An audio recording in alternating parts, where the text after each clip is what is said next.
ABC News, good evening. I'm Melissa Polomini. It's a big night in both the AFL and NRL. Two clashes are about to get underway to decide whether a Melbourne team or a Western Sydney side makes it through to the grand final for either code. At the MCG, excitement is building as Collingwood takes on GWS in this weekend's first preliminary final.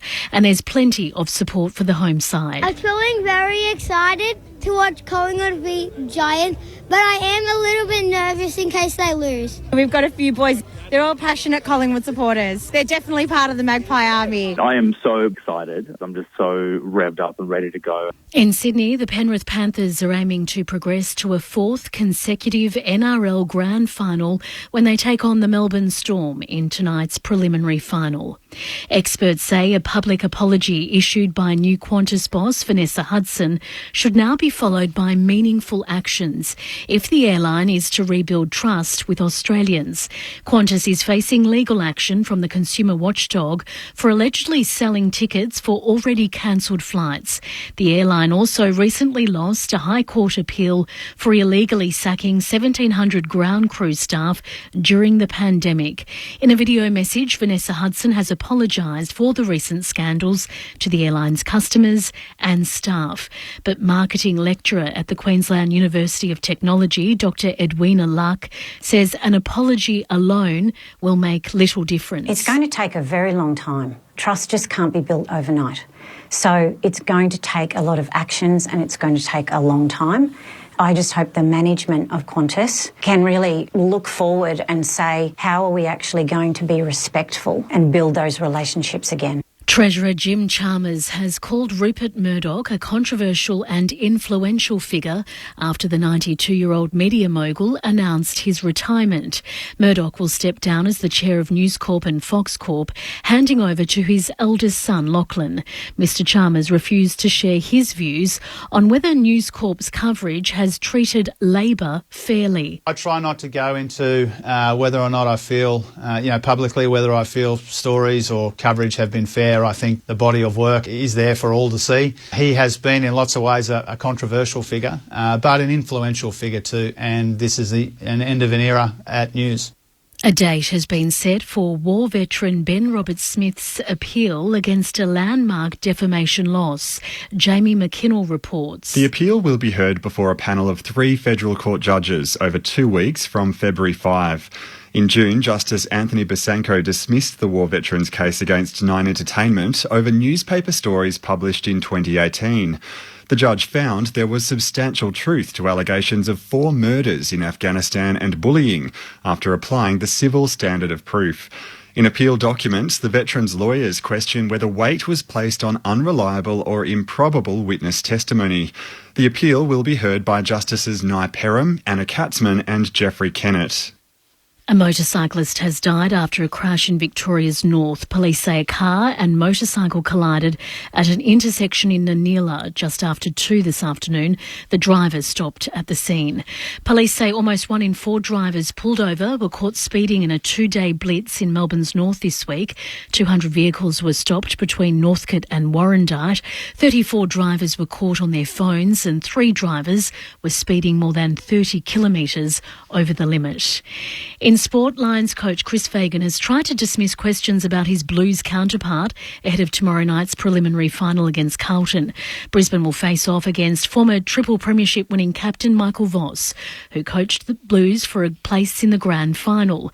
Voss played 289 games for Brisbane and coached the club from 2009 to 2013 before being sacked by the club.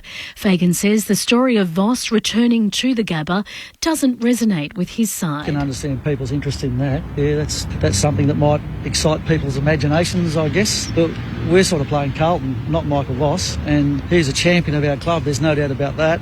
And he's done a great job with that team this year, particularly with the situation that they were in.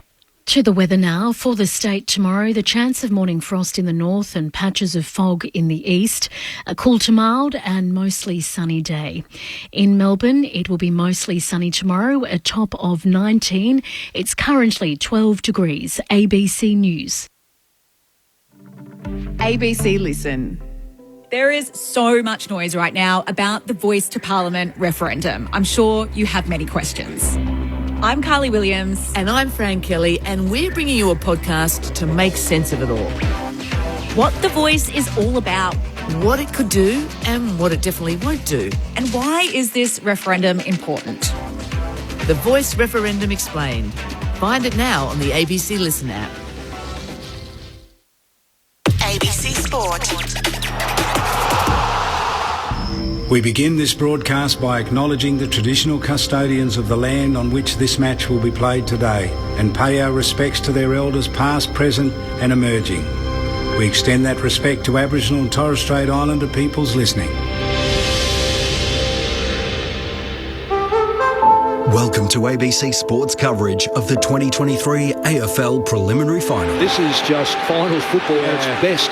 It's brilliant, isn't it? Once you're in prelim, you got your eyes on premiership, no doubt. You got to live in these moments. We're excited and, it's just an awesome position to be in. Really, it's about right now. And this group's got an enormous amount of belief right now. I guess that's what finals footy is all about, isn't it? You never know when the moment's going to turn up. These are the moments where we come alive. To turn the lead around, the drop punt is gone! There's one thing to experience it, but there's another thing to be able to really thrive in it. These are the moments where we show who we are.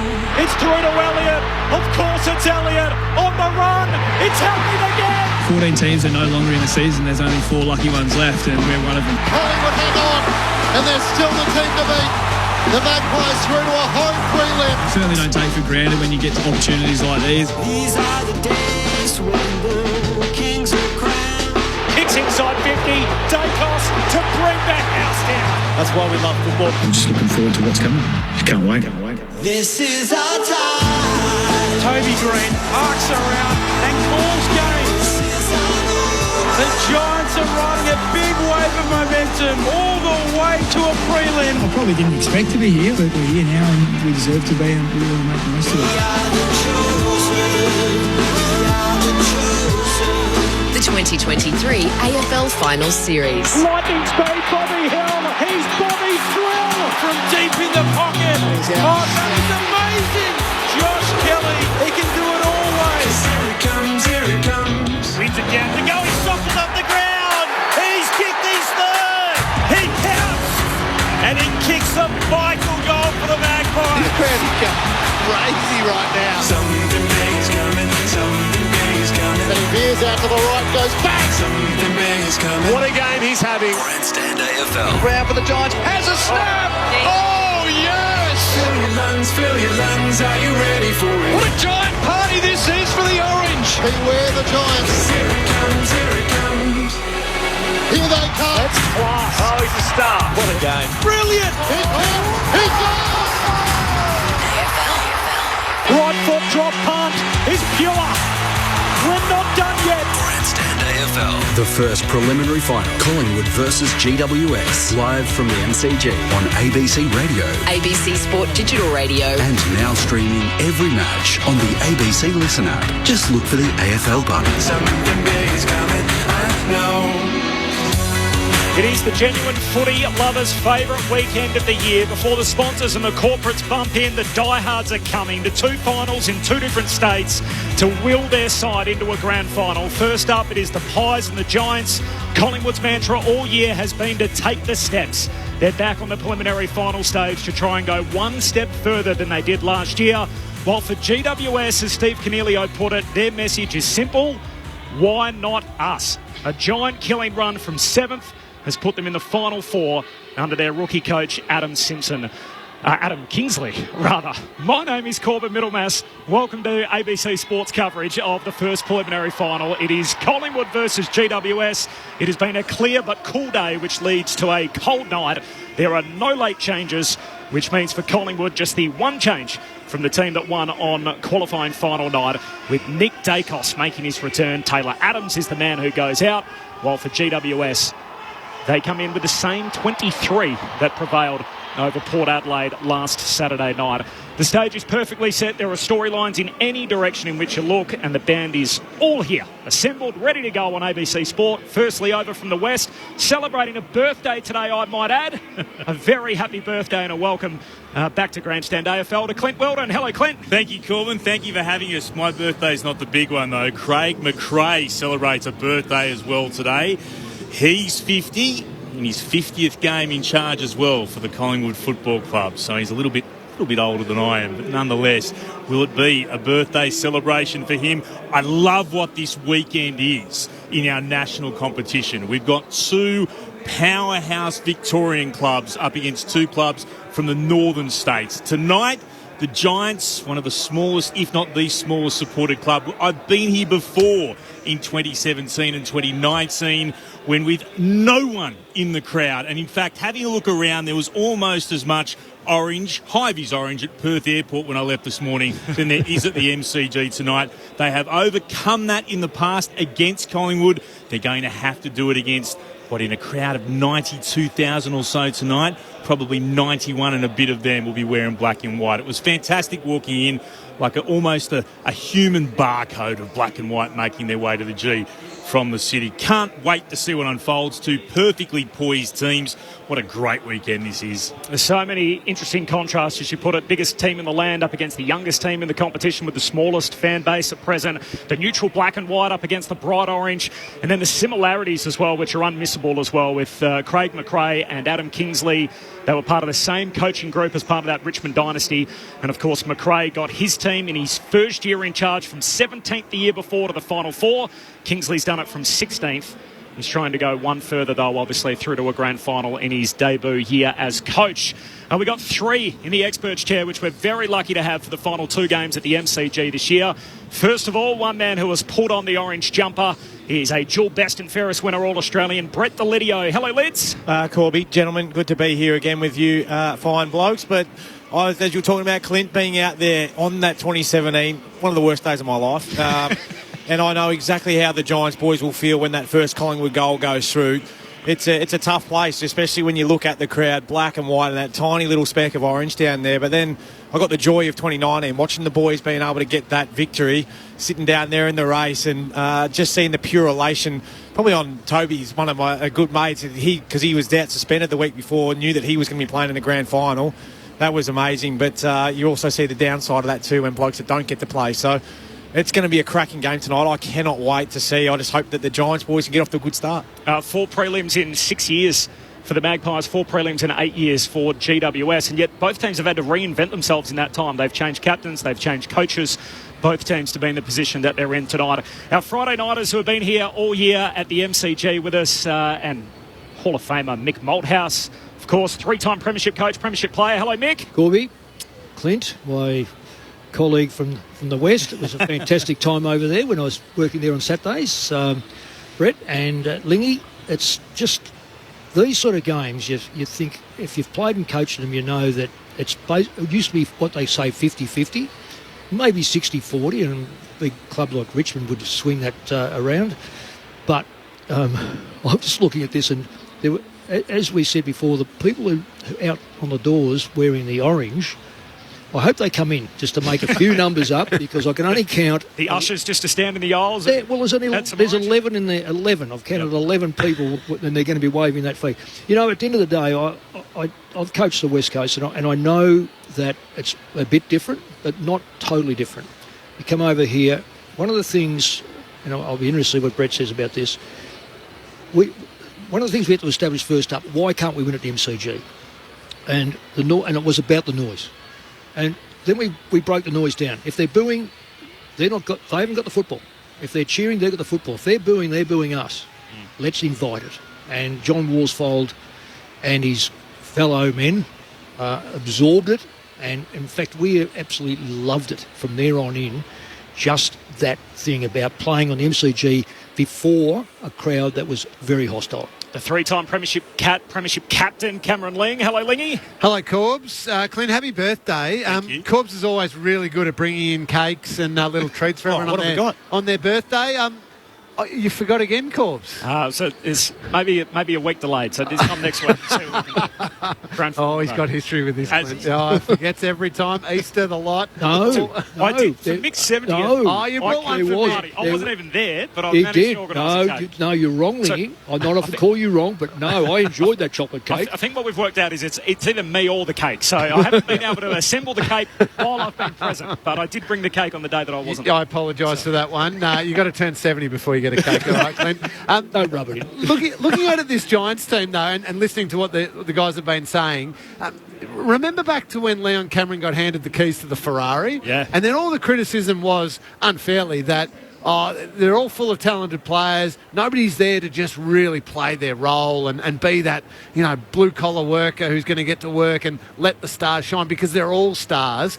Well, I look at this team and I reckon there's a bunch of players who've found that identity of I am going to commit totally to my role, whatever the team needs. Toby Bedford, Isaac Cumming, Lockie Keefe, Jake Riccardi, Kieran Briggs, love Big Briggsy, Harry Perriman, Daniel Lloyd, Connor Iden. These players are just out there playing their role every single week, and then the superstars shine off the back of that. So I reckon they've found a really great identity and they've embraced it. And coming from, 3 and 7 after round 10, I think they've worked out what success really looks like and being a good team looks like. They can take it up to Collingwood. I'm still, when you ask for tips later, I'm probably going to go the Pies, but this is a beautifully balanced team. Just repeating the team news, there is no late change. The two star players from Collingwood have been the injury concern, so wrist tendon injury for Darcy Moore. Basically a spectator at practice during the week, but he's going to play and doing the preliminary warm-up at the moment, and Nick Dacos is back for his first game since round 21, had the hairline fracture in his knee. While for the Giants, who'd have thought 25 games into his career, they're sweating over Kieran Briggs as to whether he's available, had the fluoro cap on during the week, has the no contact at training, but he is available to play. So usually when you'd have 7th, the team that's got to go on the road the whole way through, and these are the ultimate road warriors, the Giants, having won 11 games this year away from their home venue.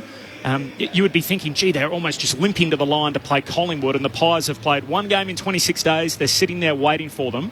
How much of an underdog are the Giants tonight? They are the underdog. Now, let's not dismiss that too quickly, but good form is important in finals, and they are in form. End of the home and away season and finals, great form. We, and Mick, when we eventually played you guys in a prelim final in 2007, we sat there as the favourites pretty much all year. We sat there as the great team, the team to beat. You have a week off, everything like you play one game in whatever it is, 20-something days. But come preliminary final, you can tense up. You can get nervous, you can play tight, and you play against a really good team in really good form like we did that night against the Pies. It can come down to a kick either way. So they are the underdogs, yes, but they're well and truly not out of this one at all. There's no such thing as a sure thing in a preliminary final, Mick? No, I like the fact that there seems to be belief. I've got to say, I've had a text relationship with a player just to see how he's been going over his journey, and it was just so positive. Midfielder or a forward defender? No, I'm saying I'm not even going to say what colour he is, but the fact, colour of the club, but the. Lingy's absolutely spot on, because if you are a favourite, which Brisbane and Collingwood are, then it's the ramifications. You go, because you keep asking yourself, what if we lose? Yeah. Now, I hate the saying you've got nothing to lose, because you've got if you say that about the Giants, they go, oh, sorry, so the grand final doesn't mean anything to you. You've got everything to lose. But they come here knowing that the odds by the bookmakers, by the crowd, by generally the tipsters, they don't think we can win. I'll tell you right now, they have got a lot of confidence. Exactly what Lingy said. Their lead-up has been impressive. You were down in the rooms a few weeks ago, Lids, after the Giants had that win against Carlton, just to qualify for the finals, and now they're on this kind of a run. Do you subscribe to the change in attitude, that it felt like this GWS team once felt like it was their destiny, that they were going to breeze towards a handful of premierships and it was going to be this wonderful era to be part of, to now all of a sudden there'd be a bunch of their senior guys thinking, is it ever going to happen? Is this the opportunity that we need to cash in on? Yeah, and I was one of those people, because I bought in and I went straight up there thinking that's what the run was going to be. But I totally agree with what Lingy's saying. But I also see the buy-in from Lockie Whitfield. I think he's taken his game to another level, where I thought he was plateauing a little bit over the last couple of years. Stephen Coniglio, we've seen how much he's turned his his form around this year. And Josh Kelly's not saying, I have to be the inside mid. He's happy to go out and be that Rolls Royce out on the wing and really deliver and give us the best out there. So, and we know what Toby will do every single week. We've seen Jesse Hogan rise up as well, and I love Sammy Taylor down the back end. He's one of my absolute favourites, Sammy. He loves to spoil. Loves to spoil. The big fella. There's no doubt about that. Just repeating, no late change. So Darcy Moore and Nick Dacos both playing for the Pies, and Kieran Briggs has been named and is playing for GWS. The footy news out of today, Adam Uze on his 46th birthday. Gee, it's a big birthday time at the moment. Clint Weldon celebrating birthday, prelim tonight, and Craig McRae, and now Adam Uze. So 46th birthday after assistant stints with Hawthorn, with Richmond, with Melbourne. He's now the senior coach of the Richmond Football Club, so he edges out Andrew McQualter for that role. McQualter has also flagged, despite being on contract, that he'll be moving elsewhere, so he won't be staying on as part of that coaching staff. But that announcement was made today, so well done to Adam Uze. Straight to the Saints, you reckon, for Mini? Under Ross? We got his best footy under Ross as a player. I don't know. So Ross tends to like St Kilda people. It just come to mind then. I thought maybe that might be where he's off to. They are pretty stacked, though. I think they got Enright, Harvey and Hayes all on contract. Yeah. I think if I was in issues, I'd be looking at someone who can help me develop further by a different game, different club, different circumstance. It may well be out of Melbourne, if you can. I mean, not everyone's going to be able to get hold of it, but you're saying... I was going to say, I know nothing about this, but I know one club that's looking for a few assistants at the moment on the other side of the country, having let 3 go, and we believe possibly up to 5 will be going from that group. And what it does, Clint, see, I could say this, you might be able to say semi, but like GWS getting on a tram is about as far as, like that's about the travel you've got, with all due respects. But when you come from Perth, it is a full day. It is full day, and it's a full day back. Sorry, Brett. But that's travel. That is travel. And for him to sample that and know full well that the week changes, you cannot have the same week as living in Melbourne. You've got the airline, you get off, you've got to get different recovery, slam together training, get on the plane again, etc., etc. So it'd be in his interest to take up something outside Victoria, in my book. We've got to duck downstairs because we're very lucky to be joined by a member of the Collingwood 23 that is playing tonight, or 22. He's definitely starting. Jeremy Howe, the Collingwood defender, is downstairs with our own Timmy Hodges. Tim. Corbin, we love the Magpie Media Department. They're so good with us during the year. Great to have Jeremy Howe so close to the bounce of the ball. Jeremy, thank you for your time. What do prelims mean to you? Is there an extra edge down in the rooms?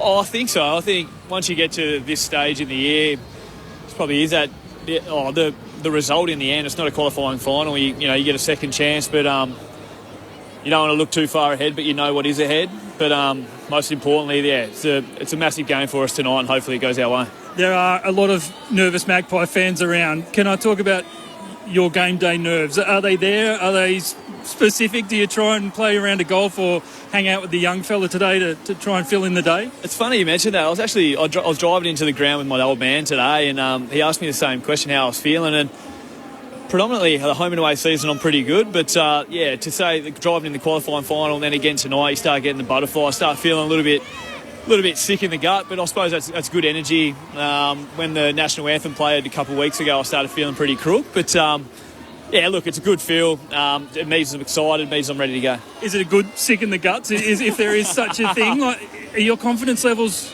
good for tonight? Absolutely. I feel like, we're in a really good position to play our best footy tonight. I personally feel like my body's in really good shape after the last 10 weeks of footy, and just really looking forward to what's going to be a packed out MCG tonight. You've had a lot of time to reflect, a couple of weeks off. Have you reflected at all on your own journey from March 17? We're all here in round 1 when you had your injury.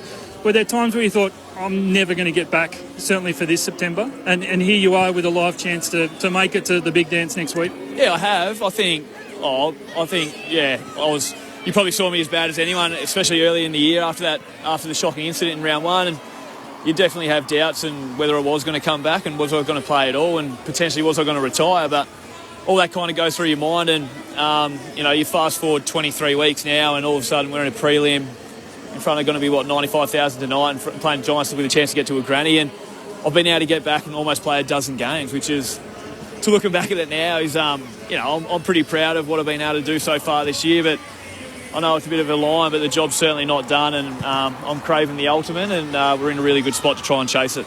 we've tracked those games a bit with you. Are you completely 100% ready to, smash it tonight? Can we go out and expect you might take a big hanger? Yeah, certainly. I think I've probably, like I was touched on before, I feel like my body's as match hardened as it has ever been now, given that, I had such a long lay off, but now I've played a substantial amount of footy and I feel like I'm good. I feel like my match fitness is really strong. Body's feeling really confident and, and mentally I feel really great as well. So when all those things align, generally you play your best. So much focus on Toby Green. Everyone's talking about Maynard. Everyone's talking about Quaynor. Have you ever thought at some stage this week I might put my hand up and say, Coach, what about me?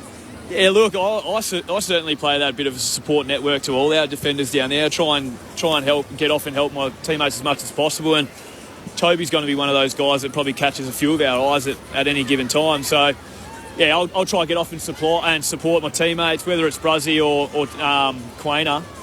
I'll probably get my chance at times as well. But, predominantly those guys will get the match up. And then, like I said, I'll get off and support. Just a couple of your boys before we let you go.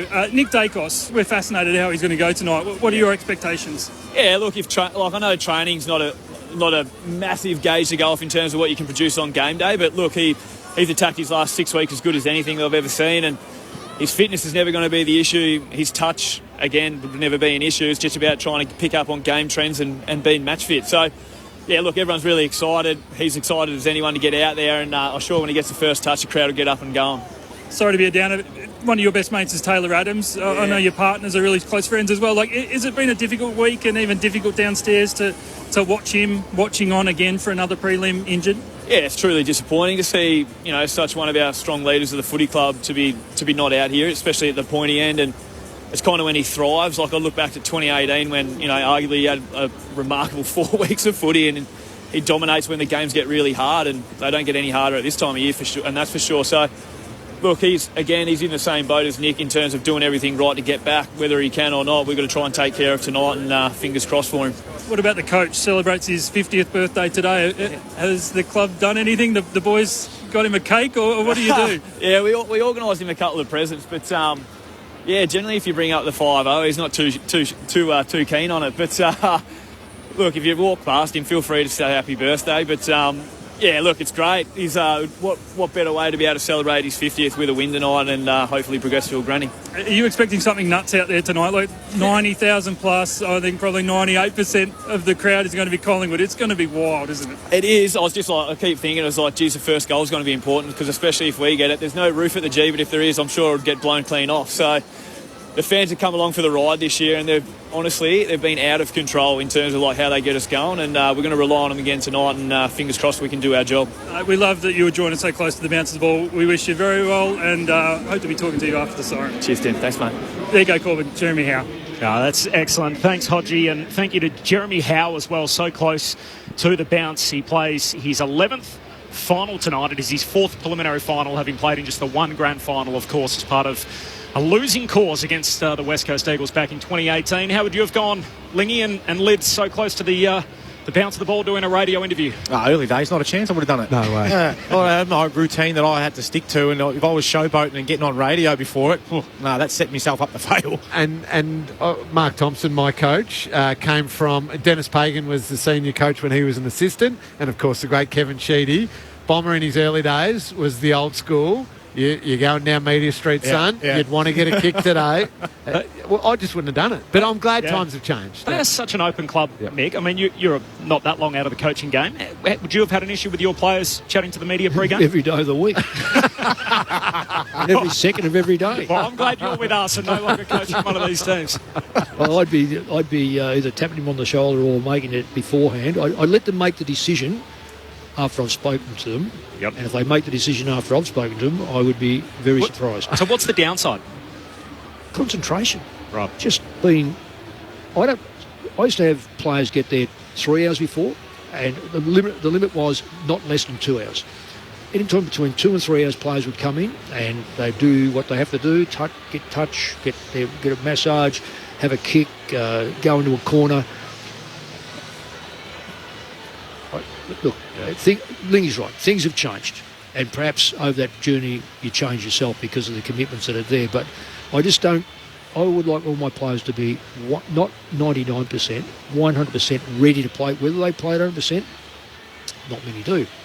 But anyway, There you go. I'm glad that you'll no longer have these restrictions on current players in the competition. We're very lucky to hear from Jeremy Howe. More from Hodgie coming up. He's in the front row of the grandstand. He'll be riding the boundary for us throughout the night. Corbin Middlemass and Clint Weldon to call the footy.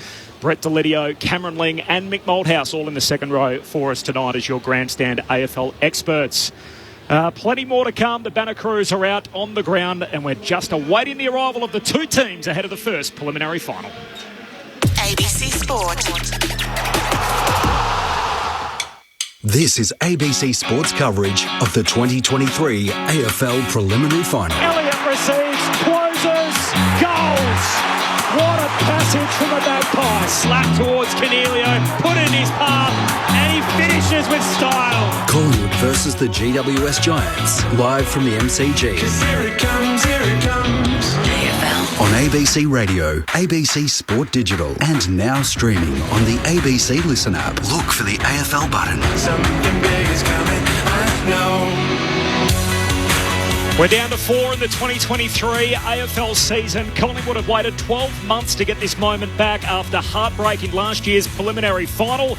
They're out to go one step further, while for GWS on their run from 7th, the equation has been simple the whole way through. Every game they win, the bigger the next.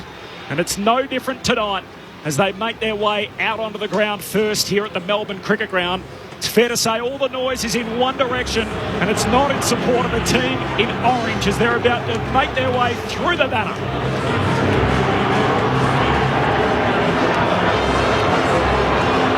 Just a few murmurs and a couple of cheers from the Collingwood faithful. We're expecting the crowd to be entirely against them tonight. A full house expected at the MCG. My name's Corbin Middlemass alongside Clint Weldon to call the footy. Tim Hodges is on the boundary and our grandstand AFL experts, Brett Delidio, Cameron Ling and Mick Malthouse. There is no late change. Nick Dacos comes in for Taylor Adams. That's the only change from Collingwood's team that won the qualifying final a fortnight ago. While for GWS, they have the same 23 that beat the Power last Saturday night. Xavier O'Halloran is the sub.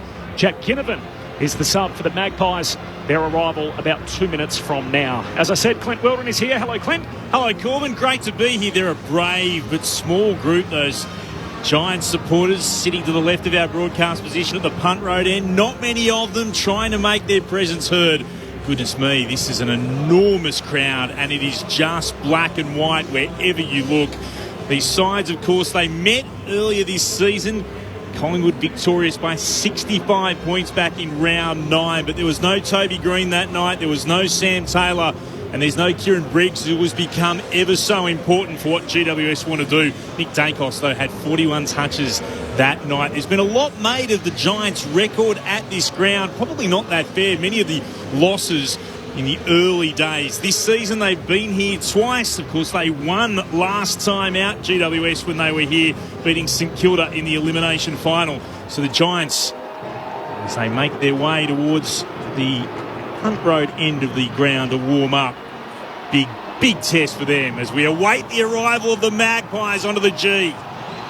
The Banner Crew raises a ginormous banner at the city end of the ground. They've got a guard of honour of a number of Magpies fans that are alongside them, and the Magpies still inside the dressing room, so they'll be with us in a few moments from now.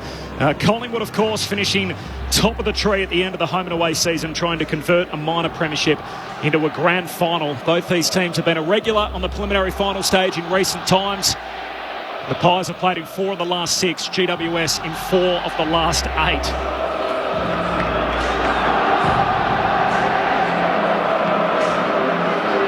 Collingwood chant already starting to ring around the MCG, as Clint pointed out, just a pocket of orange in the Giants cheer squad at the punt road end of the ground, and everybody else inside the stadium is just about decked out in black and white.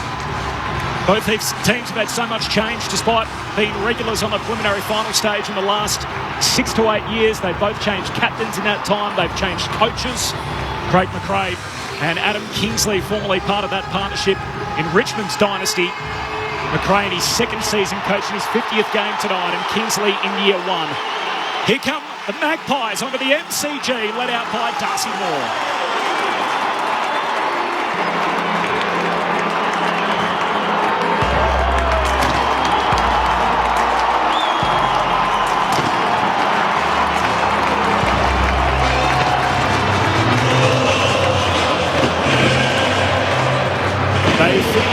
to the end of the home and away season. The Magpies, they're the second team out on the ground ahead of the preliminary final. They've had a couple of missteps in recent seasons. They hosted the Giants back in 2019, couldn't convert that opportunity into a grand final appearance. And then last year, first up under Craig McRae, they fell agonisingly short against the Sydney Swans. Can they go one step further tonight? They get Nick Dacos back for his first game since round 21. Brett Delidio, Cameron Ling, Mick Malthouse, there are a heap of questions in front of us.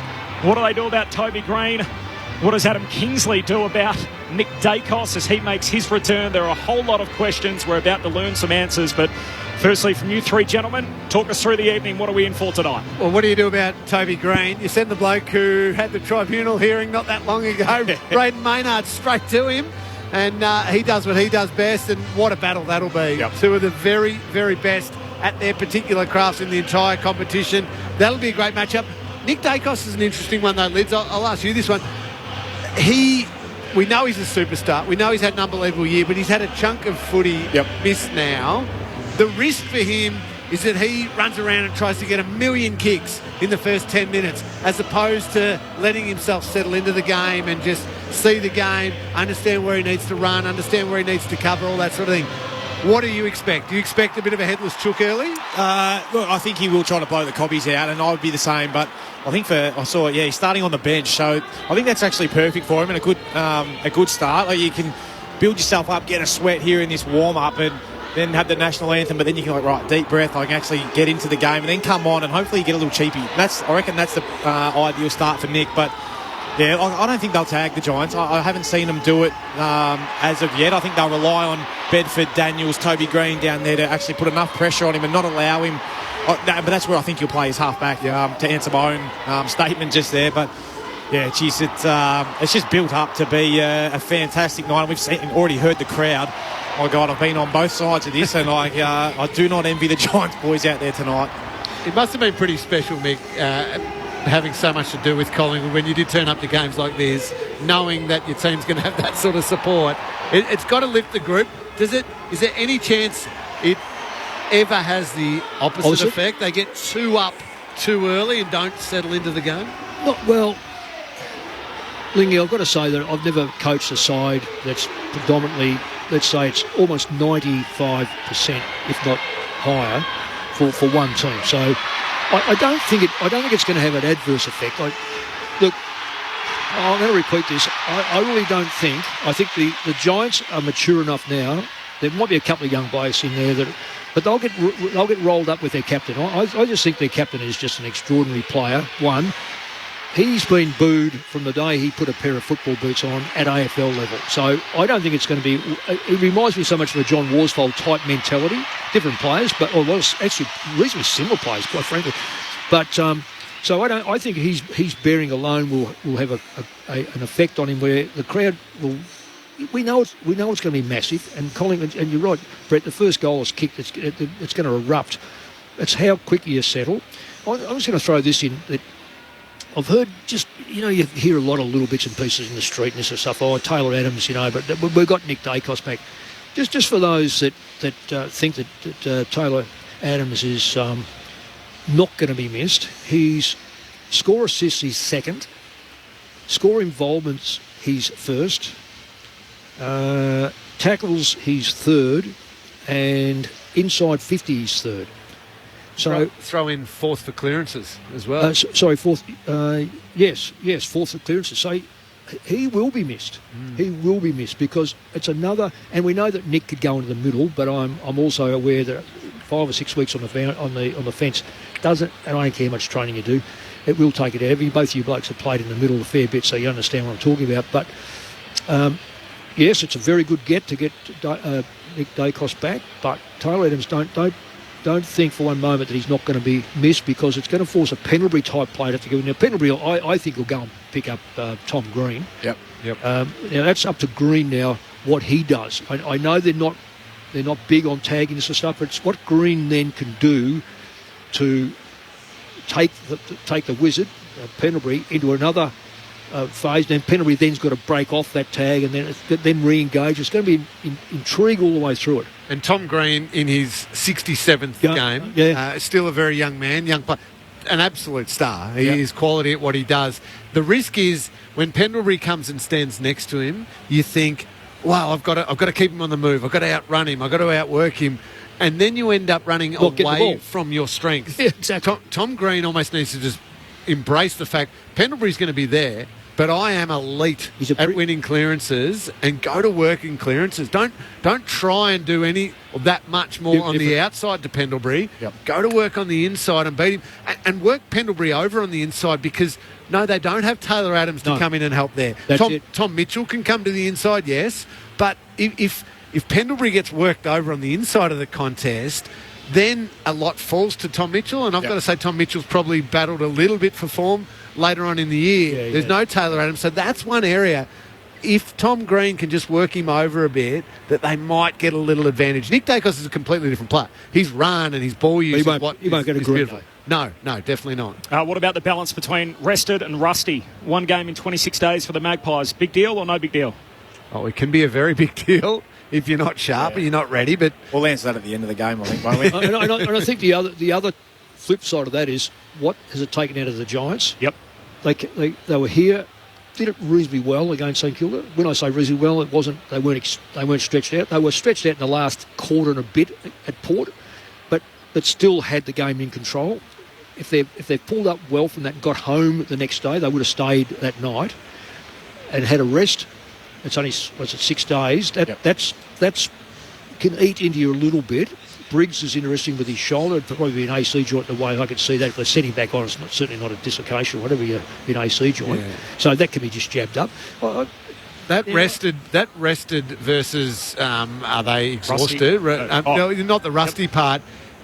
Comes out halfway through the last quarter. Yep. If it's tight. Yeah, if it's tight, you've been sharp all game and you worked and it's been a high pressure, high quality game of footy, then yes, the rested part can take over a little bit. Exactly. They might be a touch fumbly early. That is always a risk when you've had not much footy.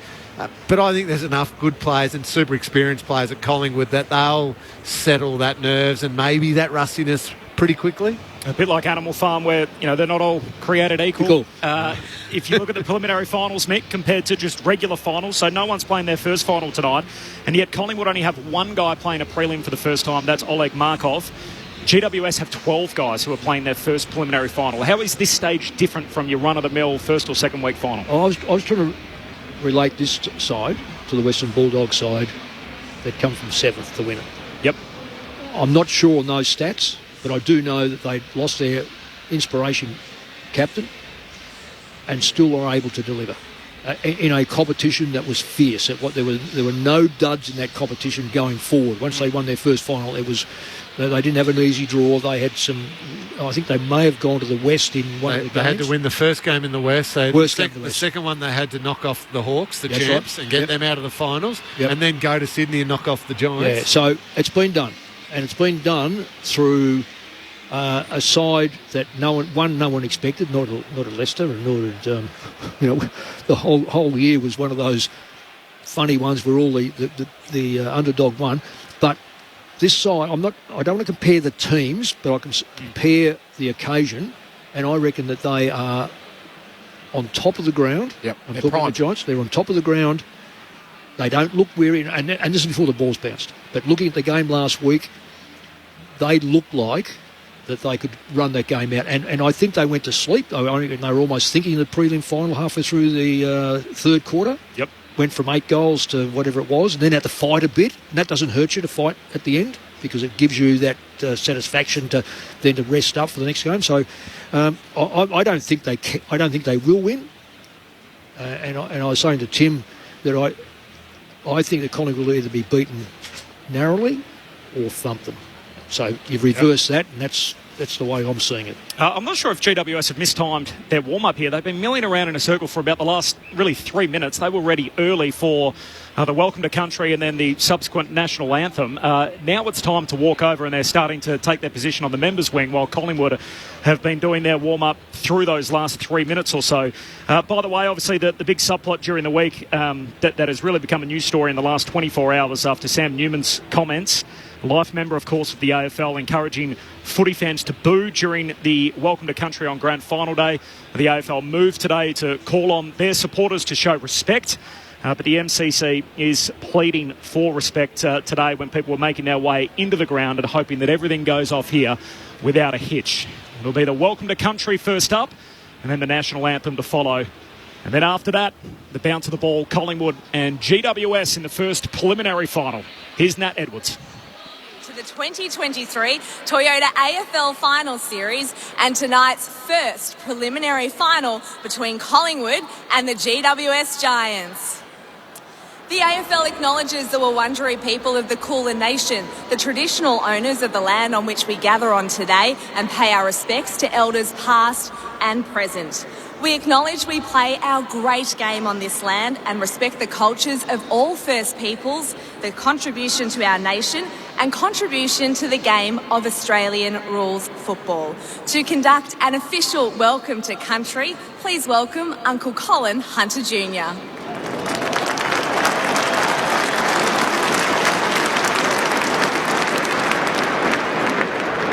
I'd like to start by acknowledging that this evening we are meeting on the lands of my ancestors, the Wurundjeri people, and I'd like to take this opportunity to pay my respects to my elders, both past, present and emerging, elders from all nations, but I particularly want to pay my respects to everyone gathered here this evening. But I'd always like to acknowledge the Aboriginal and Torres Strait Islander people joining us. I'd like to acknowledge them and pay my deepest respects to them. Wominjeka, welcome. Wurundjeri Balik, Yimi Kondi Bik. The Wurundjeri people welcome everyone to land today. Wurundjeri, no, Bunambor War, Kondi Negnak, Dubban Bik, Bullock Bor, Tillican. The Wurundjeri people want to look after and protect the land as they did long before. Wurundjeri country extends from the inner city of Melbourne.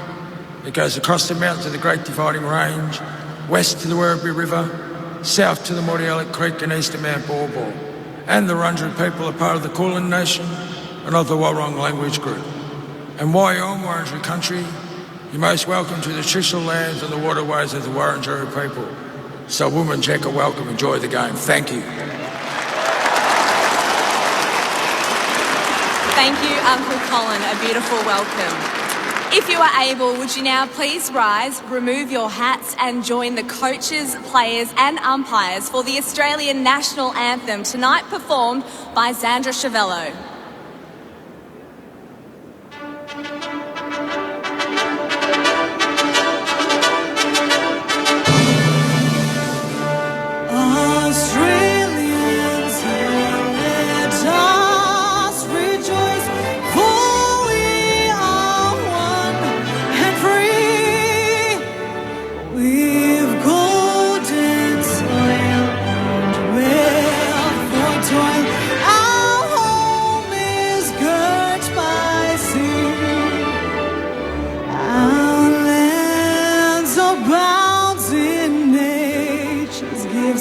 Of beauty, rich and rare, in history's page, let every stage advance Australia fair.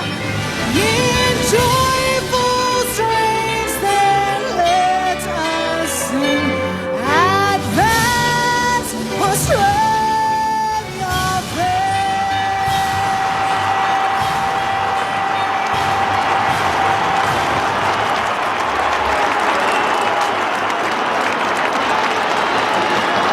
A last-minute hug from Craig McRae to a number of his Magpies before he departs, and Toby Green just running over as well to the Aboriginal elder Uncle Colin after that welcome to country to shake his hand before he makes his way off the ground. The two teams, their last run-throughs, the Giants at the punt road end and Collingwood at the goal square at the city end of the ground. The captains about to make their way to the middle. Final tips, Brett Delidio. I'm going with the G-Man, mate. I can't not. But it's not just purely biased. It's more to do with, I think they're in form. They're going really well. Cameron Lee. Pies for me, please, Corbs. Yep. Been the best team all year. I reckon the rest will do them some good. They'll be fine. Yeah, I'll go for Collingwood. Luckily, the rest is important, but I think it'll be tight. Who do you like, Clint? I'm on the orange. I think they like playing the villains. I reckon this is just the stage for them to do what they did a couple of years ago. I've loved their form of lane.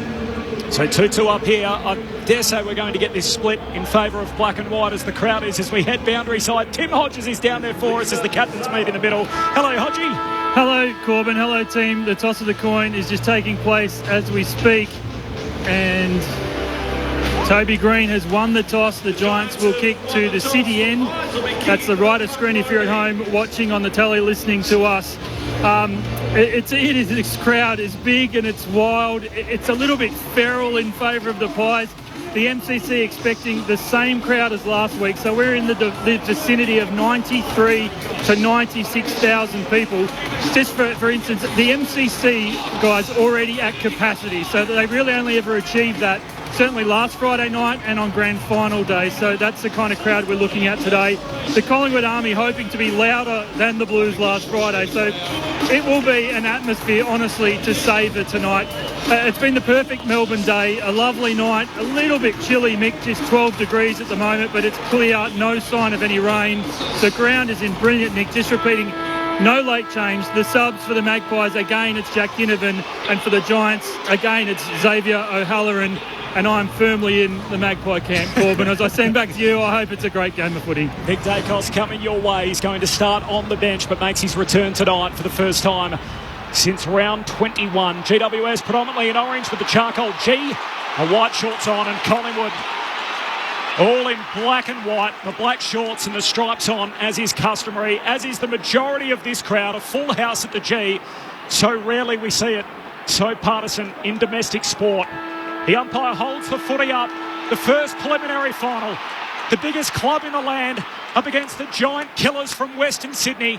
There's room for only one in the grand final. You're with Clint Wilden. Here we go, and Cox wins it down straight away for the Magpies. Ward out there for the Giants. Going to hand pass out the bat to Cornelio. Kick was smothered, but it came to Green. Tom Green gives it again. Through Whitfield, now to Cornelio. Kicks the Giants in the direction of left half forward. No mark taken. Josh Dacos back there for the Magpies. Hands it off to Howe. Kicks in the direction of McStay and stretching he marks on the outer wing. Oh, he's dropped it. He had a fair piece of it, Clint, as you called, and then at the last moment just came out of his hands and a boundary throw in on that southern wing.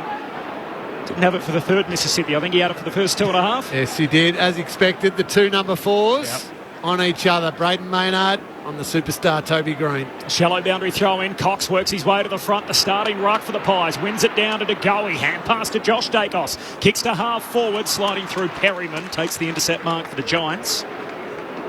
Just repeating, Nick Dacos starting on the bench in his return. Perryman cops a few jeers as he kicks long to a pack on that southern wing. More in the box seat. Brings it down for Collingwood. Cox, a hand pass out to Josh Dacos. Gives it to Crisp on the wing. Crisp cuts inside, stepped around one and finds Pendlebury, who marks on the outer edge of the centre square. Runs towards the middle. And with the left, will send it inside forward 50 for the Magpies. Their first mark taken, McStay. Up and marking. He'll go back and have a shot from no more than about 40 metres out. He'll start just in line with the left hand behind post. Yeah, well, as expected, I think, Sammy Taylor, disappointing that he fell over there because he's been so good one-on-one, but little Fox Terrier, Bobby Hill playing against his old side, straight in there to give him a little bit of lip. Listen to the roar if he kicks truly. McStay is in. It was a horrible kick, but an enormous reception. Because it's through for the first of the night. It comes at the 2-minute mark. Collingwood 1 straight 6. The Giants yet to score as the pyrotechnics explode over the top of the Shane Warne stand. Didn't know we were going to get fireworks over the top of the Shane Warne stand. There, I had to look for where that was coming from, but good start by the Pies. Composure to look through the middle of the ground. Found Scotty Pendlebury. And then a good kick inside forward 50. And you're right, Lids, just a little slip from Sam Taylor. That would annoy him. He would have loved to have got the Dan McStay there and given the big spoil, but perfect start by the Pies. It was Jack Crisp getting out the front of that little stoppage, wasn't it? His ability to change angles, get it inside, and then the Pendlebury kick inside to McStay. Good change of direction from Crisp. Cox, he's been the inform ruck in recent weeks and again takes this centre bounce opposed to Briggs. The rucks wait for it. Cox wins it down to DeGoey. Hand pass to Crisp for the Magpies. Hands it out to Pendlebury. Sockers it into open space. Members win. Kelly collects for the Giants. Hurried kick forward. Hoskin Elliott, deft touch. Through to Lipinski trying to claim the mark as his jumper split. Ball goes back into dispute. Tom Green collects for the Giants. He's tackled and taken to ground. We'll have a ball up just inside the centre square. And now Lipinski just hanging by a thread, sort of Devon Robertson-esque. Briggs wins it down. Comes here for the Magpies. And Sidebottom gets a kick away towards centre half forward. McStay there, couldn't mark. Surrounded by Giants, comes out the back. Ash tried to work his way through. It's been held to him. Umpire says we'll ball up. Attacking edge of the centre square for the Magpies. I think if Collingwood will win, if they dominate the corridor, which right now they're really putting mass numbers through there. Magpies won the tap down, but it came to Daniels, comes again through the Giants. Kelly to Cornelio, kicks towards right half forward. Good work here from Morgan in front position. Couldn't pick it up though. Taken to ground. Over the top of it, the 2-4s lock arms. Maynard and Green both appealing for a free kick. Pull up the goal instead.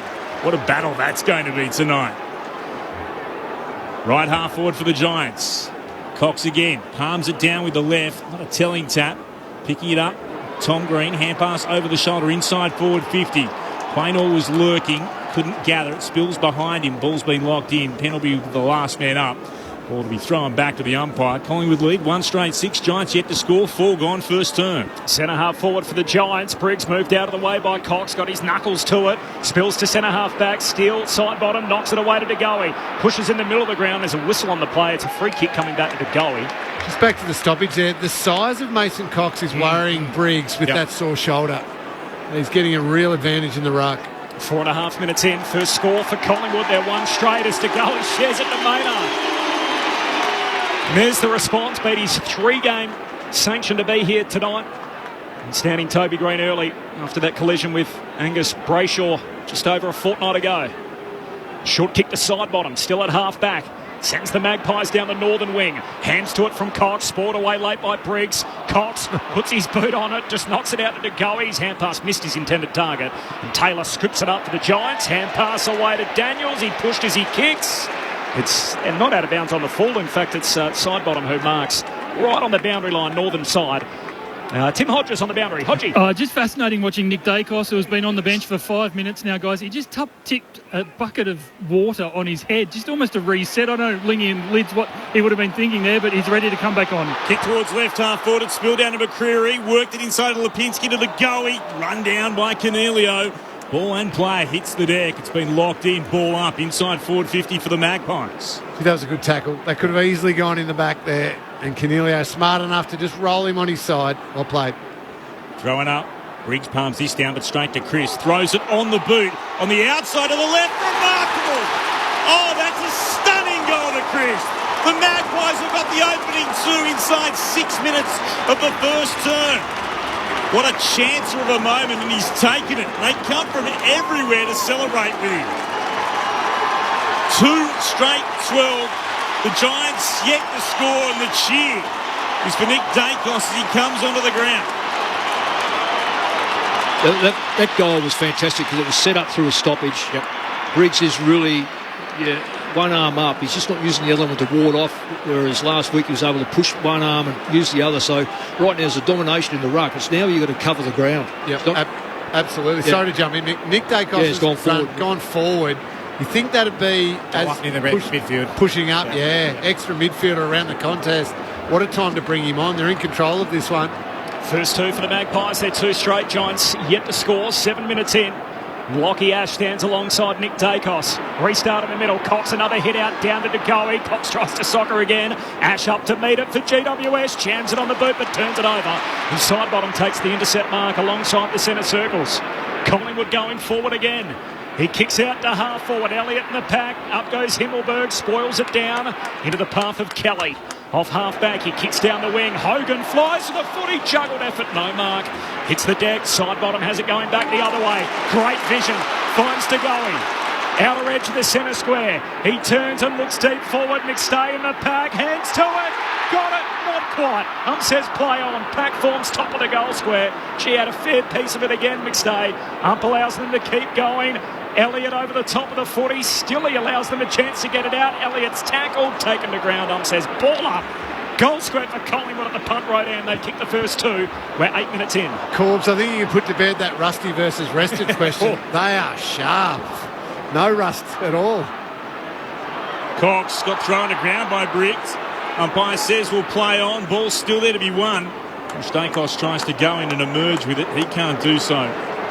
Neither could Taylor for the Giants. Thrown back to the umpire. It's put aloft. Still deep inside Collingwood's forward 50. Briggs won it down to Toby Green. Kicks high up in the air. Attacking the football. Lloyd comes back to Mark. Still in the left back pocket for the Giants, who trail by 12 points. 8.5 gone in the first term. The preliminary final at the MCG on Grandstand AFL. Lloyd goes back to Iden. He's off and running. The man they call the Prez. Was President Biden, sounds like President Iden. Short kick out towards half-back to Ash. Hand pass further wide to Himmelberg. He heads down the wing. Brown got his hands to it. Takes the mark in front of the benches. Short kick in to Daniels. 50's coming here. That's terrible umpiring. They got a man out in the goal square who takes the mark in Lockie Keefe. The mark won't count, and it'll be 50. And after the Collingwood player inside bottom went through the protected zone, means that Callum Brown is going to have a set shot 30 out right half forward. Well, I'll just explain that. There was a play on by the Giants who took the advantage, kicked the ball to a Giant player who was, 15 metres out. You've got to allow, if they've elected to play on, you play on. It would have been a walking goal for GWS at the City end. Now Callum Brown has to convert. 45-degree angle, skips in, sprays it. It's cost them 5 points. That will not quieten down the Magpie army as they erupt on the Giants' miss. It's their first score, a behind for GWS. Collingwood are 2 straight. We're 9.5 minutes in on Grandstand AFL. So Howe, the kicking, goes long towards left half back, and Cameron is up to mark. Pauses for a moment. Just to go short back to Howe, standing with a 50's marked on the ground. Stabs it short to Mitchell, marking on his chest between left half back and centre wing. Commentary side. So they're just giving them a little buffer at the moment, the Giants. They're able to move that pretty easily to this part of the ground. Mitchell towards left half forward. Flying was Elliott, couldn't mark. Spilled down to Degoe. Dumps it inside forward 50. It'll tumble over the boundary line. It'll be a throw-in. 20 out from Collingwood's attacking goal. The Magpies lead by 11. Explain that why that's not deliberate. If it's on the back line, it's deliberate. I've spoken about this before. Well, they get a charm running forwards. They certainly do. Cameron does the ruck work for the Magpies, punches it back towards the boundary line, where the umpire says we'll throw it in again. You just coach everything I cheer against as a footy fan, Mick. I'm all about offence, and you're the exact opposite. Well, someone's got to stand next to him, Corby. Ball to be spun back in again. Cameron against Briggs. Cameron again wins it down, bursting through Cornelia. Couldn't quite gather. Cripps trying to sock her off the ground. Mitchell got a hand pass in the direction of Crisp. Mitchell again goes back by hand to Cameron. Met a solid tackle and he's taken to ground. There was no way through. Ball still inside the forward 50 for Collingwood. Stephen Cornelio has laid a couple of outstanding tackles early on, despite his team trailing by 11 points as Briggs wins it down to Ash. Kick was smothered by Elliott. Spilled to side bottom. Hand passes out to Myercheck. Throws the ball to boot. Kicks towards goal, and it's going to be taken across the behind line. Umpires will converge here for a little bit of a chat. Just to check whether it did hit the point post. It was in fact out of bounds, but it looked like a point, didn't it, Clint? Yeah, I thought it had travelled across the line against... Has the ball had any deflection? So soft calls behind. Can't see anything that angle with... Do they have the old Snicko on the point post as well? Do you reckon we would have invested in that? No. Be surprised. I mean, why wouldn't I look at that camera shot first behind the goals? That would be the logical one. It's missed by about 3 inches. So, I mean, really? You still can't get the technology right between the big sticks, let alone between the big and the small. Mick, I know you're a big fan of steel side bottom. What about the start for this bloke? 6 touches already on the wing at 83%, 3 clearances as well. Yep. Just an ultimate professional, it seems, from the outside looking in. And plays the role. Exceptionally well, as good as anyone. Yeah, because in the AFL. you know he's going to get back for defence. You know he can kick a goal if he needs to. Behind confirmed, so Collingwood by 12 points as Ash takes the kick out, goes wide to Buckley. What a year he's had, having missed the entirety of 2022. Jack Buckley off the back flank. Kicks down the southern wing, hands to it from Hoskin Elliott, spills through to Daniels, he's tackled, dispossessed. Footy falls to Tom Green, bangs it deep inside 50, little shove from Hogan into the back of Cameron. Hump says play on, more over the top of the footy, defensive arc for Collingwood. Burrowing in his Markov, he's tackled immediately. The ball up 30 metres out from the Giants' goal. Jesse Hogan's only mistake there was not realising he's allowed to push as hard as he likes. Yeah, because umpires will let him get away with it. Thrown up.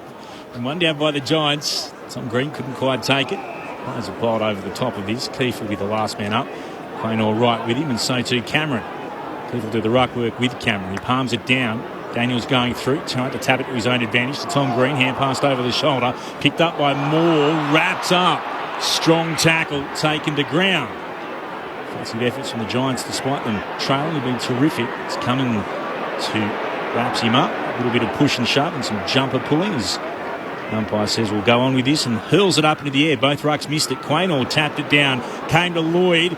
Got it onto Callaghan. Hand pass back over the shoulder to no one in particular. Umpire might circle here. They drag this in, the Giants they have. Goes against Bedford. Free kick to De Goey. He's got it in the right back pocket. The Magpies are 2-1-13. The Giants one behind.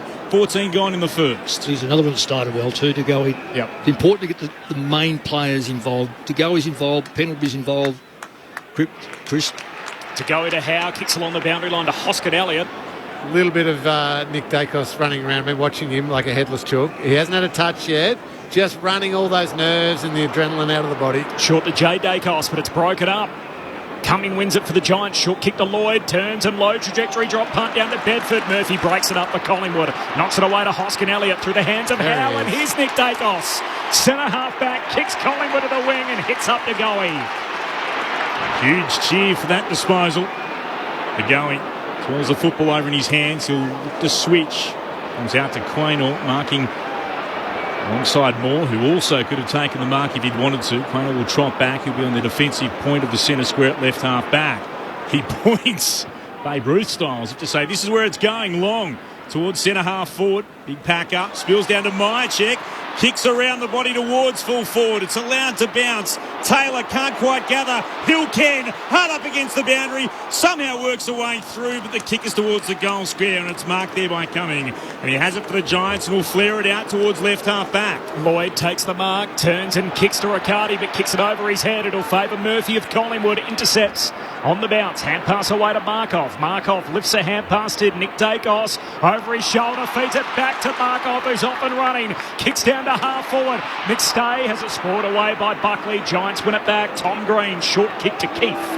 He marks at centre half back. That's not a good kick.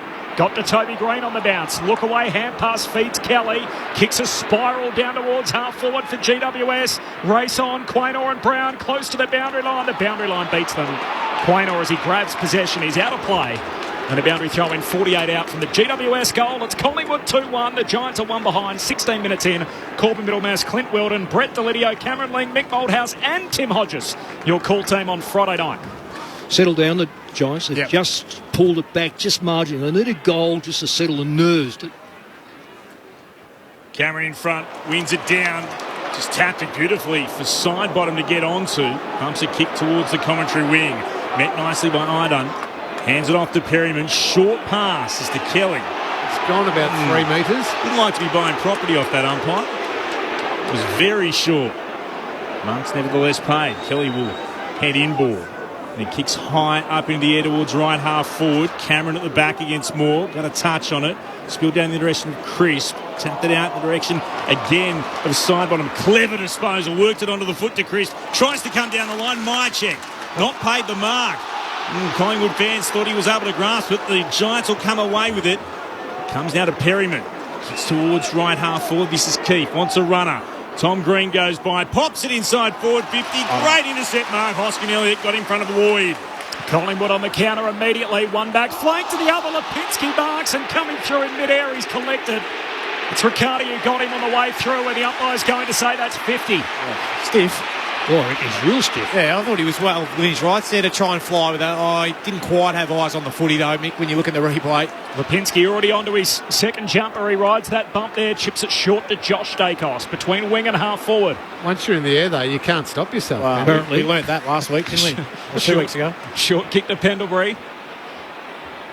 The left-footed veteran kicks to the top of the goal square. McStay rips it down. Yeah, the reason why he marked that was because of movement. He ran from the back of the pack and moved in front of the pack. He wasn't just stationary where it's an easy target for the backline player. He was able to get around the back and run onto the football. It's very hard to stop a player doing that. He just picked up the flight of the ball earlier too, didn't he, Mick? Yeah. Like, everyone else was back on their heels. He realised it was going to be a little bit short, came at the footy with that movement that you're talking about. Strong grab, exactly what he was brought to the club for, those types of marks. Waiting 2 losing prelims for the Lions. In black and white, Dan McStay misses. Jeez, left that out there. 15-20 out, just right of centre. Collingwood fans are ready to roar, but not to be. So 2-2 to 1 behind. 18 and a half minutes in. Pies by 13. Whitfield to Iden, who turns and runs for the Giants and sends it towards the Shane Warne wing. Good mark there by Riccardi. It's a great mark. To it, able to drag it in. The spectacular sight, 90,000 plus in at the MCG. The Giants towards left half forward. Howe won it down. Came to Nick Dacos, the Pendlebury. Strong tackle by Bedford. Ball jars free. Howe to go. He still continues to battle through. Buckley's there to intercept for the Giants. Gave it off to Whitfield. But to move it short. Trying to dive over the top of this. The Giants have got some trouble here, and it's going to be holding the ball again. Free kick going the way of Collingwood, and they've got it on centre wing out of side. Josh Dacos gets the hand pass, kicks down to half forward, and Cameron marks. He's about 60 metres out against the boundary line southern side. Wants to go the short kick inboard. The Giants aren't allowing that. So it's just a high bomb to the hot spot. Good luck marking that. Buckley says, I'll have a go. Stands at the front of the pack, takes the intercept mark for GWS. It's the worry for the Giants, though. When he marked that, 3 players all running back to the goal square to get the switch. No one's forward of the play. Short to Iden. He goes long to a 2-on-1, and Callum Brown wins it. Gee, that's a good mark. Outnumbered for the Giants, comes inboard to Whitfield. And a runner in Cornelia. There's another at centre half back. That's ignored. Looks to play on him. Just gets the kick away against McCreary. Keefe couldn't mark. Tried to tap it forward. Met by Markov of the Pies. Gave it to Pendlebury, then to Mitchell, hand passing it forward. Maynard wanted it to go. He decides to kick again towards McCreary. McCreary couldn't mark, was able to see it to the ground though. And then Brown again did well. Iden actually got it back towards Tom Green. Tried to hand pass inboard again. Real battle on now. Umpire lurks. We're going to ball it up. Maynard was right there. So too McCreary. And to rip it away, Iden. And Bobby Hill's got a bit to say to Iden as well. It's thrown up at left half forward for the Magpies. Neither ruck got a touch. Down to Mitchell, then to Maynard for Collingwood. Kicks inside forward 50. 2-on-2 battle in the left forward pocket. Spills out here to Callaghan. Gives it to Ward. Hand pass beyond the 50. 50 at right half back. Himmelberg had it. Got bumped over. Lost it. And then Hill has just been pushed over. Shoved over. That's ridiculous from Whitfield and gives away the free kick. Himmelberg, Clint. Himmelberg, sorry. Yeah, he's got a tendency just to be a bit of a hothead sometimes. He'll go short to Nick Dacos, kicks to the top of the goal square, hand on it from Cameron, no mark. Spills through to Cumming to the Giants, hand pass to Ward, he's crunched. Big tackle from Mitchell, ball spits out, centre half forward for Collingwood. Cumming grabs it, jams it on the boot, Howe went without it. Invites Toby Green in, 1-2 hand pass with Callaghan. Got it back to Callaghan, tackles him. High contact back to Toby Green, Corbs. Toby Green's getting it again to tackle against Quaynor, got him high. Giants have got numbers 4 to the footy if you'd gone quick, but Collingwood scampered back well. All of a sudden it goes up a level. 5 minutes to go before quarter time. It's Collingwood by 13 points as Toby Green sends them to half forward. The Giants pack forms. There's a whistle on the play. Free kick. Oh, it's GWS advantage. Advantage applied. Bedford in the pocket. Hand pass away to Riccardi. Kicks outside of the right boot. Hits the post. Bedford stopped to a walk when he heard the whistle. The umpire said, keep going, you've taken the advantage. And Riccardi from a sharp angle hits the post. So 2-2 to 2 behinds. Collingwood by 2 goals, 22 in. Giants' advantage has been no advantage Well, so there's far. been 2 advantages, and they've used the wrong one both times. That was so quick. Player had to play on. Howe beyond defensive 50. Here's Himmelberg, who marks at right half forward for the Giants. And there needs to be a level of understanding there's 95,000 people in the place making a lot of noise. You don't always hear which way the ball's going. No, exactly. Himmelberg back into the right forward pocket. They fly from everywhere. No mark taken. Spills down to Murphy. Happy to take it across the line for a throw-in. 25 out from the Giants' goal. Magpies 2-2-14. Giants 2 behind. 22 gone in the first. That Himmelberg-Bobby Hill incident, the former teammates, Bobby Hill just fronted up to him, put the chest out, and he bought what he sold, didn't he? Yeah, he did. No one was buying it before down in the pocket, but he bought that one, that's for sure. Boundary throw-in.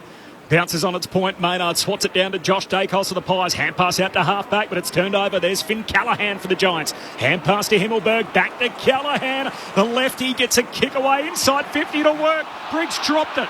Should have taken that 40 out. Spills to Pendlebury. Hand pass away to Quaynor. Back into dispute. Daniels had it, lost it. Throw a blanket over 8 bodies. Ump says play on. Somehow Collingwood get a kick out. Lipinski goes boundary line to Josh Dacos. He heads down the wing with his drop punt. Myercheck stands underneath it. Iden breaks it up. Spills to McCreary. Hand pass a turnover. Taylor gives it to Whitfield for the Giants. And now back to Buckley. And Buckley has to go right back again to centre half back to Ash. He'll switch play towards the Shane Warnstand wing. There's Lloyd. It's a nice pass to Ward, who marks just forward of the wing. The outer edge of the centre square. He'll kick in the direction of Green. Toby Green marks.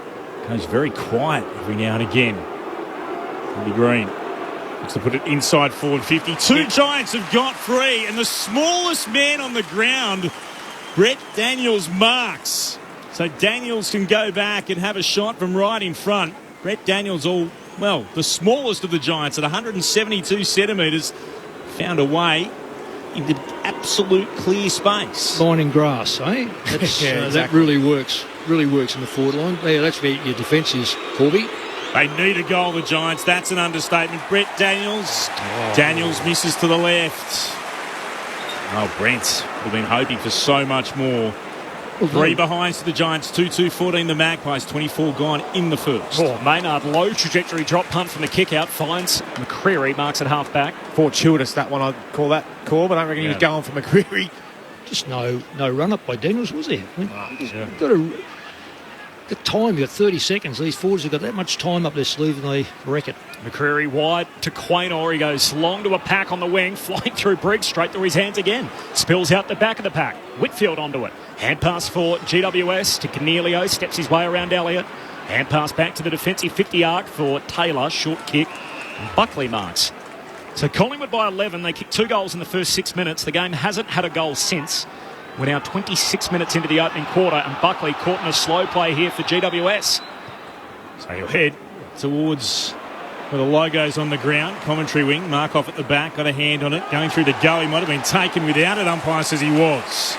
It's a strange place to kick the ball to a 50-50 there. Collingwood want to whip it off this part of the ground, just get it moving. They're not going to get a chance to now, but that kick was an interesting one from Buckley. It's Perryman who gave away the free kick as DeGoey goes short to Crisp. Marks on the logo. Takes a couple of steps to the left and then sends it towards left half forward. Myercheck has got free. He'll mark up against the boundary line. 55 from goal. Left half forward, Brody Myercheck has a little look inboard for a moment. Chested forward line.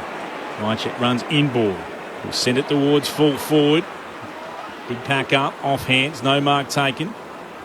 Trying to get it out then was Cameron, surrounded by players. Eventually the umpire says, I'll come in and ball this up. Deep in the left forward pocket. Magpies lead by 11, 27 gone in the first. And this part of the game has not been good for the Giants early on. 10-4, the clearance is Collingwood's way. Can we get a stoppage goal here, the Pies, before quarter time? There's a free kick, a ruck infringement. It's against Cox, holding out Briggs. Free kick for Briggs, back pocket, GWS. Forget the descent rules definitely gone. Did you see that from Mason Cox? Mason Cox went nuts. 15 metres is a finals 3 metres tonight. It's a different unit of measurement as the long kick out to a halfback for the Giants. Eventually extracted by Cornelio. Bombs it away, turns it over. Pressure too good around the footy then. Well, great set up by Collingwood outside though. Moore with the intercept mark, kicks to centre half forward. Cameron falls down in front, no free kick, spills to Hill, threw his head back in the tackle. Says all okay, now we'll have a ball up. 45 metres out from the Collingwood goal at centre half forward. They've got 16 ticks of the clock remaining before quarter time. They lead it 2-2 to 3 behind. Mycheck threw Ward to ground, and then Ward responded with Mycheck on the deck. It's throwing up. Cameron off the fingertips. Hill couldn't gather for the Magpies. Mycheck does. Slung to ground. Well, that's the old WWE backflip, Corbin. You'd have been delighted off that. Someone need to be jumping off the ropes. Is that a suplex? That's very good, Ling. It is a suplex. That is the suplex from Lloyd on Mycheck. And, that could have been horrible. Well, you know what? I don't reckon that's a dangerous sling. Because he's holding his head. Yeah. And I have a feeling that Mycheck might have helped that a little bit. They looked the play on, they threw it up in the air, so umpires didn't think there was a free kick. Certainly the Magpie fans think they did. And there's a bit of push and shove afterwards. There is some heat in this game. There's been some big tackles, a little bit of push and shove. Plenty of players standing up to each other. The move from WWE. Big event coming to the West. Yes. Don't really like that. Your part of the world. Get the steel chairs out here at quarter time. Just rage in the cage. Just bring it all on. Who's got the money in the bank at the moment? It's the Magpies. 2-2-14. The Giants 3 behinds, but there's a long way to go before they get to cash that check.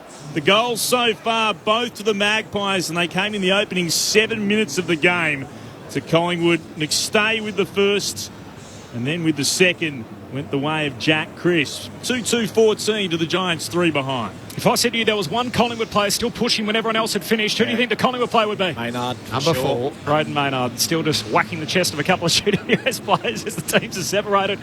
Collingwood, as Clint said, by 11 points. We did have 2 goals in the first 6 minutes, and then the quarter ends up running, what did you say, 28-something minutes, and we didn't have a single goal thereafter. So intriguing nevertheless. The thoughts of Nick Moldhouse, Cameron Ling and Brett Delidio in just a moment on ABC Radio and ABC Sport. This is Grandstand AFL.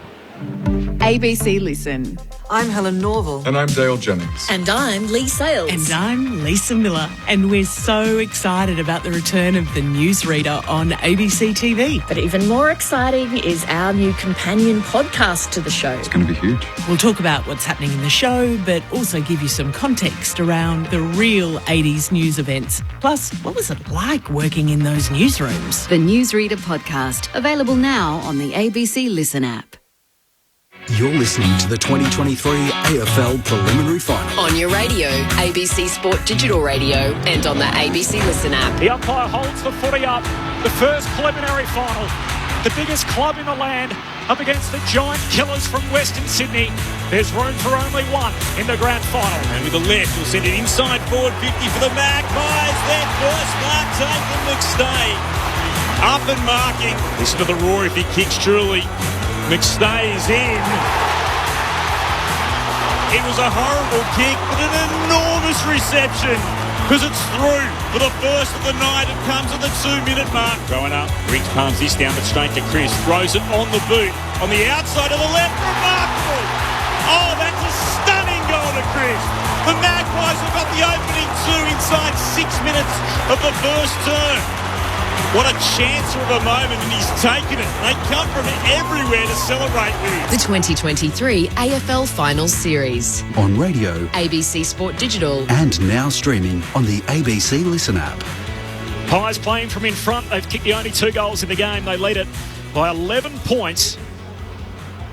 15 times previously they've led at quarter time this year. They've won 14 of them. Tim Hodges is on the boundary. Hodgie. Corbin, it was always going to be a fascinating watch, Nick Dacos's return. He had spent the first 6 minutes of that first term on the bench and the last 6 minutes of that first term on the bench. There was a moment just before he came on, which I tried to explain in the call. I think he was so wound up that he took the top off the water bottle and tipped it on his head, almost just to try and calm himself down before he went out on the ground for the first time in a couple of months. So he went forward. I think he'll be better for the run in that first 30 minutes, but it was certainly in a brilliant year that it's been for him. That was his worst quarter of footy, but it's still very nice to see the number 35 back out there. A bit of that Wim Hof type stuff, Lids, that you're a big fan of. So. I am, yeah. I wouldn't do it before a game, though. I was more about Cuzzy taught me to get warm, not get cold before a game, so I ran with that. But fantastic start to the game. The Pies look the better side at the moment, don't they? They've calmed the nerves, I think. A few fundamentals that I've just seen from the Giants. They've let slip. The Briggs mark going inside 50 there. The Brent Daniels shot on goal. those you got to capitalise on those. You got a real pie-heavy crowd out here to try and silence them a little bit. And they worked their way back into the contest reasonably well, the Giants. But you're right, that composure with a bit of skill execution is letting them down. Yep. A couple of times they've had an opportunity, one unluckily because they did get it out the back to keep, and then the 50-metre penalty was brought back to Brown and he missed a shot at goal. But a couple of other times they've had good options on over the top. Collingwood play that really high press, Mick, that we talk about all the time. And the Giants just didn't see it, didn't understand where it was and couldn't quite get it there. On the other side, though, Mick, the experienced stars of Collingwood have settled into this game really well. Jordan De Goey's had the 10 touches, 4 clearances. Scotty Pendlebury, 8 touches. Steele Sidebottom, 8 touches, 4 clearances as well. So those guys who just understand the pace of prelim finals have settled pretty well. No question. This time last week we were watching the Giants absolutely demolish Port at stoppages. At the moment it's 10-5. Yep. Collingwood's way, yeah. Collingwood's way, but it's not... We read a lot of numbers, but it's what comes from those stoppages. Collingwood stoppages then, that 10, they really broke and set the play up. It's, sometimes you get a mongrel kick out of a stoppage and it gets marked by the backline player of a Collingwood and they kick the ball back, but it's counted as a stoppage clearance. But I'm not that sold at the moment that the game... I thought the Giants showed a lot of maturity in coming back. There was certainly 3 gettable goals, no question about that. And I reckon the umpires made 2 horrible mistakes. And I mean that in fairness to umpires and that sort of stuff, but you've got to be able to read the play, forget the crowd and look at what's happening. And umpires are told this, watch what happens. Don't just lock yourself in because you're going to deny something happening. I think the Giants got themselves back in it. The biggest problem to me looking at the game, though, is that Collingwood are still dominating that little stretch of corridor between centre-half forward and centre-half back, and they're prepared to use it or run through it. At the moment, the Giants are using it, but then they stop and they have to go wide. If they can pull that back into a 50-50, they're right in the game. Nick Dacos starting in the middle now, just getting back into the game. Had 4 touches in that opening term. Collingwood by 11 points as we start the second quarter. Cameron wins it down to Nick Dacos, but he fumbles out towards Tom Green. Soccers it to centre half forward for GWS. Hits the deck, bursting through Daniels, tackled, dispossessed. Now on the bottom of the pack is Brown. Got a hand pass out, but went straight to Howe. His hand pass, a turnover. Tom Green kicks into the forward pocket for GWS as Hogan and Moore tangle and the ball slides out of bounds. First goalless opening quarter for GWS this season. So 3 behinds at quarter time and now early into the second, and Collingwood 2-2-14. Meanwhile, the NRL, the Panthers lead the Storm 16-4, about 25 in. Briggs palms it down, but it's De Goey who emerges with it for the Magpies, and he sends it out to the wing, marking their Mycheck just forward of it. Pauses for a moment, allows players to stream forward, goes short by hand, chance to build again. Pinsky finds Chris, diving forward, takes the mark. Just forward of the logo. They're congested all of a sudden. 2-2-14 to 3 behinds, Collingwood in front. Opening 60 seconds of his second term. Long kick inside, forward 50. Cameron goes to ground, couldn't mark. Dacos hand passes over the shoulder to Mycheck. He's set upon immediately. Buckley got him. Takes him to ground. Ball up inside, forward 50. That's 0 in the goals column. Starts playing with your head eventually, though, in a big game like this. The Giants need that goal, just for their own nerves. Briggs, in the end, his head out as a soccer as he kicks a half volley out towards Whitfield. Hurried ball under pressure out of the defensive arc, and Markov takes the intercept mark. So Collingwood can dump it back inside 50. Pies by 11. Haven't had a goal since the 6-minute mark of the opening term. Now 2 into the second. Kicks to the top of the goal square. They all miss it. Cameron gets a second go. Tackled immediately. Hand pass out to Elliott. Hits the volley but misses. Near side of behind. So Collingwood move to 2-3. GWS are 3 behinds.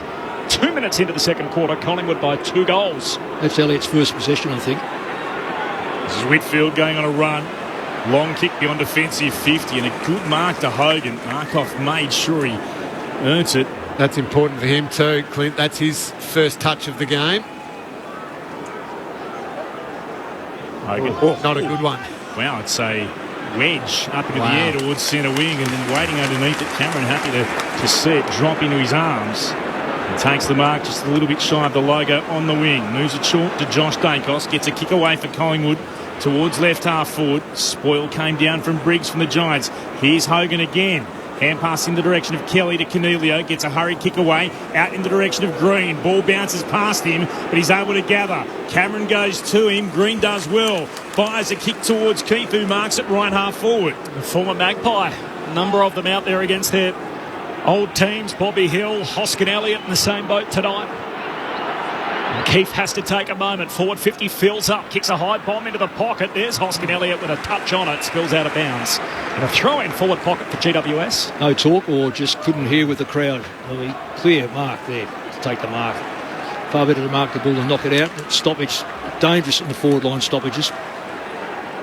Inside the forward arc here for GWS at the punt road end. Boundary throwing 40 metres out from goal. Cameron wins the hit out for Collingwood down to Josh Dacos. Hand pass to Degoe, who's been busy. Ugly kick down the wing. Ash able to blanket it down to Whitfield. Puts it inside 50. Brown. That is elite. Brilliant. And that's where he's been back at his best. That half back, isn't it? It's he's brilliant. He is. Well, either side too, Mick. He's as good a kick as I've seen and players that I've played with over the journey. That spot up there in between two people just over Hoskin Elliott's head. Let's hope Cal Brown can knock this one through after his initial shot in the first quarter.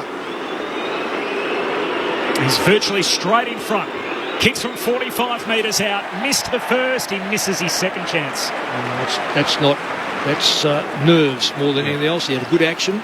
Giants still without a goal. They've had 4 looks, 4 scoring shots, all behinds. Collingwood 2-3-15 Pies by 11, 4 minutes into the second. Darcy Moore takes a few steps beyond the defensive goal square and then stabs the pass to Howe, who marks hard up against the boundary line in the right back pocket. Brilliant scene. 90+ thousand in at the MCG. Lights on, it's spectacular, and the kick is towards the wing, and Briggs is able to drag in the mark with the right hand, surrounded by footballers. Goes on a couple of steps inboard and then sends it back from whence it came. Inside forward 50. Great mark at the back. Maynard is up. And another rousing round of applause from the Collingwood faithful. Every time he's touched it tonight, it's brought celebrations from the massive crowd that has come in this evening. He goes short here. Chance for Chris to go beyond defensive 50 with a kick towards centre wing. And that's a good mark to Taylor. He's able to work his opponent out from underneath it, and he has it on centre wing for the Giants, who trail by 14 points. 5 gone in the second. Usually more a spoiler. Well, he's added to his game core, hasn't he? We like that. The intercept marking, and how's that for a fly? Hogan had a fair piece of it, and the mark's going to be paid. Floating across the front of the pack. And Hogan, a huge contested grab after a quiet start. He feeds it immediately to Toby Green. Loads up from the 50. Green silences the Magpie army. Toby gets the Giants party started. They've arrived fashionably late. 5.5 minutes into the second term, but they have their first goal at last. GWS 1-4-10. Collingwood 2-3-15. Pies by 5 points. 6 gone second term. I was going to say, what a surprise who's kicked the first goal. Yeah. But I'll say this now, Lingy, and we've all, coached or played finals. If you relax for a second, that Hogan has demonstrated down this other end. He kicks the ball 40 metres up in the air and only goes 40 metres. There's no guarantee. I know he can kick 50, but there's no guarantee he's going to kick 50. So therefore, what do you look for? Getting on the line, number one. 2 is don't let anyone near him who's going to look. Everyone, Collingwood players, every one of them was asleep. Well, and it was Braden Maynard who flew with Hogan. Yeah. Landed on the ground, and he was trying to hobble back. Yep. Left Toby Green there. Cox wins the tap, but Walter's able to work it to Canelio for the Giants. Coming through, beautifully gathered. Brown, magnificent. Have it on in turn again to Tom Green. Kicked inside forward 50. Bobby Hill wanted it more. Quaynor rather charging out to take the mark, and he'll come towards right half back. And he finds McCreary. Read that beautifully off the foot pass. Inside forward 50 from the Giants, and he'll move it short. Because Hogan had the lead on Murphy. It was a beautiful kick from Whitfield. And Quaynor had to come off and help then. Really well read. To Pendlebury and back to Quaynor. Marks between full-back and centre-half back and switches it out to Maynard. There's the applause again. He's got space to work with. Runs to left half-back for the Magpies. Kicks towards the wing. Good mark again here. Kelly dragging it in and goes short to Daniels, who marks on the logo. Haven't seen a lot of Kelly not as dominant as I thought right now. You'd expect him to be right up the top end. Playing more of a wing role these days. I reckon it can be a bit hit or miss when you're playing out on that wing. If you want to watch anyone, watch Steele Sidebottom play the wing. He never misses. Daniels to Buckley, and Buckley inboard to Ash. So they haven't got the wave going yet, the Orange Tsunami. And the slow play at the moment, trying to thread their way through. Dangerous kick. Ward the target, knocked away from him. Giants win it back. Himmelberg, surge kick forward. Daniels at the drop.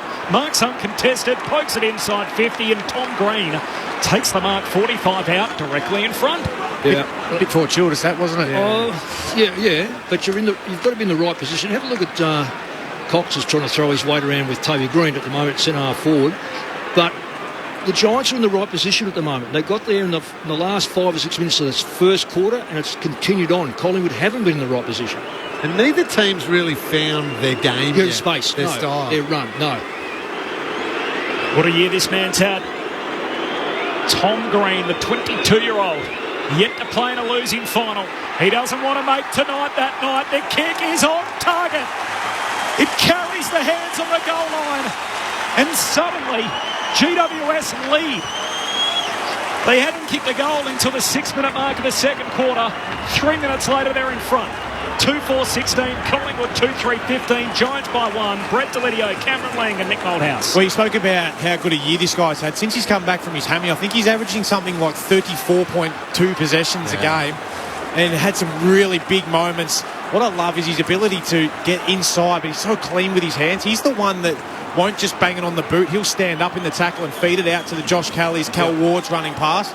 I've just seen a little bit of tendency to do that early from the boys, but under pressure they're trying to bomb it to get it forward. It's like, be composed. Who can be the more composed team here to get it onto the outside and get your score involvements? And they're starting to do that, aren't they? 11 to 6 contested possessions, but now it's equating to inside 50. 7-2 Giants way. The restart, the Giants win it again. They get the clearance. Tom Green bangs it deep into the right forward pocket. Going up was Hogan. Tapped it down to Toby Green. Will kick around the body. He wants Riccardi. Couldn't mark. Spilled down to Daniels. Hand passes back. Riccardi tries to gather. Kelly overran it. Oscar Elliott can pick it up. Gave it to Murphy for the Magpies. Clearing kick will bounce across the boundary line. The umpire will say... Could possibly be paid. No, had 2 Collingwood players there. They almost marked it. That it's going to be a boundary throw-in. Right where the 50-metre arc meets the boundary. I was trying to build to it, but, They've got a quota they've got to hit, don't they? That's very good. Giants by a point. Boundary throw-in right on their forward 50-yard. Cox, first hands to the footy for Collingwood. Knocks it out towards the boundary line and picking it up, stepping now to play is Himmelberg. Another boundary throw-in. 60 around from the Giants' goal. 2-4 to 2-3. Collingwood's 2 goals came in the first 6 minutes. And the Giants' 2 goals have come in the last 4 minutes. We're now 11 played. Second quarter, Giants by 1. Boundary throw in Keith. But he's palmed to it, knocks it forward, makes 10 metres and will do it all again. Can I just on that ruck work, Keith is doing a lot better on Cox and Briggs is doing a lot better on Cameron. I reckon the Giants have swung that around so that they marry up. Now, Cox is no longer now being able to direct that ball. And Keith's not a great ruckman, but he's a competitive person. Magpies fans sense their team needs a lift. Cox palms it down in the direction of the goalie. It's been held into him. They'll ball it up again. Wood chant. They're going for a moment around the MCG. Keith palmed it down. Tom Green tackled by Mitchell. Ball jarred free. The goalie will have it for the Magpies. Kicks Collingwood's towards the wing, and it's a good mark to Himmelberg. They've done that well this quarter. A lot of intercept marks on the wing, both sides of the ground. Himmelberg steps inside Myercheck. Puts it into the right forward pocket for the Giants. Front position was Keith. The back, though, Brown, his hand pass up into the air, only found Markov, tried to shovel it out. It's come here to Hogan, who's been locked in by 2 Magpies. Still in the right forward pocket for the Giants, who lead by points. 12 gone in the second. Umpire tosses it up. Cox wins the hit out just wide of DeGoey. Under pressure, back pocket for Collingwood. Hand pass to Josh Dacos. Comes out of the defensive arc. Kicks to the wing. Bobby Hill's got to go. Iden in the other direction. Takes the intercept mark. Knew the pressure was coming front on. Kicks it in the front half for GWS. winning the territory battle at the moment. As Iden sends it down to the pack at half forward. Big leap from Brown. Moore gets the telling spoil in. Markov knocks it forward. To go, he had it, lost it. At his pocket, picked by Cornelio. Hand pass to Tom Green for the Giants. Handball away to Daniels. Look away, hand pass over his shoulder. Forward pocket, Toby Green. Outside right boot, kicks to the hot spot. They've got it again. Mark back inboard.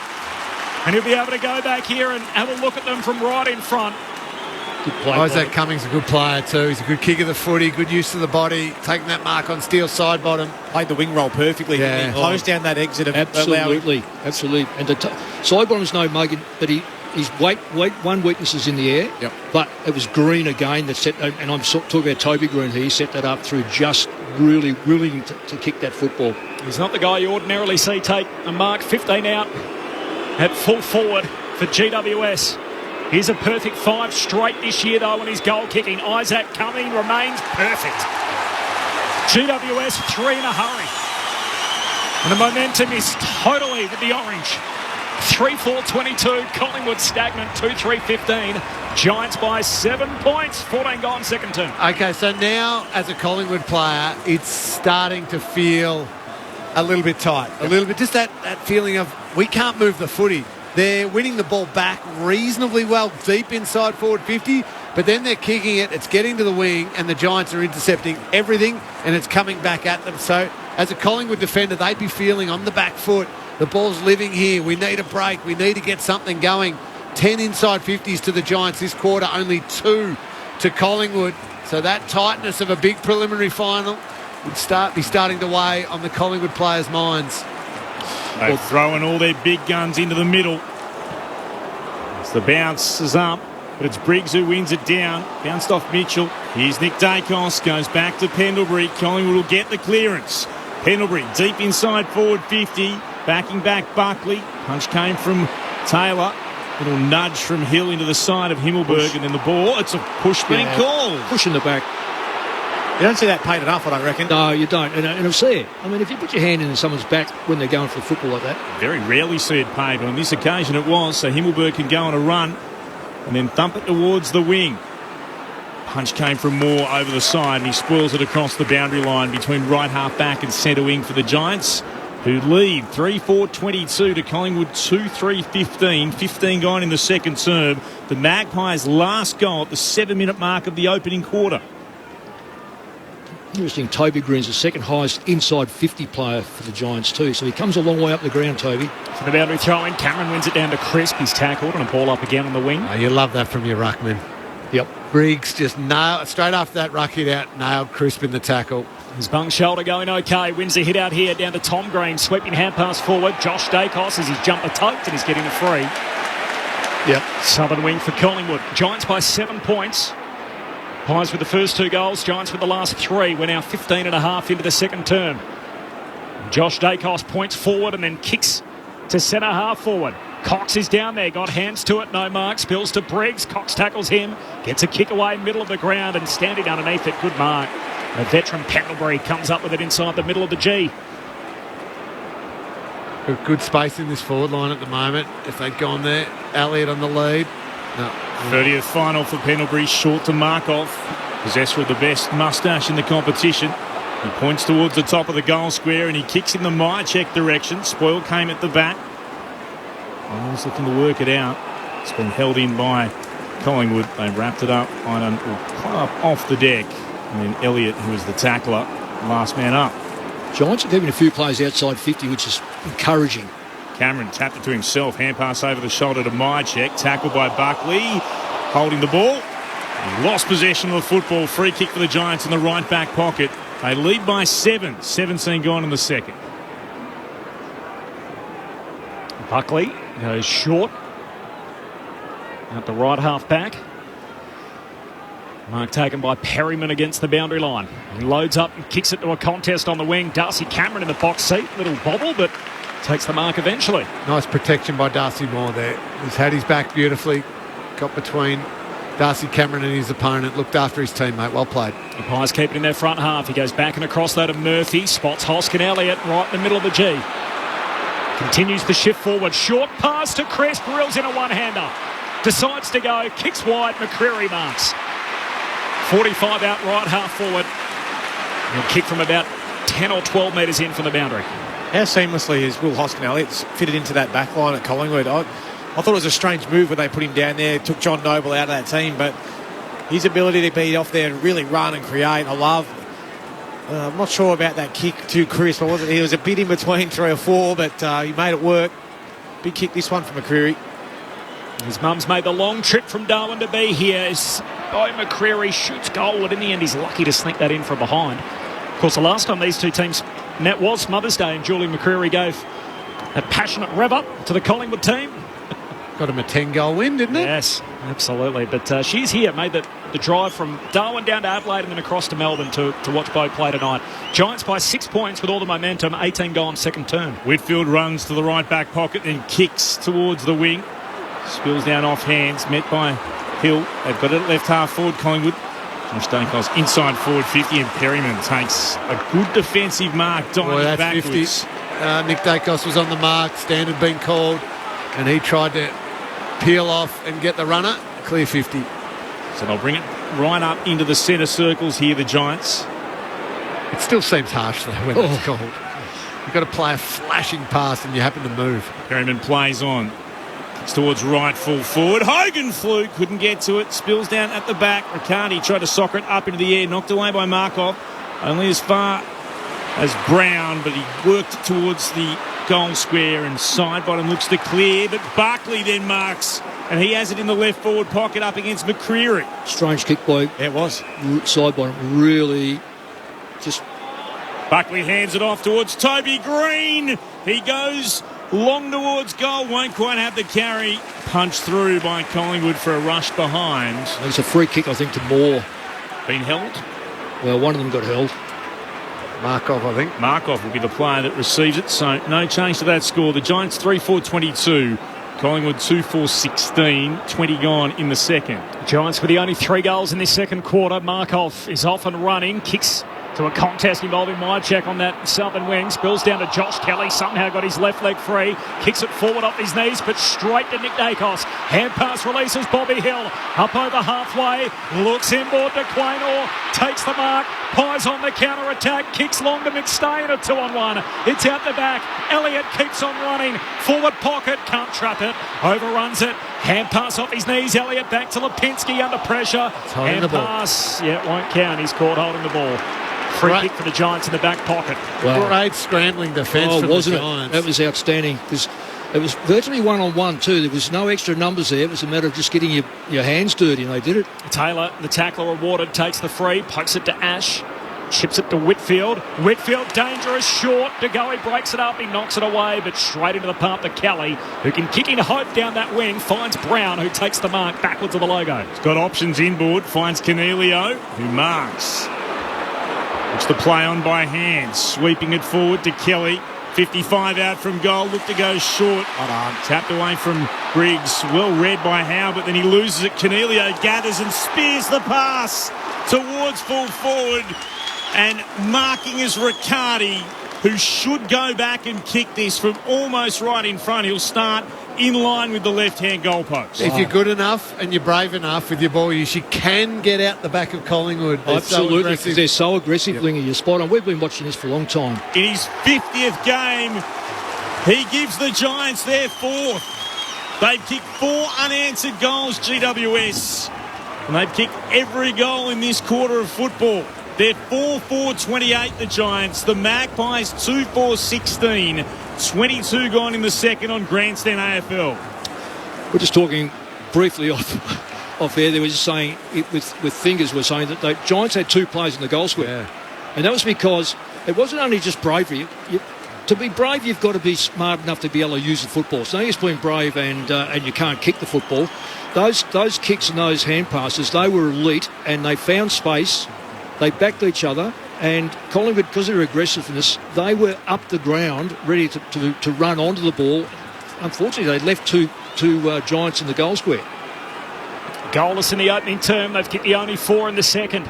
GWS up by 12. Back in the middle. Briggs wins it down. Pendlebury's he's been tackled. Trickles a kick forward. Here's to Goey. Hand pass releases Nick Dacos. Jinking run. Hand pass goes back to Hoskin. Elliott 60 out. Tumbles a kick inside 50. Kind bounce for the Powers. It'll sit for Myercheck. He snaps goalward but misses. And the unlucky to sneak it through for a behind. Collingwood, they were 2 straight. Their last 5 scoring shots have all been behinds. They're 2-5-17. GWS 4-4-28. Giants by 11. Time on second quarter. That's what they've got to do through the middle of the ground, though, Collingwood. It was De Goey first, surging onto it. Then Nick Dacos, and just getting that run through the middle of the ground. They've got to continue to be bold under pressure. Himmelberg to Ash. And then he spots Bedford, who can't mark. And Sidebottom just was able to put him off. So he came back towards the football and where Bedford was, and the ball across the boundary line for a throw-in. Collingwood led by 12 points, the 7-minute mark of the opening term. Giants have been strong since as Briggs wins it down. Here's Bedford, now Ward for the Giants to Lloyd, gets the kick away. Comes down the commentary wing. Murphy got in front of his opponent. Was able to win it and gave it to Quaynor in front of the interchange benches. Kicks the Magpies towards right half forward. Taylor came out to it. Great Mark McStay, now a push. Wow, that looked like good body use. Well, a little bit of hands, but looked like an aside, didn't it? Yeah. Sam Taylor takes the free. Short kick to Lloyd. Giants all in orange with the big charcoal G and the white shorts. Collingwood in the black and white with the black shorts. Tom Green just takes a moment. His 8th disposal of the quarter, which includes a go-ahead goal. Sends it down to his namesake, Toby, but he's caught at the back. And Darcy Moore takes the intercept mark, and immediately he's off. The Pies trying to switch. Hand pass away to his mate Murphy in defence. Kicks out to half-back. Howe takes a chest mark. The shooter's sleeve on, protecting that broken arm. Hits up to Goey, centre half-back for Collingwood. They get some go-forward here, the Magpies. Crowd trying to will them. 90,000 plus cheering the Magpies in the house. Comes out wide to Sidebottom. Short kick to Cox.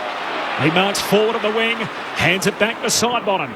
Now the kick to come inside 50. Bobby Hill leaps up, no mark. Spills down to McCreary. Hand pass inboard. Nick Dacos snaps goalward but misses to the left. A few with an obstructed view thought it was a major, not to be. Missed significantly out to the left. Trying to keep on the outside of the right boot. 6 straight behinds for Collingwood since their last goal. They're 2-6, GWS 4-4, Giants by 10, approaching half-time. There's your rustiness call. Yeah. Earlier in the year, that's going through. I nearly put in the book straight away, but... Well, it's almost left foot. Yeah. Look, he's so talented on that right, though, Mick. I don't mind it, but you usually see him kick those. Whitfield long towards the wing. Going up then was Brown. Was able to get a fingertip on it. Come down to Riccardi. Couldn't quite find Cornelio. Magpies will emerge with it. Hoskin Elliott to Mitchell to Moore. Back to Mitchell. Kicks Collingwood towards left half forward. Here's Nick Dacos again. Standing on the boundary line.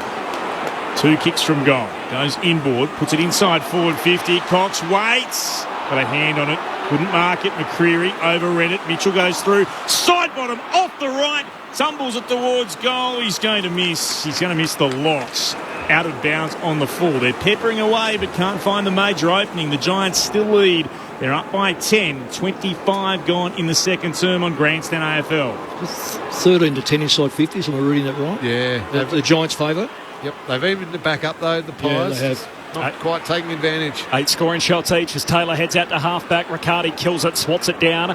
Callahan extracts it for the Giants. Hand pass to Brown, back to Riccardi. A little casual, mowed down by Hoskin Elliott. Says play on, got a kick away. Moore, one along the ground, just squibs it straight to Brown at the Giants. Hand pass away to Callahan, gives it to Cornelio. Short pass out to half-forward. They're on downhill, the Giants. Picked up by Tom Green. Shoots Colwood. He's missed everything, Tom. Yeah, it's bad play by Green. I know he's a young player, but all he needed to do was look up. Hogan's going to let him know, and probably rightfully so, because he's not quick, but he needed to steady and perhaps pull that kick back. Never been shy of letting teammates know he was available. No, that's exactly right. Kick from the Magpies is long towards left half back. It's nothing wrong with that, Clint. I'm not suggesting otherwise. And you can point it out quickly, but I love what Toby Green did. Toby, instead of going and talking to, and just pointed straight away. Here's where you need to be defensively. The ball's coming back. Yeah, exactly. Move on from that. Get on with the next moment. There's the 2 different personalities, Anthony. one's team, one's full forward. Throw it in. Keith won it down. And Dacos had it. Dunked a tackle. Got it to DeGoey. Tackled by Whitfield. Got the arms free and the hand pass out. Knocked forward by Mitchell for the Magpies towards the logo. Slapped on again. Mychek tries to get there. Himmelberg got there first. Hand passed out to Buckley. Kicked high up in the air. Still on the wing. Underneath it, Keith. Spoil came from Cox. Spilled down to Ward. Has it for the Giants. Again, kicks high up in the air towards right half forward. Darcy Moore saw it well. And he took the mark for the Magpies at left half back. The Giants' lead remains 10 points. 27 gone in the second. Moore goes back to Howe, still inside the defensive 50. Is there time for a late Collingwood major? They haven't kicked one all quarter at centre half back. Hand pass out to Murphy. Off the back flank, kicks down the wing. Quaynor stands in front of Ash, spills the mark last moment. Pat forms behind him. Hump says play on. Whitfield hands it out. Riccardi, clever. Deft touch out in front of Bedford. Soccers it forward. Here's Markov. Grabs it for Collingwood. Wow. Bedford's got him. Wow. And now a ball up. That is just for the public's point of view. Bedford missed the ball, chased the ball almost on his knees. Didn't give away a free kick, but just hounded that ball to keep it in near the forward line. It'll keep Collingwood goalless in this second quarter as Cox with a hit out. A siren goes. And it's a 4-goal-to-zip quarter. All 6 goals in the match have come at the punt road end. It's Collingwood 2-6-18, trailing GWS 4-4-28. The Giants kicking 4-1 to 4 behinds in that second quarter. The goal kickers for GWS, Toby Green has one. Tom Green has one as well. One for Isaac Cumming and one for Jake Riccardi. Just grabbed the back of his hamstring after he was tackled by Hoskin Elliott on that outer wing. He has rejoined the play and seems to be okay, but we'll get Hodgie to keep an eye on Jake Riccardi. While for Collingwood, their 2 goal kickers both came in the opening quarter. One for McStay, one for Jack Crisp. Sorry, Cobbs, quickly jump in, and Hodgie will be all over this. The physio's gone straight to him. He's got a limp up. So you're right, you spotted that well. Something with going on with Riccardi. 4-4-28 GWS, Collingwood 2-6-18, so a 10-point lead for the Giants at half-time. The Pies in a bit of a slow trot. They'll make their way down the race first, closest to the goals at the city end, and now GWS with a bit of rhythm into a slow jog themselves. They go in with a 10-point advantage at the half. Before the thoughts of our experts, Tim Hodges is on the boundary. Hodgie. Just an interesting one. Craig McRae, normally, jovial, fun, walks around the sidelines, acknowledges people in the crowd. He went straight down the race behind the bench, steaming. So I sort of feel like, and Mick will know better than anyone, that the Pies might be getting a decent-sized bake at this half-time address. Thanks, Hodgie. They did have a goalless quarter in the final term against Melbourne, so that's 2 of their last 3. They haven't kicked a single goal. They kicked only 2 goals for the match, and they both came in the first 6 minutes of play. Mick Moldhouse, Cameron Ling, Brett Delidio with their thoughts to half-time. First quarter, Pies on top in the stoppages. I think it was 10-3 was the clearances, and they were able to almost keep the ball in their forward half pretty well from that. But after quarter time, as soon as the Giants fixed that area up, the clearances in that quarter were 7 to the Giants, 8 to the Pies. With that being even, that's where the Giants really got that ascendancy combined with whenever Collingwood tried to rebound the ball, it was getting cut off around the wing, the middle of the ground, and a really impressive quarter and pretty much in control. And the moments where Collingwood had a little bit of play in their forward end, they just couldn't capitalise and finish their work. Yeah, and I think what we're seeing is the fortuitous kicks are going the Giants' way. Some of the calls, like that McStay mark, I reckon that was 50-50 potentially, goes against the Pies. Things just aren't quite rolling for the Pies boys at the moment, but geez, it's a nice tight contest, but they're just not capitalising, as you said, are they? Their inability to kick those goals when they actually are getting an inside forward 50 is costing them at the moment. Well, I reckon there's one move that changed the whole dynamics of the game. The ruck one that you're talking about? Yeah. I have no fear of saying that Cox, and I think I might have said a couple of weeks ago that he'd probably, his form, had one really big game and McRae said, no, you're in the side. So I think it gave him a lot of confidence. He went from second to first ruck. Today he dominated that first 15 minutes up against Briggs, and then they got their mix right. Now, so that's a bench move, and I'll say right now that is Kingsley has probably outmanoeuvred the ruck dominance by saying, okay, now Keith's done a pretty good, in fact, done a wonderful job on Cox. So Cox is now incidental as far as stoppages go. So that's now left for players on the ground to do it, not the ruckman pushing it where he needed to push it. And of course, I think with Cameron and Briggs, they are basically nullifying each other. So it gets down now, depth of midfield and dominance of midfield. That's why I reckon there's no doubt that Dacos went in the middle because they just weren't clearing the football enough. At no stage in that almost entire first half did we see the Collingwood extreme bounce off half-back. And that front, that slingshot type play where it's just bang, lightning fast back through the opposition. I'm assuming that's... Timmy Hodges just told us that Craig McRae didn't look real happy and was heading down there. I'm assuming that's going to be his key message. Why have we gone away from playing the way that makes us a good team, a dangerous team? Now, can they do it though, Liggy? Have they been able to do that? I think it's been taken off. That's what I think. That's a great point, an absolutely valid point. But if you're a really great team, it doesn't matter if the opposition know where you want to take it. You still got to get it through there. And you've still got to be able to run. How many times have we seen a mark taken in the pies and a player flying past a handball receive? Not too often. So I reckon Craig McRae will be saying, yeah, I know they're defending it well, but that doesn't mean we just give up on it. We've got to still be prepared to get quick because we play well when we get quick through the middle of the ground. Yeah, I think they're a bit gun-shy because of the speed of the Giants forwards. Bedford, electric. Daniel's the same. Cal Brown is the quickest player on their list. So that's why I think they're a little bit gun-shy. Watching Toby Bedford this final series, someone needs to tell me how he's not still at Melbourne. What were they thinking letting him slide away? That is just unbelievable, isn't it? How quick is he from a standing start? That little bit of play in front of me, or in front of us here, just to recap it, there was I might have got it wrong, but there was a contest that fell out. He was on his knee. He was on his stomach. Got up onto his knees. The ball trickled out. I think it was Quaynar. It went into his hands. Or certainly a backline player from Collingwood. Markov. He was able to get there in the space of what appeared to be a second. Markov didn't even have a chance to pick the football up and get away with it, yet Bedford was on his knees. It was just a remarkable piece of play. Just recapping half-time, 4-4 to 2-6, so both with 8 scoring shots. We've seen accuracy decide a couple of finals already this September. A 10-point lead for GWS at the half. The thoughts of Brett Delidio, Cameron Ling and Mick Moldhouse. Just a little note, Toby Green has actually kicked the Giants' first goal in all 3 of their finals so far. Robin Greensborough off the SMS, one for you, Clint. Clint, please. When it comes to moustaches, Oleg Markov does not have the best. There is no such thing as a good moustache. No, not true. We rock a couple of moustaches in the Perth box. Mitch Turner's got one. Sharad Wellingham's got one. We keep a good close eye on the moustaches. And it goes on to say, and he looks like the bad guy from the Wacky Races. I'll give you one. We've called him Dr. Eggman from Sonic the Hedgehog. Remember Jim Carrey? Carrey's character? I don't know either of those guys. You don't have kids. I don't know. And Annie says, appreciating your comments and insightful knowledge regarding the Giants, Brett. So many commentators haven't a clue about them. We're very lucky to have 3 of the best analysts in the game. Just before the news, Tim Hodges is on the boundary again. Hodgie?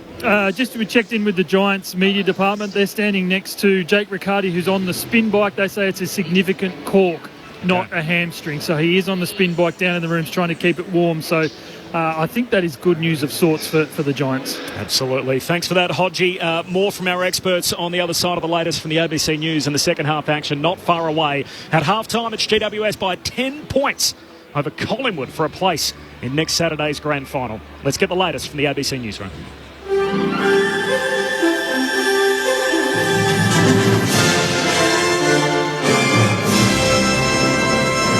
ABC News with Glenn Lauder. The new chief executive of Qantas has issued an apology to Australians over a spate of scandals which have damaged the brand's reputation. Xanthi Gregory has the story. Vanessa Hudson only just took over the top job from former CEO Alan Joyce. Today, she's apologised for letting the nation down.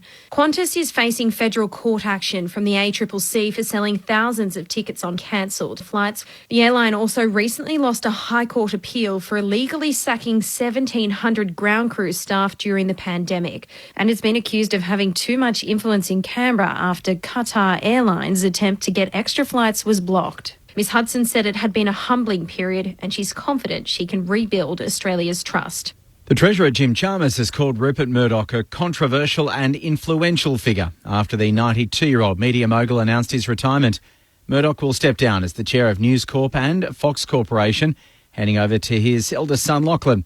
Mr Chalmers has refused to share his views on whether News Corp's coverage has treated the Labor Party fairly. I try not to go into whether or not I feel, publicly, whether I feel stories or coverage have been fair. I think the body of work is there for all to see. He has been in lots of ways a controversial figure, but an influential figure too, and this is an end of an era at News. Federal budget figures showing a surplus of over $22 billion last financial year are sparking suggestions of another surplus this year. It's the first budget surplus delivered by a federal government in 15 years and is partly due to strong commodity prices. The government says it's also a result of responsible economic management. Economist Chris Richardson says it's unclear how long it will last. There is a solid chance of another surplus this year. But the basic story that the budget news is good but only temporarily good before the challenges become more obvious is true. It's just that the extent of the good news and how long it is lasting for keeps being longer than Treasury and the Treasurer expect. A man's died after being shot by police in Kalgoorlie in the West Australian goldfields. Brianna Shepherd has the story. Police were called to reports of a man armed with a firearm in an alleyway near Whitlock Street just after midday. One local resident said they saw police vehicles flying by, while Len, who lives in a nearby house, said he didn't think they were gunshots at first. Heard noise, it could have been 2, could have been 3. Police have now confirmed the man has died, describing the incident as tragic and saying his family has been informed. Major crime detectives have been deployed to Kalgoorlie to investigate along with internal affairs officers. The officers involved are being provided with health and welfare support. The ACT's chief ministers moved to reassure Canberrans that Monday's stabbing at the ANU was an isolated incident, as the territory's chief psychiatrist prepares to review the circumstances. The university's Chancellor, Julie Bishop, questioned the Barr government's decisions around information sharing back on Monday. Andrew Barr wouldn't be drawn on his confidence in Canberra's mental health facility, but insists that there's no ongoing on-campus risk. There are specific investigations underway into the specific incident, and of course the response time was a matter of minutes, both from ANU security and from ACT policing and the ACT ambulance service. More violence has broken out in Indonesia's Papua region, where a police officer and pro-independence rebel have been killed. Here's Indonesia correspondent Bill Birtles. A spokesman for the West Papuan independence movement confirmed one rebel fighter was shot dead in a remote highlands area, coming days after a policeman was killed. The deaths are the latest in a string of violent incidences, including the burning of shops and government-built structures by the pro-independence rebels. Indonesia's military and police for the past 7 months have been searching for an armed group that is holding a New Zealand pilot hostage. Pro-independence spokespeople accuse the police and military of using violent tactics against locals in Papua. King Charles has made an emotional stop in front of the fire-damaged Notre Dame Cathedral in Paris during the second day of his state visit to France. Earlier, the British monarch addressed lawmakers at the Senate, praising France and the United Kingdom's indispensable relationship. He says that both countries have the capacity to meet the world's challenges, including when it comes to climate change. The King's emphasis on climate change comes a day after the British Prime Minister Rishi Sunak announced that he would be watering down some of Britain's climate commitments. That's the latest from ABC News. For more news at any time, you can download the ABC Listen app.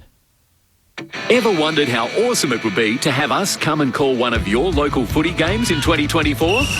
ABC Sport is celebrating local footy legends. Head over to abc.net.au/footy legends and nominate someone by sharing a photo and telling us what makes them a legend. Maybe someone at your club scored 14 goals or had 40 plus possessions. Every club has an unsung hero. On AFL Grand Final Day, we'll announce the winner of who will have their match called live on the ABC Listen app in 2024. Who's the heart and soul of your club? Share their story now. Visit abc.net.au/footy legends to find out more. Terms and conditions apply. Step into the heart of creativity on ABC iView.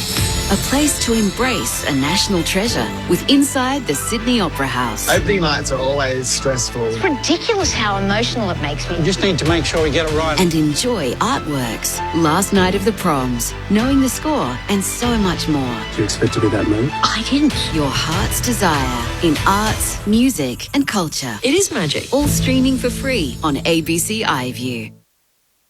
You're listening to the 2023 AFL Preliminary Final. On your radio, ABC Sport Digital Radio, and on the ABC Listen app. The intercept marking, and how's that for a fly? Hogan had a fair piece of it. The mark's going to be paid. He feeds it immediately to Toby Green. Loads up from the 50. Green silences the Magpie Army. Toby gets the Giants party started. They've arrived fashionably late. 5.5 minutes into the second term, but they have their first goal at last. Giants win it back. Himmelberg surge kick forward. Daniels at the drop.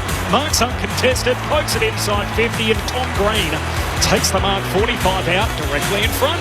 Yet to play in a losing final. He doesn't want to make tonight that night. The kick is on target. And suddenly, GWS lead. They hadn't kicked a goal until the 6-minute mark of the second quarter. 3 minutes later, they're in front. Forward pocket, Toby Green. Outside right boot, kicks to the hot spot. They've got it again. He's a perfect 5 straight this year, though, in his goal kicking. Isaac Cumming remains perfect. GWS 3 in a hurry. And the momentum is totally with the orange. So now, as a Collingwood player, it's starting to feel a little bit tight. 10 inside 50s to the Giants this quarter, only 2 to Collingwood. So that tightness of a big preliminary final is starting to weigh on the Collingwood players' minds. Canelio gathers and spears the pass towards full forward. And marking is Riccardi in his 50th game. He gives the Giants their 4th. They've kicked 4 unanswered goals, GWS. The 2023 AFL Finals Series. On radio, ABC Sport Digital. and now streaming on the ABC Listen app. All 6 goals at the punt road end of the ground. Collingwood kicked the first 2 of the game in the opening 6 minutes. It was 2 goals to zip at quarter time, and then GWS, after their first goal at the 6-minute mark of that second quarter, they kicked the only 4 of the term. So 4 goals for GWS in that second quarter to the Collingwood 4 behinds. At half-time, it's GWS by 10 points. This is ABC Sports coverage of the first preliminary final. Corbin Middlemass and Clint Wilden calling the footy. Tim Hodges on the boundary. And our grandstand AFL experts, Mick Moldhouse, Cameron Ling and Brett Delidio. Just repeating the news from Tim Hodges downstairs. The Giants medical staff saying that it is a corked right hamstring for Jake Riccardi. So he spent the half-time break on the exercise bike in the rooms, but good news that they don't have any fears of a strained hamstring at this stage for Jake Riccardi, just with the cork. 4 goals to 2. In the NRL, the Penrith Panthers are a significant favourite against the Melbourne Storm, and it is going the favoured way so far. So 18-4, the Panthers lead the Storm. Half hour to go there in their preliminary final at Western Sydney Stadium tonight. Half-time adjustments, Cameron Ling, Brett Delidio, Mick Moldhouse. What are we looking for here early in the third? I'm looking for a Collingwood shift in the way they're trying to move the footy. I think that'll be the big one for them. Mick and Lids were absolutely spot on just before the news there, saying that the Giants have taken that away from them. But I think when you're as good as Collingwood, you have to ignore the fact that they've taken that away from them and be prepared to keep going through there. The work around the contest, the Giants got back that part of the game back in their favour, so that's a part that Collingwood will want to fix up. But I reckon just the way Craig McRae coaches and how many times have we said to him, or heard from him, that he says, don't be boring. I don't want you playing boring footy. I want you to move and take it on. So I think he will have spent most of the halftime break trying to fill them with this idea of take the game on, be bold, be brave, play our way, and let's see if they can stop us for the entire game. I'd bring Ginnivan on for a start off. Who are you sacking? I don't care who you sack. Binsky, I don't care. It might even be a tool. Yep. Because right now, 5 players on the bench is a waste. You only need 2 or 3. And they've got the 5th one there just sitting there who can excite the crowd, can excite the forward line. The ball's been in there same number of times, 40 times each or thereabouts. Is that right? No, 24. No, sorry, 24 odd. They're getting nothing from the ground. So we know how good the Giants are in the air, so they'll just smash it down. I know that McStay's taken 2 marks and had 1 shot. He's kicked 1 goal, 1. So he probably has to stay, but double up the ruck. So maybe take one of the ruckmen. I don't know, but I'm sure that with the numbers you've got on the ground, even if you lose another one, you've still got 3. It's not as if you're back to that old 2 and you lose 1, you go, maybe we've only got 2. They've played half a game of football. Anyway, that's what I'll do. We heard from Tim Hodges about Craig McRae and how he sort of looked a little more serious than he ordinarily does going down to speak to the group at half-time, Mick. If you're usually sort of very jovial and very up and about, how would the group react, do you think, if he went in there and went them pretty hard? No, it's funny because I was just talking to, I can't remember who I was talking to off the air before in the other room, and I said the same thing, that if you're a nice bloke all year and then it gets to you in a final and all of a sudden you don't know how the players react, because he's had them for 2 years. They've been very, very good for 2 years. So which one isn't going to react? So you've got to be very careful about changing your demeanour. That's why it's important to be able to shuffle it around at different times. So you wouldn't have waited to grand final day, Mick. You would have made sure you had a couple of sprays during the year. Oh, you would have had to have. Yep. Yeah. Oh, well, probably more than a couple too. Yeah, don't be surprised by his demeanour on the outside, though. No, this bloke can eyeball with the best of them. I've been under him at the development level, but also at Richmond before. I'm not doubting that. But when you've had such a really good run at it for a couple of seasons, quite often you don't have the capacity, because you don't want to. You just don't blow up for no reason. But this is probably a reason.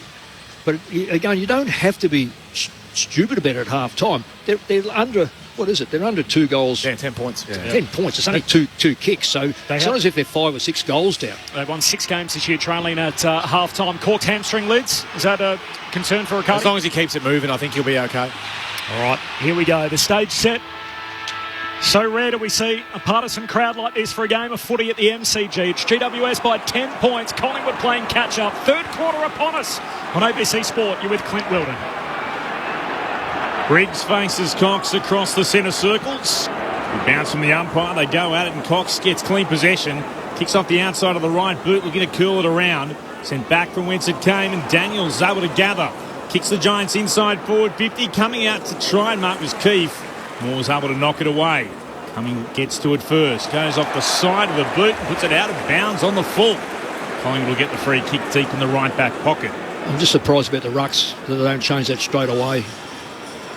Dacos to half back. Interesting. Try and generate that run you were talking about. That's where he should have started, honestly.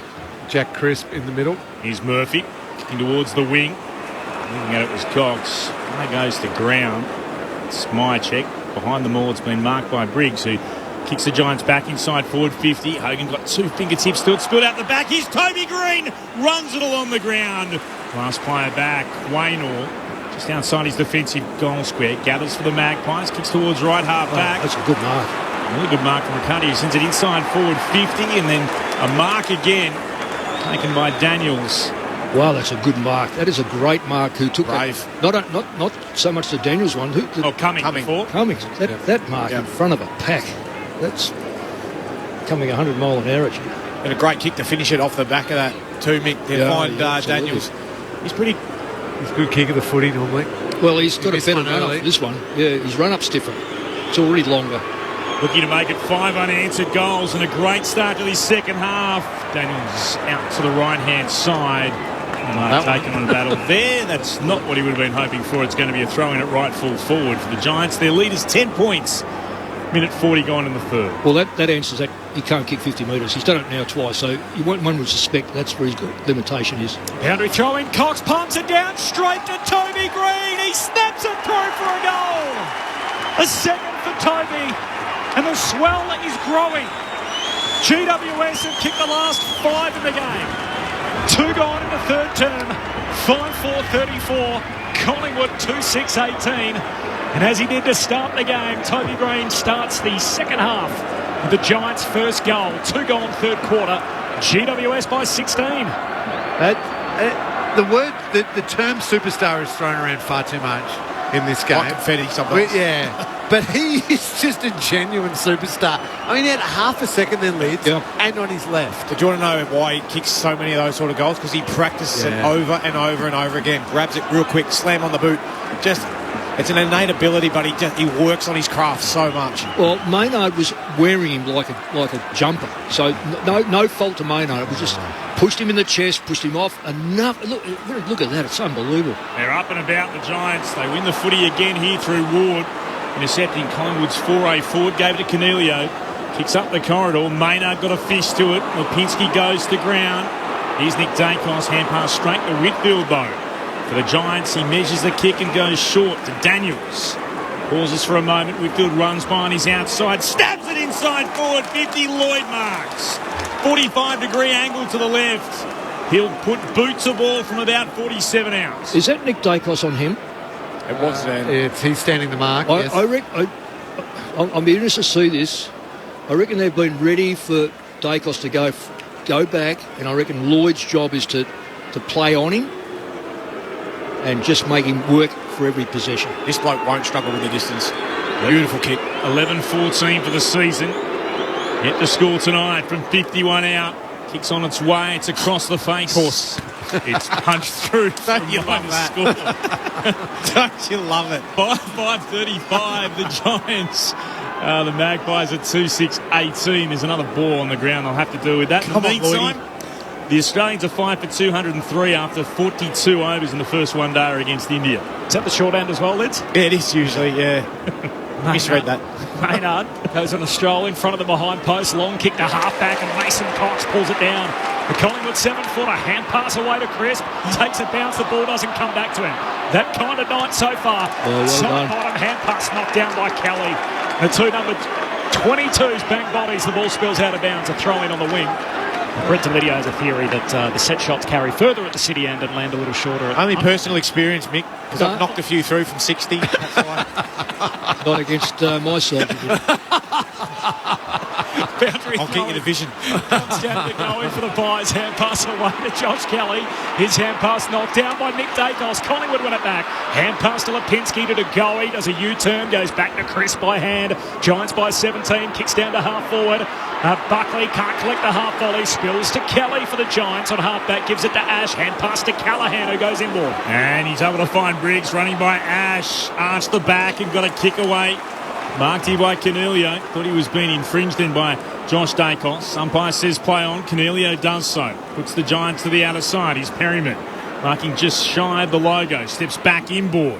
Kicks up into the air. Underneath it and flying. Oh, Hogan got to a good spoil from Moore. Landed awkwardly though. He limps away. Collingwood try to deal with it through Murphy. Hand pass into traffic. Again Cornelio. Hand passes off to Hogan. Got a hand pass to Cumming. Grubbers it along the ground only as far as Quaynor. Not the suggested kick that you probably want.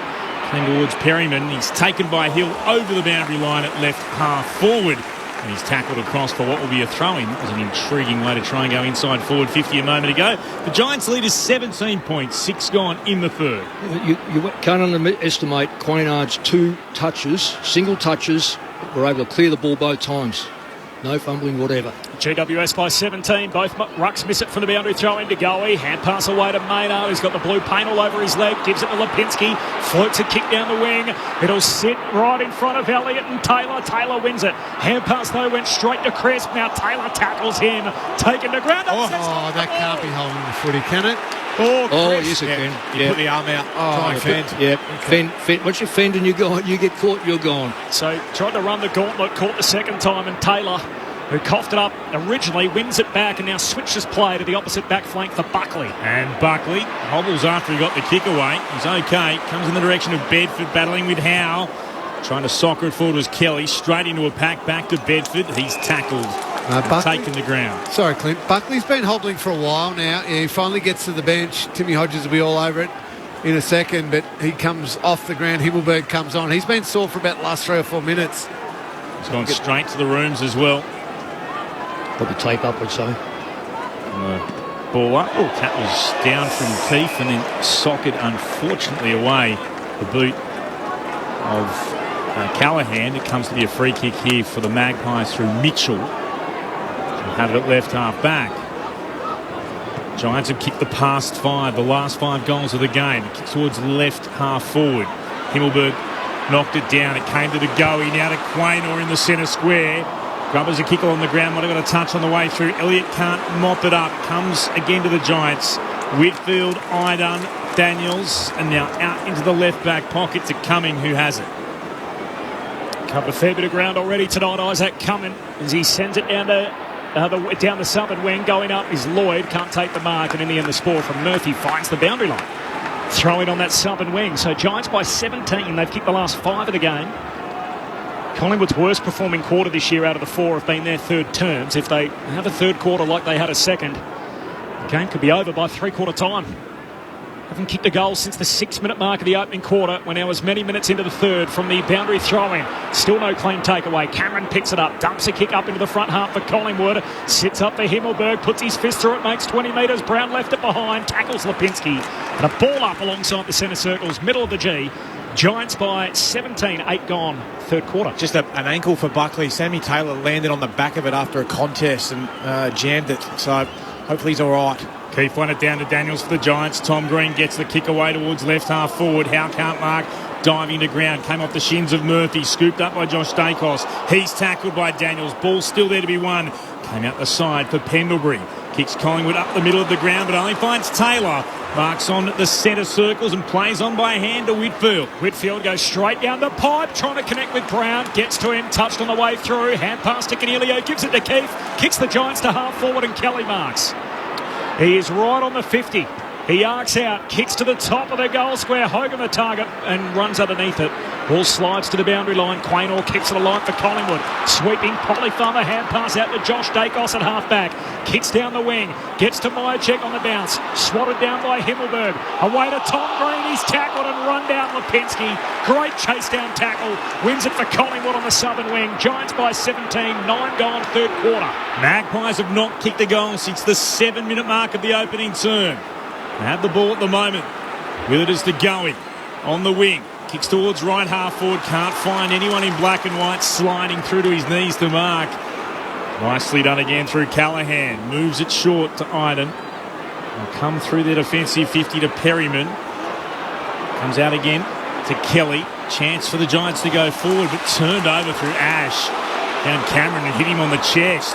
Collingwood now through Moore. Sends it inside forward 50 and McStay. Marks 49 out from goal. Has options on short. Spots Hill. He marks. Wow, just enough on it. Sorry.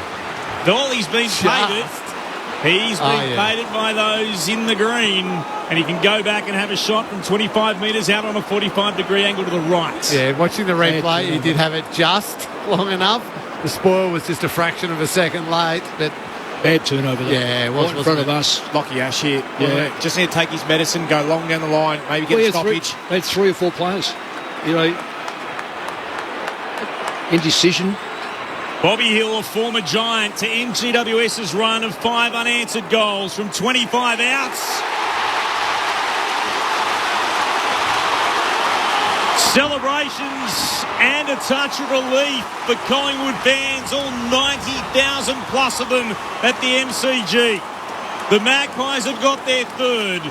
It comes at the 11-minute mark of the third term. They're 3-6-24 to the Giants 5-5-35. The Giants lead cut to 11 points on Grandstand AFL. The endeavour's there, the intent is there from the Giants. They're winning the contested possessions this quarter by 6, but if you're going to beat the best team in the competition from all season, you need that composure and skill execution, don't you, under pressure. And their hands have been good in tight, and they've got back to what they were last week, but I think just by foot a couple of times, that Lockie Ash one, the Josh Kelly inside 50 just over the head of Hogan, they're the ones that just make the difference against the best teams. 95,000 all in black and white, waiting for a reason to go berserk. And can the Hill goal start to climb for Collingwood? Back to 11 points the Giants' way. In the middle, Ward, hand pass off his knees, straight to Mitchell at Collingwood. Hand pass to Ngoe, gives it to Lipinski. Kicks inside 50, Myercheck the target, spoil comes. Spills down to Crisp, a little fumble. Now he's in trouble, tackled front on by Whitfield and Iden, and he's locked up. And a ball up 30 metres out from the Collingwood goal. Collingwood clearing the ball better now, and that's giving them a chance inside the front 50 as opposed to coming from the back half. Forward 50, stoppage. Up it goes. Cameron pushes it down. Crisp over the footy, takes it clean. Can't thread a hand pass through. Himmelberg to Kelly. Hand pass to Tom Green. He gives it to Callaghan, who bursts away off the back flank for the Giants. And kicks into space on the commentary wing. How's the bounce sit for Brown? Not well. Markov stood there, received the football and thumps it back inside forward 50 for Collingwood. Stretching McStay in front of Taylor. He takes the mark. Well, that's a classical case of overconfidence by Taylor. Did not spoil. Oh, just it's criminal. No matter what mistake you make on the football ground. And a couple of them too. Callum Brown back here on the wing. Yeah. Overrunning the footy, didn't bodyline the ball. Markov did. And then that one, it's the oldest rule you get taught as a defender. If you're behind and out of position, you must punch the footy. He'll kick it goal from in line with the left hand behind post. This is the best kick of the night. It results in a goal. He's got his second, and the Magpies have got back-to-back majors. And the Collingwood Army comes to life at the G. They're back to within 5 points. Collingwood 4-6-30. The Giants 5-5-35. 13 gone in the third term. Tim Hodges has got news downstairs. Clint, you can see Jack Buckley, he's back from the rooms. He's back on the ground, and you can see him running out to the back line. That he looks really proppy on that ankle, but they've got him back out there, and they need him right now down back. You can just see, can't you, in big games, how much it comes down to little moments. That Cal Brown one, just the ability to kick that going forward if you can. And then Sammy Taylor, he'd be kicking himself, not being able to get a fist onto that big ball. Well, it's not that he couldn't get a fist onto it. He just decided not to. Yeah, he knew it straight away. When he went to ground, he just slapped the ground in frustration. Pies with momentum, 2 in a row and 95,000 behind them. Cox to De Goey, bursting out of the middle, kicks to the top of the goal square. Sprawling effort from Taylor, and he takes the mark. I'm just amazed at this ruck, Jewel. That's what worked. Maybe it was just an accident that happened last time. But so it's Cox and Briggs at the moment. You pointed out at halftime, Mick, that Keith was doing a good job on Cox. Oh, just beating him. Short kick to Ash. Ash goes short to halfback for Himmelberg. So this is where the crowd can play a role to try and get behind Collingwood with a bit of momentum. Himmelberg kicks to a pack on the wing, spills down to Tom Green. Tough as nails, won the footy, kicks it forward. Lloyd turns, heads down to half forward. Hogan spoils, back inboard. Bedford hits it at pace. Got a hand pass away to Brown. Brown snaps, kicks it, settles it down for the Giants. Just to halt some Collingwood momentum. One back the other way. And GWS out by 11 yet again. Midway through the third term, GWS 6-5-41, Collingwood 4-6-30. Brett Delidio, Mick Malthouse, Cameron Ling, Grandstand AFL. Yeah, really good touch all the way along from the Giants. It was one touch. This side from the previous one was eyes off the football. Collingwood get it and they score. This time it's the Giants all the way through. The ball wasn't marked, was hit down, still taking one touch onto the next player, and a very, very good finish. And Jesse Hogan there, got involved. He hasn't had a big night, hasn't had a massive night at all. And then Bedford. But just the ability for Hogan to make sure that Darcy Moore doesn't mark that footy. And you're right about Bedford. He was onto that like lightning. Got the handball. Great finish. 1 goal, 2 for the night for Brown so far. Briggs tries to take clean possession, had it taken out of his hands, forced to turn and do the defending as Pendlebury looked to take it away. He takes Pendlebury to ground, ball up in the centre circles. It's thrown aloft. Briggs won it down, but straight to Chris. Swept the hand pass forward. Not sure where it would go, and ended up with Himmelberg. Kicks it back from whence it came. Looking for Toby Green. Punched down by Maynard. Here it is again for Pendlebury. The Pies are away through Maynard. Inside forward 50. Elliott marks. 45 from goal. He had an option to go short, deep into the right pocket. He's decided he'll go back and take the responsibility himself. Well, the game's opened up. Yeah. It's really moving now through that corridor. One mistake, and it doesn't have to be a mistake, it just has to be really good play, and it creates opportunity, because both sides are very, very talented. So you give the ball back to your opposition, they'll hurt you. Who does that suit? A more open game? Well, I think Collingwood, the way they're playing with pace. 38 goals for the season. Amy Elliott from 45 metres out. There's that roar again. Collingwood responds. Goal for goal at the moment. And the Giants lead once more. Cut back to 5 points as the fireworks continue across the top of the Shane Horn stand. GWS 6-5-41, Collingwood 5-6-36. 17 and a half gone in the third term. Grandstand AFL on ABC Radio, Sport Digital, and streaming on the ABC Listen app. When the game opens up like it is, Mick, and I agree with you, it's whoever can be really clean and execute under enormous pressure. Fundamentals, isn't it? Your ability. Well done, Braden Maynard there. Big spoil on Toby, follow up after that, get the handball receive and then find Jamie Elliott. It's a big goal for Jamie Elliott. Been pretty well held so far in this game. Played in 3 prelims previously, lost them all. Jamie Elliott, his team back within 5. The Giants lead it halfway through the third. Cox palms it down. Little soccer away from Nick Dacos out in front of Whitfield. He soccers it forward, but Pendlebury picks it off. Collingwood back the other way. Kicks through the centre square. McCreary can't trap it. Kelly grabs it, does a 360 turn and then kicks it straight to Quaynor. Turnover City at the moment. To the wing for Chris. Paddock lost it. Kelly back on it. Gives it to his opposite number. And here's side bottom on the wing. Snaps for Collingwood out to Crisp, who takes the mark on the wing. There's that thing you're talking about. Kelly gives the ball up with a hand pass instead of kicking it. They're the little moments. Collingwood, Quaynor again with his one touch has been brilliant. It's so clean, isn't it? Pies kicked 3 of the last 4. Heads down to half forward. Myercheck hands to it. No mark. Spills to Elliott. Got it for Collingwood. Hand pass to Mitchell. Gives it to Nick Dacos. Kick smothered. Dacos and Mitchell bowl into each other. Comes down to Callaghan. He's mowed down. Crowd wanted holding the ball for the Elliott tackle. Says no. Pack forms behind them. Ball up on the members' wing. Giants by 5 points as we tick into time on in the third. Yeah, should have been holding the ball. Clear. Had first option to give, didn't give it, should have been there. Cox punched it forward, so did he. Crisp. It spilled down to Ward, kicks the Giants towards right half forward. Oh, Howe leaping up in front of the contest between Hogan and Moore, drags it in. Beautiful kick, wonderful vision to Elliott in the middle of the ground. Plays on by hand to Pendlebury, kicks towards full forward, flying McStay, couldn't mark McCreary, gathers, snaps, she'll bring the house down. Oh, they're up and about now, the Magpie Army. What a goal as they hit the fronts.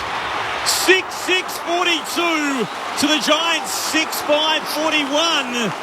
We hit time on in the third term. They all get to Jeremy Howe, and quite rightly so. This is the Collingwood game. Create the turnover, 70 or 80 out from the opposition goal, and then go quick. His kick through the middle of the ground was superb. Opened the whole forward line up for the Pies.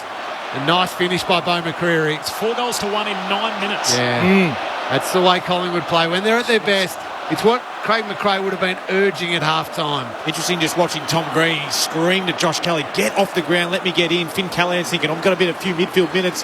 Get out to the wing, young fella. I'm going to take control here. Now it's GWS who have to try and stop this wave. It's not an orange one. It's all in black and white at the moment, and 95,000 screaming for the Pies who have hit the front. Collingwood by 1. Cox wins the hit out. Briggs soccers it forward. Brown had it, lost it in the tackle. Bedford puts on the Jets through centre half forward. Hand pass goes back to Lloyd. He's 60 out. Kicks to the top of the goal square. It carried a long way, and in the end, Moore punches it into the goal post. And we're all knotted up. 42 points apiece. 21 gone in the third term. 6-6 plays 6-6. There's the proof that Lloyd can kick the ball a long way. Did you see which end it was to as well? Yeah.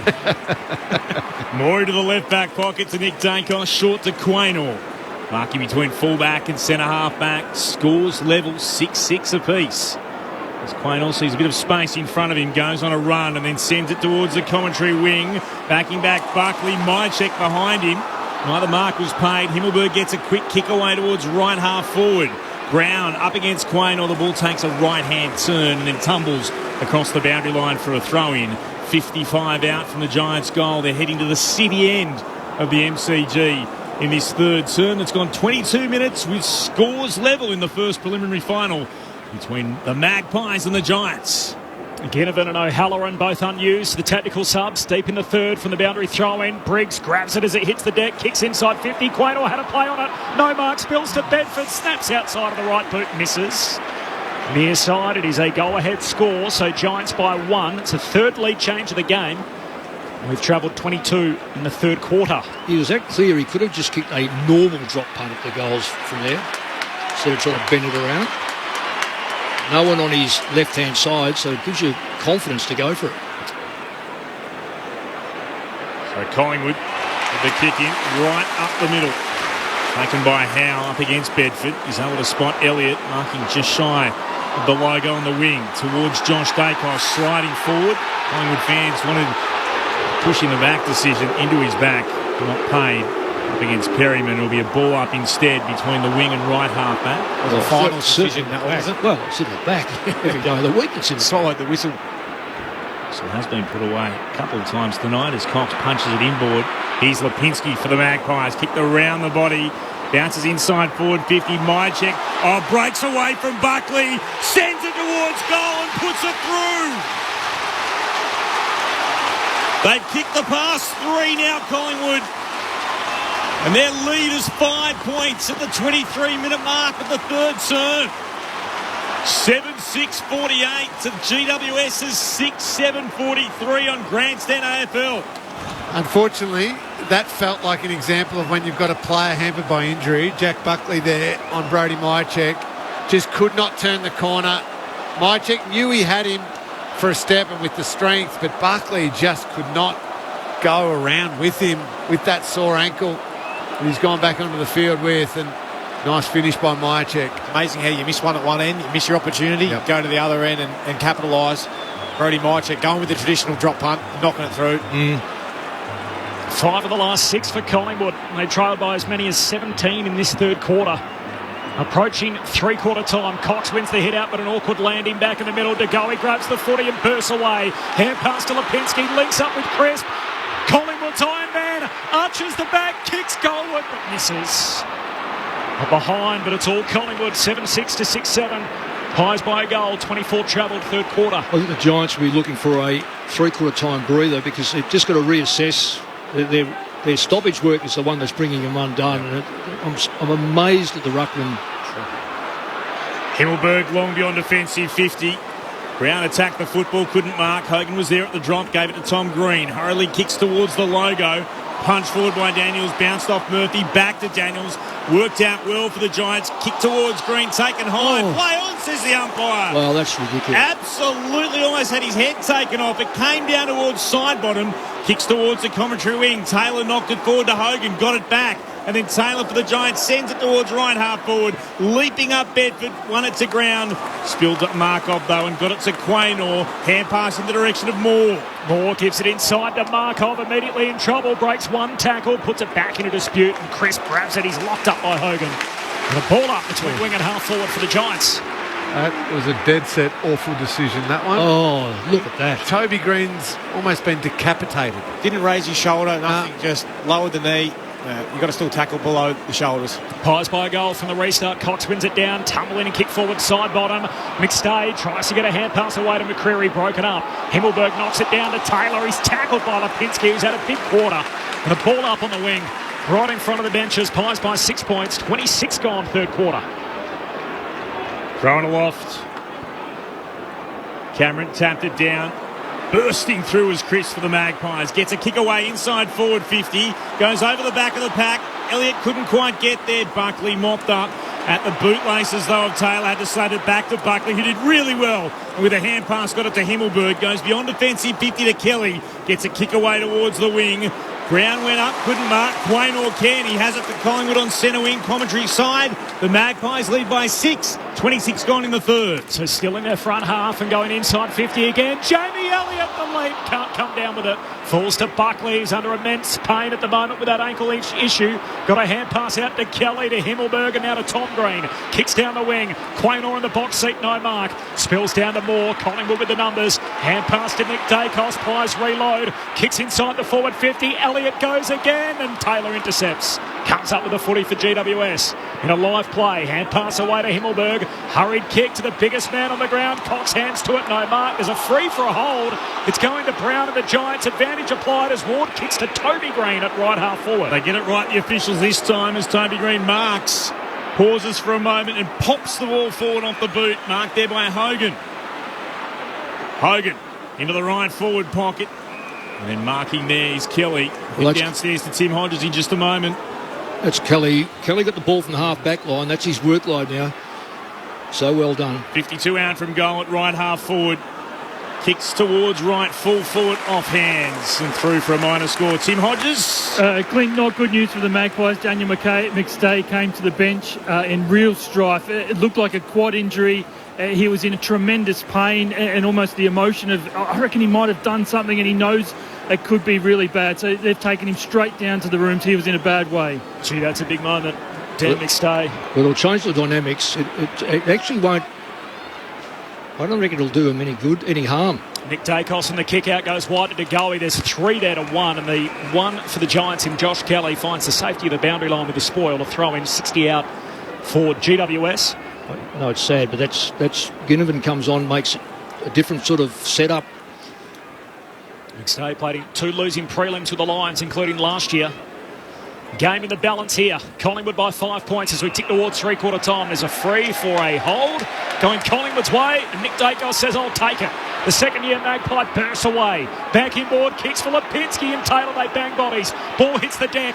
DeGoey grabs it, shakes the tackle. Sweeping hand pass down to half-forward. Buckley there for GWS. Collects. Dishes it off to Kelly. He kicks it to safety, the boundary line. He kicks it right on the boundary. I'm not sure it has gone out yet. It's still in. The field umpire has called this. Whistle. The boundary umpire is on the spot. He has not ruled that going out. And umpire Brett Roseberry has apologised and said, hey, give it to me. We've got a neutral ball up on the wing. But that ball never went out. It should have been Collingwood's footy. And everyone gave up on it. And in the end, the field umpire says, I'll just grab the ball and we'll have a ball up on the wing. Well, see something new every day. It landed on the line, bounced back in. It wasn't out. Cameron won it down, got it to Mitchell. Mason Cox is up and marking it left half forward. He'll play on quickly, the big American, sends it inside, attacking 50. Elliott flew again, couldn't mark. It's there for Lipinski, trying to get a hand pass away. Met then by Brown. The Giants gave it to Cornelio. Not a great hand pass. Ash did well. Spun out of trouble. Gave it to Green. Stepped away from one. Kicks up and down in the elevator shaft inside his defensive 50. Pendlebury couldn't mark. Brown emerges with it. Hand pass to Cornelio at centre half back. Gives it to Ward, middle of the G. Loops a hand pass over the top to Daniels. Short kick to centre half forward. Toby got a hand on it. Couldn't trap it. Moore up to meet it. Knocks it away, but straight into the path of Lockie Keefe. Snaps goalward. Hits the post. Why wouldn't you hand pass it? He had Toby over the top. He went himself and hits the post. That's unbelievable. I know he's a ruckman. Oh, it's a 4-point game. Collingwood 7-7, GWS 6-9. A goal goes begging at the 30-minute mark of the third quarter for the Giants. Kick from Collingwood beyond their defensive 50. No mark taken. Spills down from Mitchell and then to side bottom. Look to work it towards Cox. Buckley got in the way. It's tapped it over the boundary line. It's going to be a throw-in. They butchered a chance a moment ago, GWS. They trail by 4 on the scoreboard. Past the half an hour mark in the third term. Grandstand AFL, ABC Radio, Sport Digital and streaming on the ABC Listen app. For the AFL button, it's spun back in. Neither ruck got a touch. Came out here towards Green. Got it to Kelly for the Giants. Kicked inside forward 50. Hogan. Spoil came from Moore. Comes out towards Quain or under pressure from Green. The Toby variety. Came out the back to Murphy. A hurried kick. Green might get there. Maynard. Great contest between both of them. Ball knocks away for Collingwood. DeGoey might have been tackled. Just got the hand pass away to Mitchell. Bounces a kick into the middle of the ground. Himmelberg for the Giants. They can reload. Hands it to Whitfield. Kicks inside 50. Bedford, fair chunk of it. Mark not paid. Spills out to Daniels. He's run down. Just got put to ball.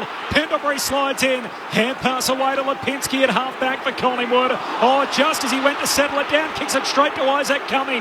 Back the other way for the Giants. Daniels just inside the boundary line. Gives it to Tom Green. Kicks inside 50 and Howe marks. And that'll be the last before three-quarter time. I'm on the edge of my seat. Collingwood by 4 points as we turn for home in the prelim. And there's less than a kick in it. Collingwood 7-7-49. GWS 6-9-45. Now after the Giants led by 17 earlier in the quarter, it's Collingwood who lead by 4 at the last change. In that third term alone, Collingwood kicked 5 goals, 1 to GWS's 2-5. So it's the Giants who got a little wobbly in front of the sticks. And again, a seesawing affair continues to swing both ways. 3 lead changes. Collingwood by 11 at quarter time. Giants by 10 at the half. And now Collingwood by 4 at three-quarter time. The goal kicker, Dan McStay, has 2. He also has a suspected quad injury, and he's unlikely to return. We'll keep you updated on the Collingwood bench. Jamie Elliott has 1. Hill has 1. Crisp, McCreary and Myercheck, the goal kickers for the Magpies. Well, for GWS, Toby and Tom Green with 1 each. Isaac Cumming has 1. Riccardi and Brown, the goal kickers. In fact, Toby has 2. My apologies. 2 for Toby Green. Singles for Tom Green, Cumming, Riccardi and Callum Brown. Oh, there's a lot to pull apart in all of that. It's full time, by the way, in the NRL preliminary final. So Western Sydney sports fans, you got nowhere else to be but to listen to us with the Giants in this preliminary final up to their neck at three-quarter time. The Panthers are into the grand final. They beat the Storm. Lopsided game there, 38-4. In the cricket, by the way, first ODI Mahali, so 48th over Australia, 7 for 253. So they're batting first there after India sent them in. The thoughts of Mick Moldhouse, Cameron Ling and Brett Delidio in just a moment. At three-quarter time, the Pies by 4 points. This is Grandstand AFL. We are one. But we are many, and from all the lands on earth we come. We share a dream, and sing with one voice. You're listening to ABC Radio. You are, we are Australian. We are Australian.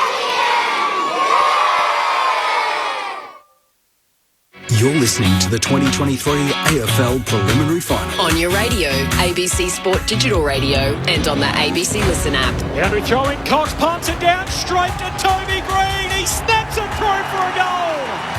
A second for Toby, and the swell is growing.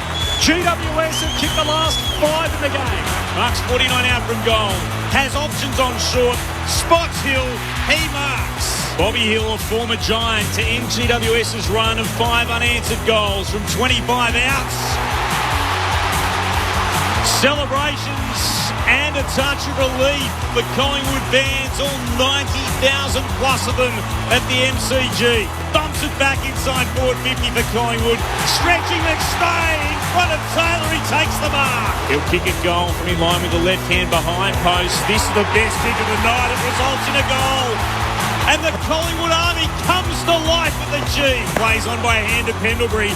Kicks towards full forward. Flying McStay. Couldn't mark McCreary. Gathers. Snaps. It'll bring the house down. Oh, they're up and about now, the Magpie army.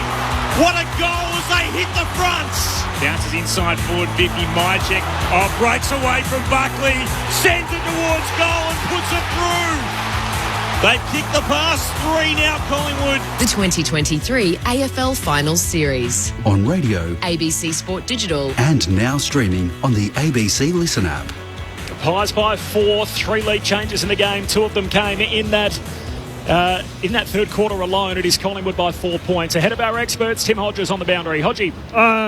This is unbelievable drama here on the Magpie bench. They're tossing up whether to take Daniel McStay out of the game. The paperwork has just gone through that Daniel McStay is going out of the game, even though he ran up the race to try to prove his fitness. It's his right knee that's heavily strapped.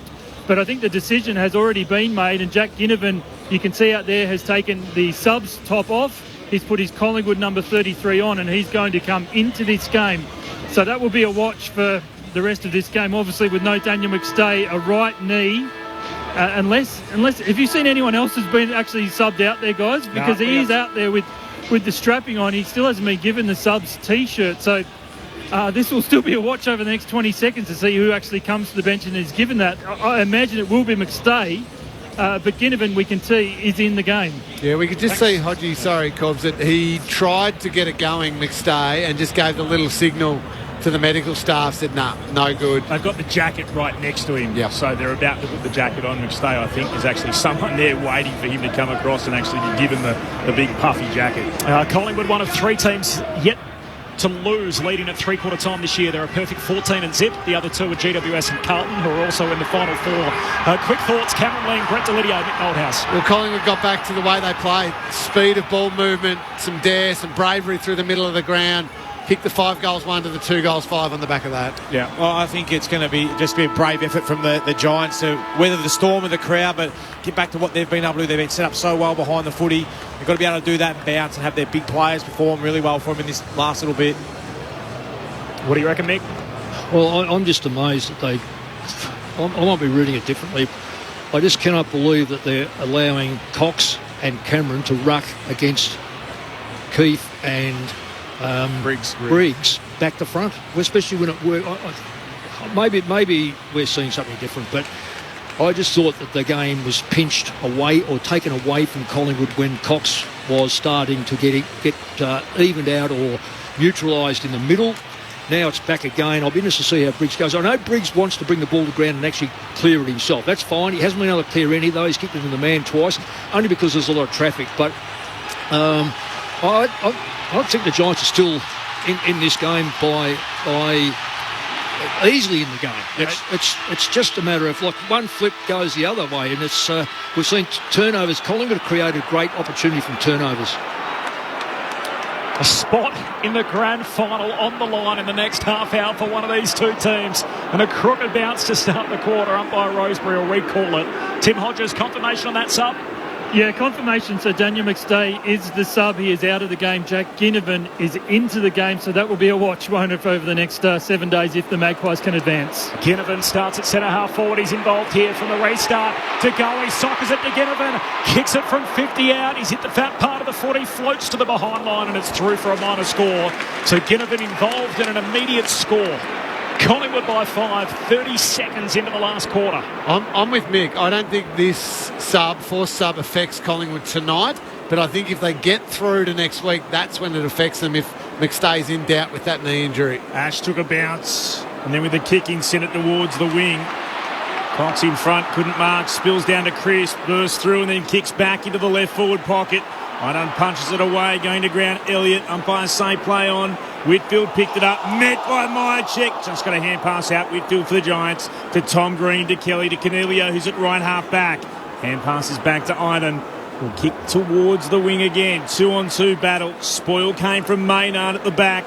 Murphy gathers, hand pass straight there to Callahan. He gives it to a Giant in Toby Green, then gives it to Maynard. Gave it straight back, and then Murphy kicks up in the air towards left half forward. No mark taken there. Bobby Hill with it, steps one way, then the other, kicks inside forward 50. Spoil came from Buckley.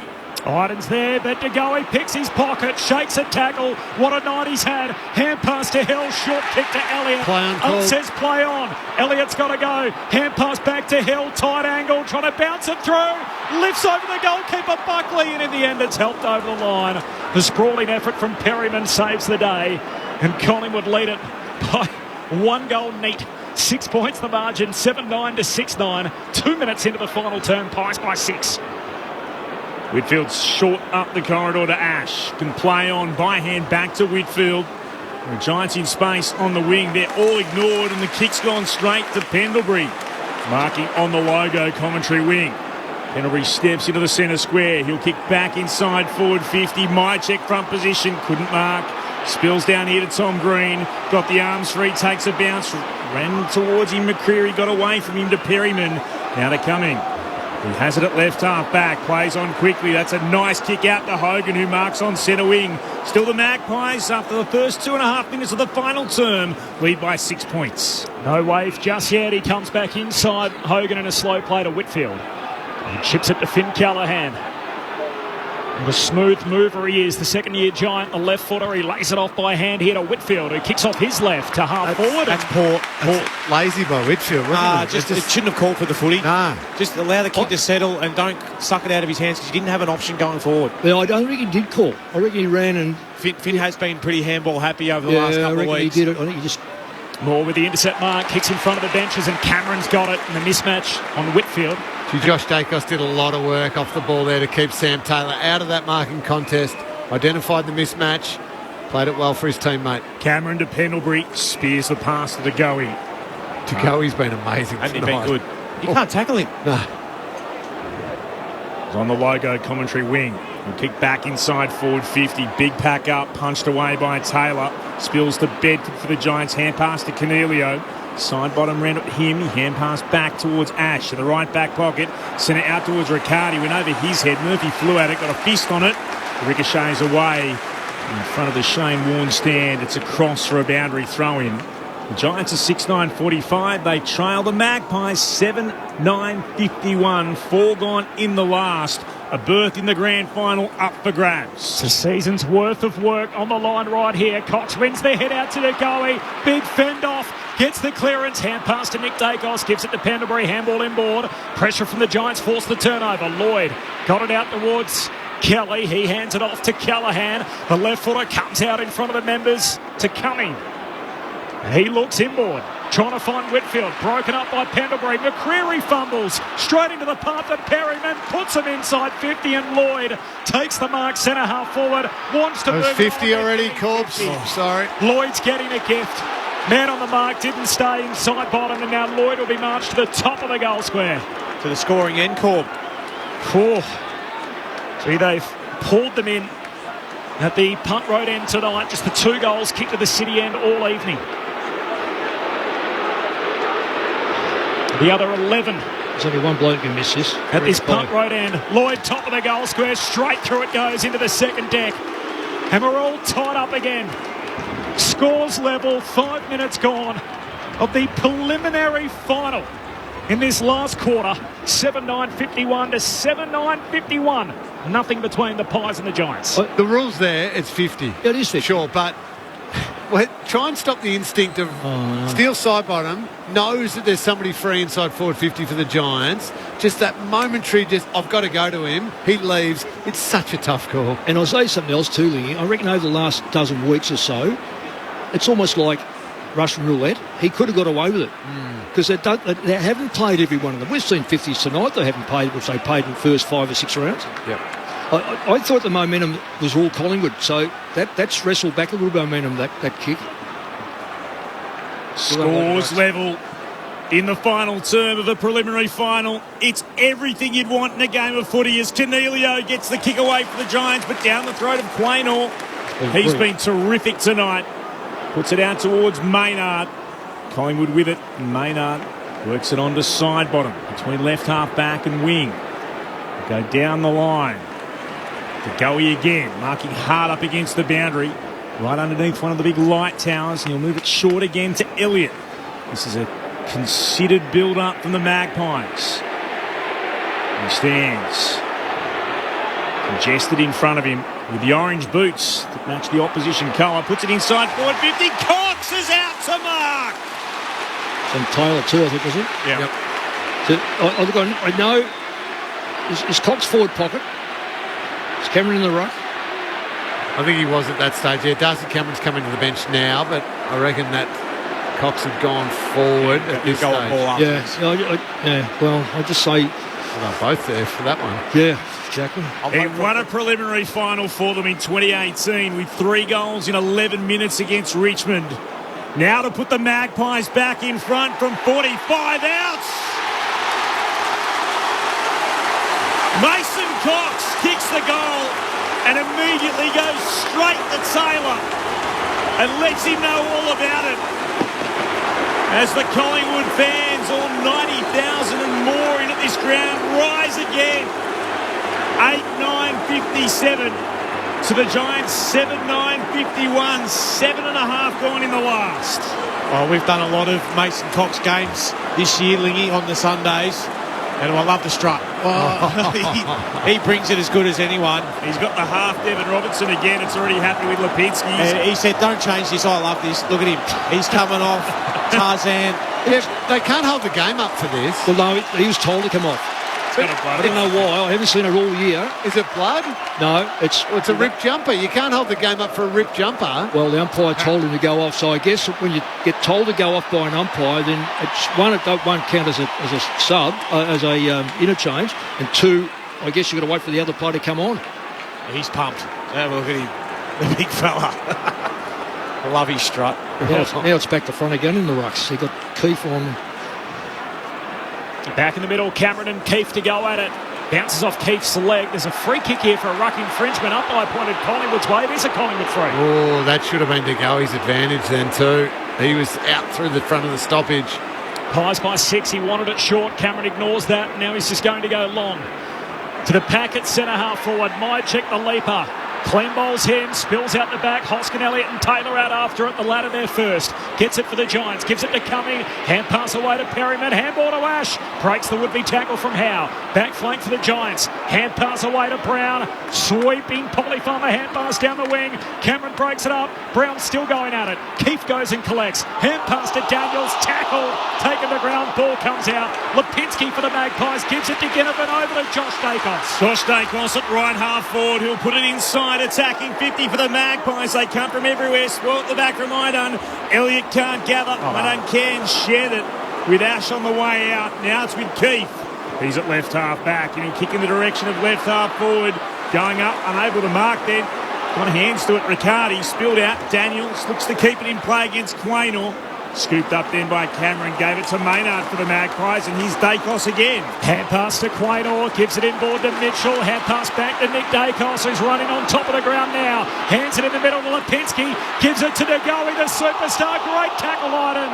Takes him to ground. Degoe got it out to Lipinski, who's been busy in the second half. Hand pass back to Maynard, kicks inside 50 for Collingwood. Hoskin Elliott trying to rip it down, can't. Jumping on top of it, Taylor. Hand pass out off his backside. Elliott forward pocket. Tight angle, hits the post.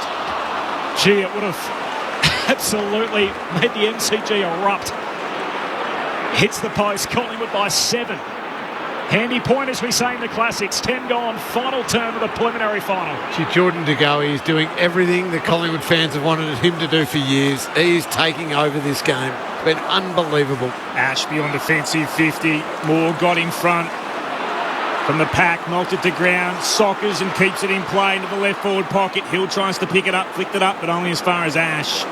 For the Giants, he worked it out towards Tom Green. He'll move it short to Lloyd. They should move it quick. Moore's in the forward line at the moment. They're at their forward line.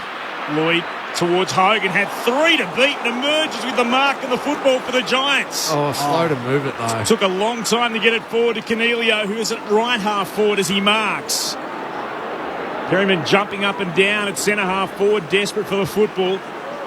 Cornelio, the former captain, goes back and says he's going to send it long, and he'll do so now into the right forward pocket. And then only player who really could go for it was the ever-classy Pendlebury.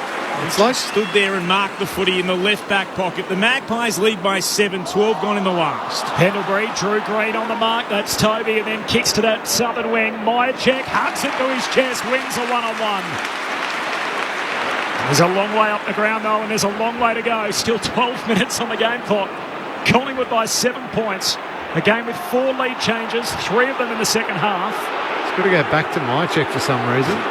They're winning the one-on-ones, Collingwood. That's changed everything. The dynamics have changed because all those little one-on-ones, they're coming away with either back line or forward line. So Giants need to probably have to run the ball now. They're not going to win it on one-on-one stuff. They're so slow. They're so intent on letting them set up the ground that they're not taking it forward quickly. No. Myercheck to Maynard to Mitchell. He kicks down the wing, cocks the target, spills down to Cornelio. He's tackled heavily. He's tackled high. Free kick for the Giants.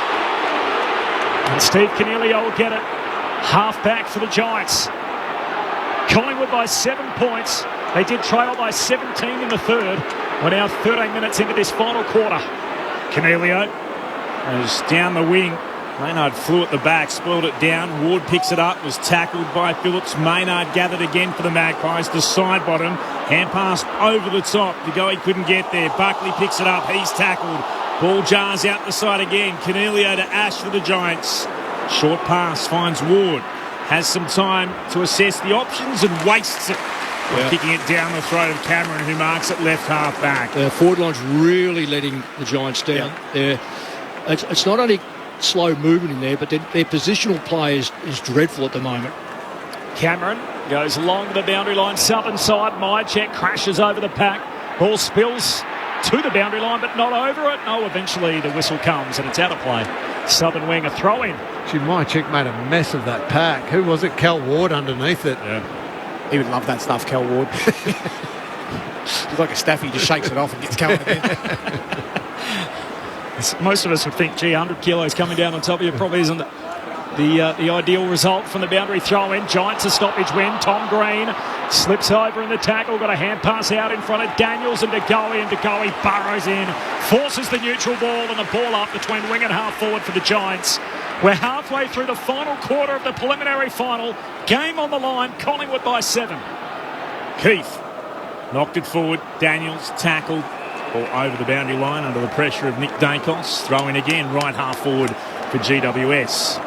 Nick Dacos, 22 disposals, 8 contested possessions tonight, 5 clearances, 4 tackles as he returns to the Collingwood side.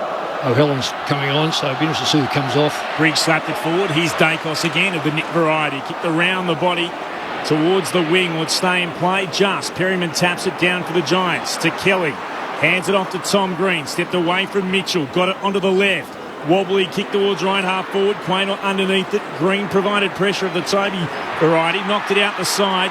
Kelly looked to hand pass it forward. Quaynor under pressure. Takes it over the line for a throw-in. 55 out from the Giants' goal. They're going to the punt road end of the MCG to the left of our broadcast position this turn. Throwing it right half forward. The Magpies lead by 7, 15 gone in the last. They've led for large periods of the night, GWS. Can they come back and win it again from the restart? First clean touch, Ginnivan, hand pass forward to Pendlebury, got it out the side bottom, hand pass back in the middle of the ground. Pack forms alongside the centre circles, ball up middle of the G, Tim Hodges. The Giants have made their sub, it's slightly controversial. Collingwood has been subbed out, so the Xavier O'Halloran is in and straight into this contest. Halfway through the final term, Collingwood by 7 from the restart. Briggs grabs it out of the ruck, lost it. Side bottom, hands it out to Nick Dacos, kicks for Cameron, hands to it, no mark. He'll get a free. Ginnivan takes the advantage, kicks hurriedly down to half forward. It'll bounce out of play. Says to no. It's a quota. Free kick GWS at half back. So he took the advantage, banged it on the boot. The umpires pinged him for insufficient intent as Iden goes racing away for the Giants. And kicks to a pack, more in front position. Keith tried to slap it forward. Here's O'Halloran, he slaps it forward again.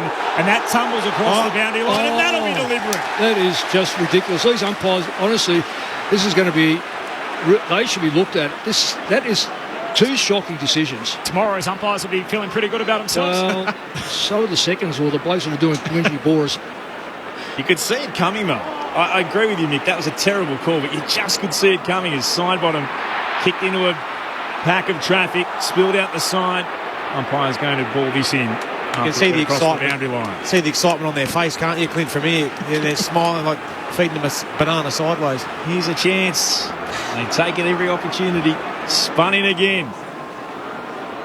Tapped down by Cox. Comes in the direction of Ginnivan. The players are going to circle his football. Ginnivan looks to tap it out. Perryman's right with him. DeGoey tries to emerge with it. This is a genuine rugby ruck happening in front of the Shane Warne stand. Eventually the umpire says we'll ball it up. 16 and a bit gone in the last. Season at stake. It's the Magpies by 7. Briggs wins the hit out, but straight to side bottom, southern wing, kicks Collingwood inside 50. Cameron brings it to ground. Iden's at the drop for GWS. Hand pass out in front of himself. Iden runs onto it. Back flank. Kicks the Giants up to halfway. Lloyd forced to spoil from the back down to O'Halloran. Keeps it alive for GWS. Kicks inboard. Daniels collects on the bounce. Sends it down to right half forward. Lloyd the target. Skids past him and out of play. The Collingwood fans cheering for insufficient attempt. Will have a throw in. 60 out from the Giants goal. GWS led this game by as many as 17 points in the third quarter. They now trail by 7 with 8 minutes left on the game clock. Collingwood by 7. With a place in the grand final at stake. 97,665 in. And they're getting an absolute treat as the kick from Daniels inside forward 50. Quaynor front position win up. Won it to ground. Pendlebury calm under pressure. Gave it to Maynard. Thumps it towards the wing. Unable to mark it was Taylor. Iden taken high by Myercheck. I thought umpire says no. It'll be ball up on the logo, on the wing. Goodness gracious. No. How do you miss that? Two umpires. One's looking at it and the other one's... missing it as well. Oh, how could you miss that? Briggs taps it forward to Green to Bedford. Giants have it again through Kelly. Kicks into the right forward pocket. Coming out to meet it, Murphy had Hogan right with him. Knocks it away. It's over the boundary line. That will be a throw-in. 55 out from the Giants' goal. They trail by 7 points. 19 gone in the final term on Grandstand AFL, ABC Sport, ABC Sport Digital, ABC Radio around the country and streaming on the ABC Listen app. Boundary throw in. Cox wins it down. Mitchell through traffic, gets on his left side, kicks it down the wing, hand to it for Cameron, no mark, falls to Taylor, hand pass for the Giants, but it goes straight to Myercheck, trying to hang it inside the boundary line, he coughs it up. Tom Green, hand pass to Buckley, short kick forward to Daniels, spins out of the Mitchell tackle, short kick to Briggs, has it half forward, hand pass goes away to the running Ash, kicks inside 50, Hogan takes the mark. 40 metres out, just right of centre. Well, this will be a big test for him mentally. He's kicked goals all year from here. Yep. Both ends of the ground. But it has been a part of his game in the past, which hasn't been great, the set shot goal kicking. It hasn't been great. And this is where... Routine. Pressure plump. Yeah, that's right. Get your routine. Forget the crowd. The biggest kick of his life so far. Jesse Hogan puts it straight through. Well done. Really well done. Game alive as we tick into time on in the final quarter of the preliminary final. We got a 1-point game. Collingwood 8-10-58. GWS moved to 8-9-57. Hogan goals for the first time tonight. Collingwood by a single point, 20-goal final term. I just want to highlight a player who's only short in stature, but Brent Daniels, I feel like his second half has been massive. He's been involved in so many scores. There was a little kick inside then to Briggs. I thought, is Briggs going to go? But just waited. Ash streaming off half-back. Beautiful little dart in there to Jesse Hogan. And you mentioned it, Mick. Well done, Jesse Hogan. There's a lot of thoughts going through your head when you know your side needs one. And a lot of guys have missed their set shots. Well done, Jesse. Go back. Knock that one through. What a game. From the bounce, Briggs tapped it into himself, turns, getting first as Callahan gave it to Cornelio, kicks the Giants forward. Nick Dacos is up, had 2 bites at it, could he take the mark? Has he been taken high? No. Well, at least they've consistently missed it. You can't fly in when a bloke's lying on the ground and just smash him in the head. They've missed everything tonight, time again. Tapping it forward was Crisps. He's able to gather, kicked around the body. Coming down the commentary wing, 2-on-2 battle. Taylor tried to mark again, went through his hands. Iden was back there. Mopped it up for the Giants, gave it to Whitfield, had to be clean and was. Got to Callahan, running by Whitfield again, has it from centre half back, kicks towards right half forward. O'Halloran the target, he leaps up, no mark. Quaynor keeps his feet, wins the Sharon. Hand pass over his shoulder, goes straight back to Kelly of the Giants. He sends GWS to half forward, Moore coming through, double fister, clears it away. Pendlebury under the pump, got it out, loose footy. Callahan lays the tackle, wins it back, but coughs it up. Straight to Maynard, pies up the back flank, gives it to side bottom, kicks down the wing, hands on it for the Giants, no mark. She was Kelly's jumper tucked up, said no. Play moves on. Crisp got it to Ginnivan. Now on the southern wing. Collingwood over halfway. Gives it to Mitchell. Hand pass to Hoskin. Tackle. Got him. Tackle front on. Great tackle. What a tackle. What a tackle. And X gives it to him. He wins the footy defensive side of the wing. Xavier O'Halloran for the Giants. Collingwood by a point. 5 minutes to go. He said, not today, Will Hoskin. Get on the ground. Thou shall not pass as he kicks towards right half forward. O'Halloran marked there by Hogan. What a redemption story this would be for him. Kicks into the right forward pocket. Quaynor spoils in front of Toby Green and sees it across the boundary line. 52 out from the Giants' goal. You'll always get more on a long lead. He drops off, and it's at your own risk with minutes to go in the last quarter. Still a 1-point ball game. Still the Magpies in front. Slapped by Briggs forward. Straight to Josh Dacos. Gave it out to Nick Dacos. And from left half back, heads to the wing. Flying up. Hill couldn't mark. Hits the deck. Elliott was there. Tackled immediately. Ball held in. Between left half back and the wing for the Magpies, who lead by a point. 23 minutes gone now in the final term of the preliminary final at the G. Cox wins the hit out. Crisp can't take it clean, spills to Nick Dacos, hand pass straight to Kelly, high half forward for the Giants, puts the G-Bet inside 50, Keith down there, Murphy desperate, knocks it to the boundary line, Toby hangs it inside the boundary, snaps goalward right to the line and side bottom saves the day. That's what wingers do, great wingers do that. Marks on the goal line, right in front of the goal umpire. No score for GWS, Collingwood lead it by 1. He goes short to Howe. Pies by a point, 23 and a half travelled. Final term of the prelim. What a finish. What a contest. Howe beyond defensive 50. Mason Cox is up, got hands to it, couldn't mark. Hits the deck. Here's Hoskin Elliott. Kicks up and down on the spot on the wing. Ginnivan stuck a hand out, couldn't mark. Bounce back to him, able to hurry it forward. I don't put his hand through. Ginnivan sliding through. Ball ricochets now to McCreary. Tries to step inside one. Got a hand pass to Mitchell for Collingwood. Kicks inside the attacking 50. Up Perryman marks. Oh, had to mark too. Collingwood had the numbers. Perryman beyond defensive 50. Out towards right half back. Here's O'Halloran again. The substitute for the Giants turns it over. Terrible. He wanted Green, Toby Green. It was a 3-on-1 and Cameron marks. 3 minutes left on the game clock, 1 point game. As Cameron goes wide to Howe. Howe kicks down to high half forward. Josh Dacos takes the mark. Collingwood by a single point. Short kick inboard to Mitchell. He looks at the big screen, shows 24 and a half elapsed. Cuts back inside to Pendlebury. Jordan De Goey, who has had an enormous night, is stuck on the bench. We're in the final 3 minutes and Collingwood lead it by 1. He's going sideways, Pendlebury, and finds Nick Dacos, the second-year pie against the boundary line southern side. So the Giants starting to roll players up to make sure they don't get one free, but that'll leave even numbers ahead of it. Nick Dacos, long and wide. Myercheck goes up, no mark, swatted down. Perryman, hand pass to O'Halloran, the fresh legs. Gives it to Callaghan, feeds a hand pass forward. Defensive side of the wing for the Giants. Collingwood win it back. Mitchell, hand pass to Nick Dacos, kicks inside 50. Bobby Hill flies for it, no mark, close to the boundary line. Keith there, Myercheck trying to keep it alive. Iden goes and grabs it. McCreary's got him. Pack forms over the top. Says I'll have it. Ball up, left forward pocket for Collingwood. The Pies by a point. Final 2 minutes. 25 and a half elapsed. Final quarter. Collingwood by 1. Still to go. He can't get on. Keith wins it down for the Giants. Gives it to Callaghan. Moves it on to Kelly. To Callaghan to O'Halloran. Back to Callaghan. Gathers and then under pressure. Got a hand pass over the shoulder. O'Halloran slaps it forward. Toby Green tries to get in there. He still battles away, surrounded by Magpies. Maynard's in there. They'll board up at right half back. One moment could win this game either way. And still they can't get the goey onto the ground, the Magpies. 26 gone in the last. They lead by a point. The Giants through Cornelio go after it from the restart. Hacked forward by Crisp. Goes across the boundary line. It'll be a throw in. 50 out from Collingwood's attacking goal. 8-10, 58 to 8-9, 57.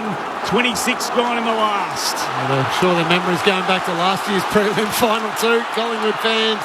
Pies by 1. Rucks miss it completely. Spills through to Pendlebury. Kicks a high up and under inside 50. They come from all directions. No mark. Spills down the Giants' way. Kelly with it. Hand pass along the ground. Finds Perryman. Kicks into the middle of the ground. Collingwood with the numbers. More floating through. No mark. Tackled front on by Brown. Pack forms over the top. Says ball up inside the middle of the G. Collingwood by a point. 27 minutes gone. Final turn. Collingwood by 1. Still there to be won. The Magpies and the Giants. Who wants it more as Cameron wins it towards Tom Green. Hack kick into a pack. Hits the deck once more. Umpire will ball it up in the centre square. Time ticking away. Magpies hanging on by their fingernails for a berth in the grand final of 23. The minor premier and the best team all year. They lock the ball in the middle of the ground again. Another ball up. Desperate times for GWS. They have to get it forward. Collingwood slow to climb up off the deck. Thrown up into the air. One down by Keith. Going back, Pendlebury dives on top of the football. Tries to shovel it back to a teammate. It's been locked in again. 28 minutes gone. Final turn. Still the Magpies by a point. Ball up on the outer edge of the centre circles. Keith versus Cameron. Spills out here to the Giants. Callaghan got tackled, lost it. Mitchell tried to work it out towards Pendlebury. It's chaos in the middle of the ground. It's been locked in again. There is still plenty of time for a Giants clearance and a score. Collingwood by a point. Chucked up, middle of the ground. Cameron wins it down. Ball spills to Elliott. Kicks laterally. Out in front of Josh Dacos. 95,000 screaming for him to pick it up. He does. He weaves his way around Kelly. Kicks Collingwood to half forward. Hoskin Elliott takes the mark. Collingwood by a point and possession. Seconds ticking down. The Pies are going to win another heart stopper. They're into the grand final. Collingwood advance. In 50 games under Craig McRae, they've gone from second last to the last two. And you can count in Collingwood on the left-hand side of the grand final billing. The Magpies are into the biggest game we have. Stick together to uphold the Magpies' name. See the barricades are shouting as all barricades should. Oh, the Premiership premiership's a cakewalk for the good old Collingwood. It is giant heartbreak for GWS. Collingwood by 1 point.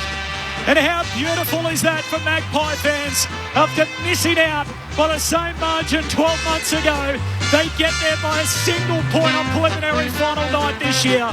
Collingwood 8-10, GWS 8-9, and the biggest team in the land, the minor premiers, are the first team there to the 2023 AFL decider. Good old Collingwood forever. They know how to play the game. Side by side they stick together to uphold the Magpies' name. See the barricades are shouting as all barricades shout. Oh, the premiership's a cakewalk for the good old Collingwood. The sound of 97,665.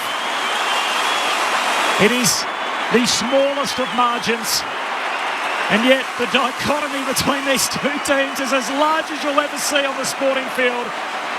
One is about to experience the biggest week of their professional lives, and the other, they're done in season 2023 in the most heartbreaking of circumstances.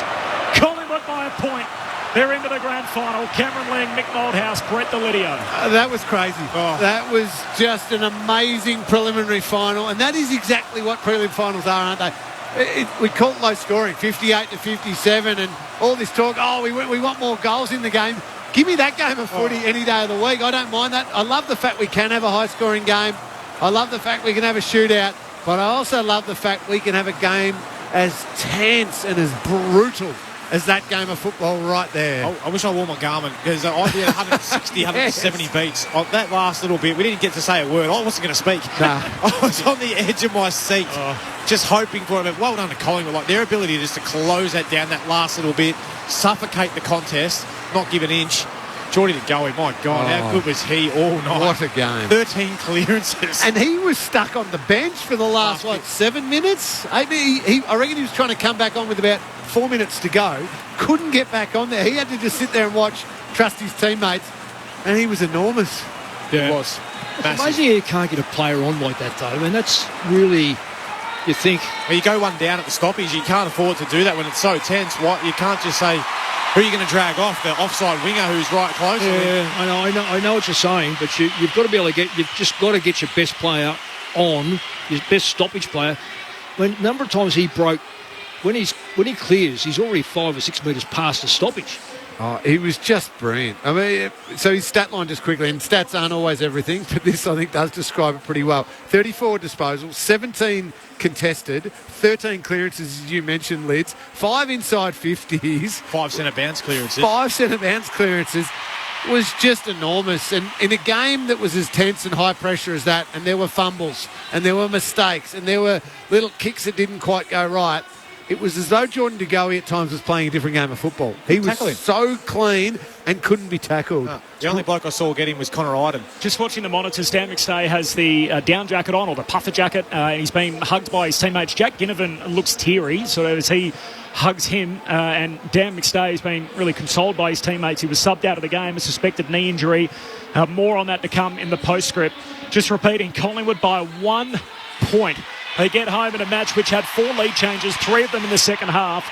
The Giants led by 17 points early in that third quarter, and then Collingwood went on a surge. They kicked 5 of the next 6 goals in the game.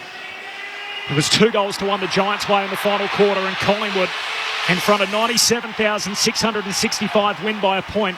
The story of this team, Lingy, so Craig McRae takes over a team that basically has one hand tied behind their back because they don't have the same salary cap that every other team does. They're paying guys to play for other clubs to get out of the jam. Obviously, Brodie Grundy was moved on last year, but before that it was Adam Treloar and Jaden Stevenson.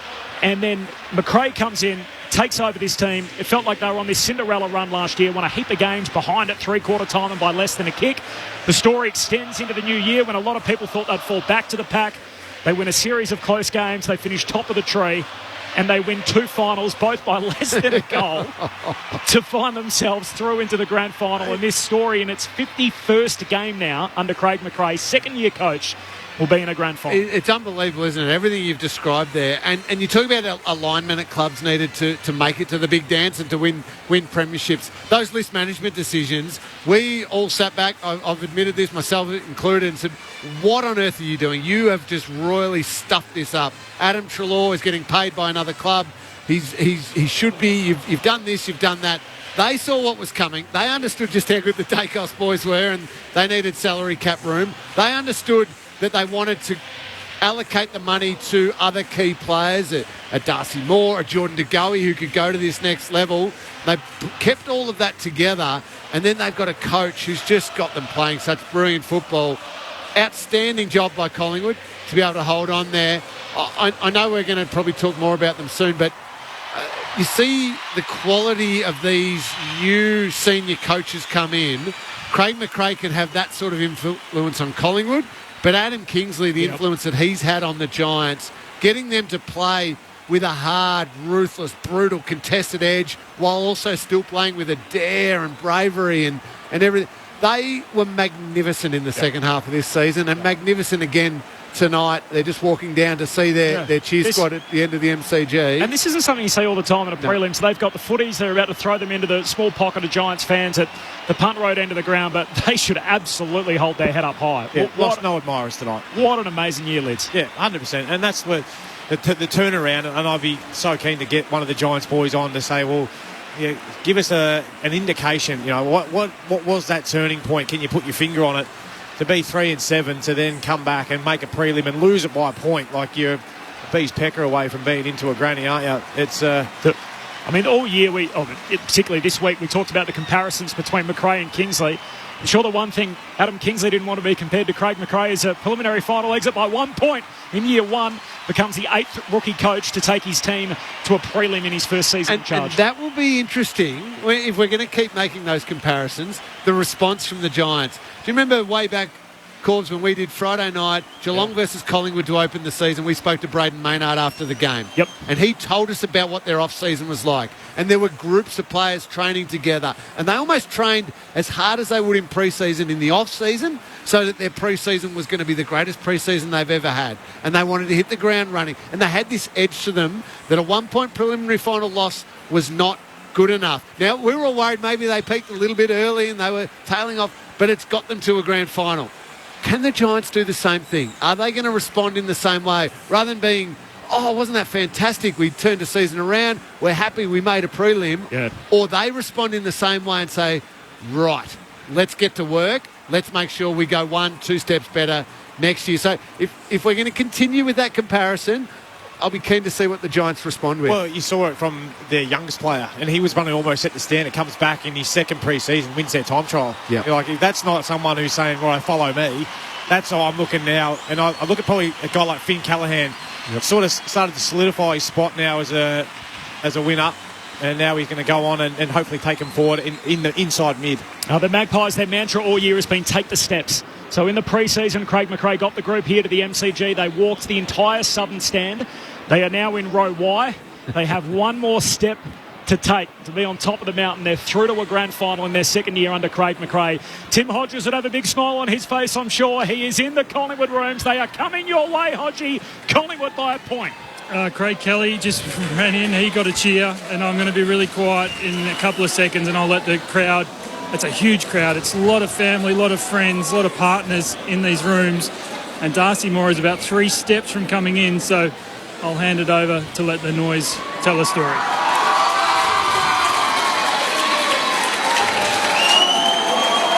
Both arms in the air. Darcy Moore leads his Magpies into the room. It's Tom Mitchell. Steel Sidebottom is Jeremy Howe. We will speak to Steel Sidebottom after this into another grand final. Won a premiership with Mick Malthouse back in 2010. It's a really emotional room, just got to be said. Every player going over to Taylor Adams. Every player going over to John Noble. What selection headaches Craig McRae has. What a 50th birthday it's been for Craig McRae, it's got to be said. Now, every player is around John Noble. They're going to make him... I don't think he wants to be a part of this song. They're not letting him leave the song. So the Magpies getting everyone in. Taylor Adams, they're trying to get in the song, and he does not want any part of it. He's told Jack Ginnivan, I'm not part of this. So here we go, the Magpie song.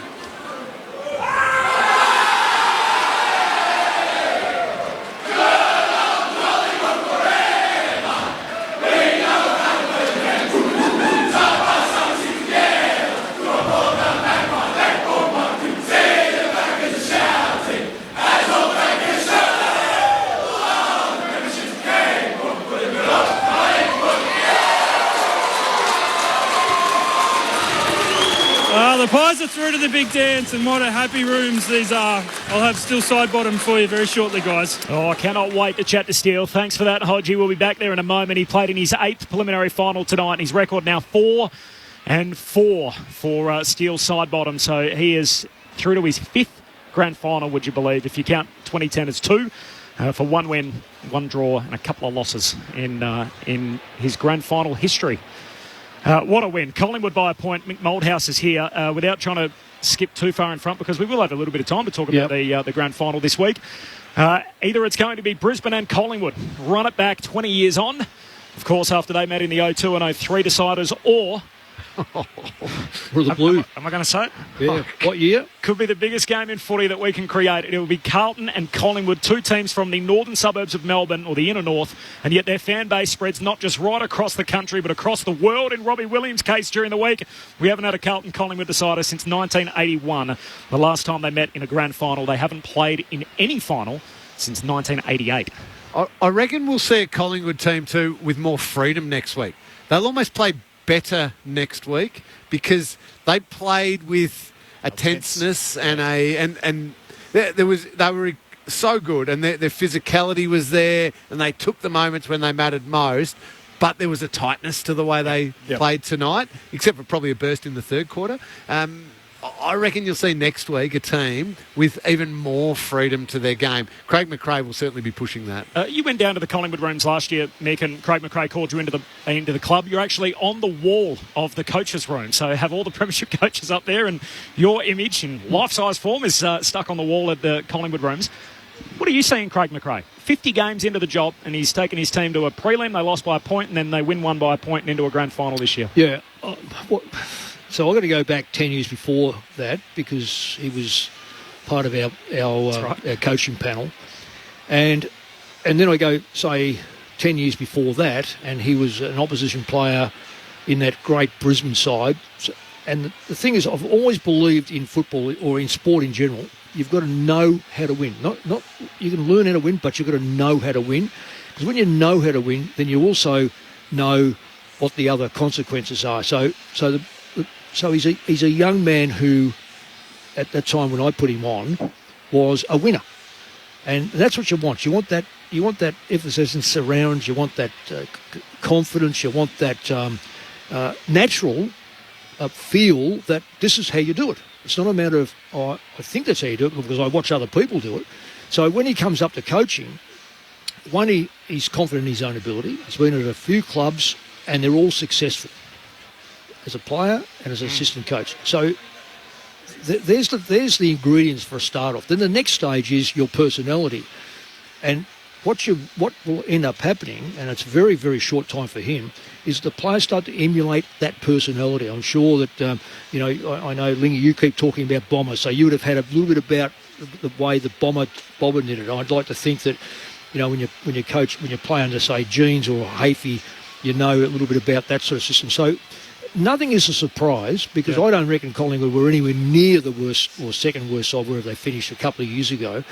They just needed to be able, and I've got to say, I did pick them for premiers this year on the back of what he did last year and the confidence that they had, the natural progression. A lot of people wouldn't have had them in their 8. We had a lot of people had them sliding this year, Collingwood. Won a lot of close games. And but they were just too good for that. And when you add on, if you know the Dacoses and you know Peter, you know that the kids are going to be very, very level-headed. Is there any more of them coming down the pipe? Well, I don't think so. Not that he's... no. So, but when you look at, say, Darcy Moore as captain, he's got a presence about him. I still reckon he gets done on the lead. Yep. But he's a great leader, and players gather around him. Up the other end, you know, De Goey's a changed player. Now, I certainly at the beginning of this year, I wouldn't have thought that he was going to be as good as what he is. So Craig McRae's got the players. All he needed to do was have the ingredients of bringing the best out of them. And that goes about any coach that has success is getting the best out of players, and he does it. Oh, I feel like it's the first time probably since 2011 where the coaches have been a huge part of the storyline this year, all four of them. So you've got a rookie head coach in Adam Kingsley here tonight. Fantastic. We've got a second-year coach in Craig McRae. Yep. Second-year coach in Michael Voss, who's had the turnaround in season, where people are calling for him to be sacked to all of a sudden resurrect things. And Chris Fagan, who's in his 7th year. He himself says this is our best opportunity. They've had the Hawthorn racism story in the background that he's had to try and deal with and compartmentalise as the years progress. So it feels like all four of the coaches, and whichever matchup we get in the grand final, it is going to be a big subplot in grand final week, probably for the biggest time, the biggest subplot since 2011 when Chris Scott was in his first year, and Mick, obviously your last year at Collingwood. And don't forget with Chris Fagan, he had to turn around a club that was in a world of trouble. There were players, it was the go-home five, and no one wanted to be there. It was in a really bad place. He's turned around, got them top four, and now with their best shot at it. So, yeah, it'll be fascinating to watch tomorrow evening who takes on Collingwood in the grand final.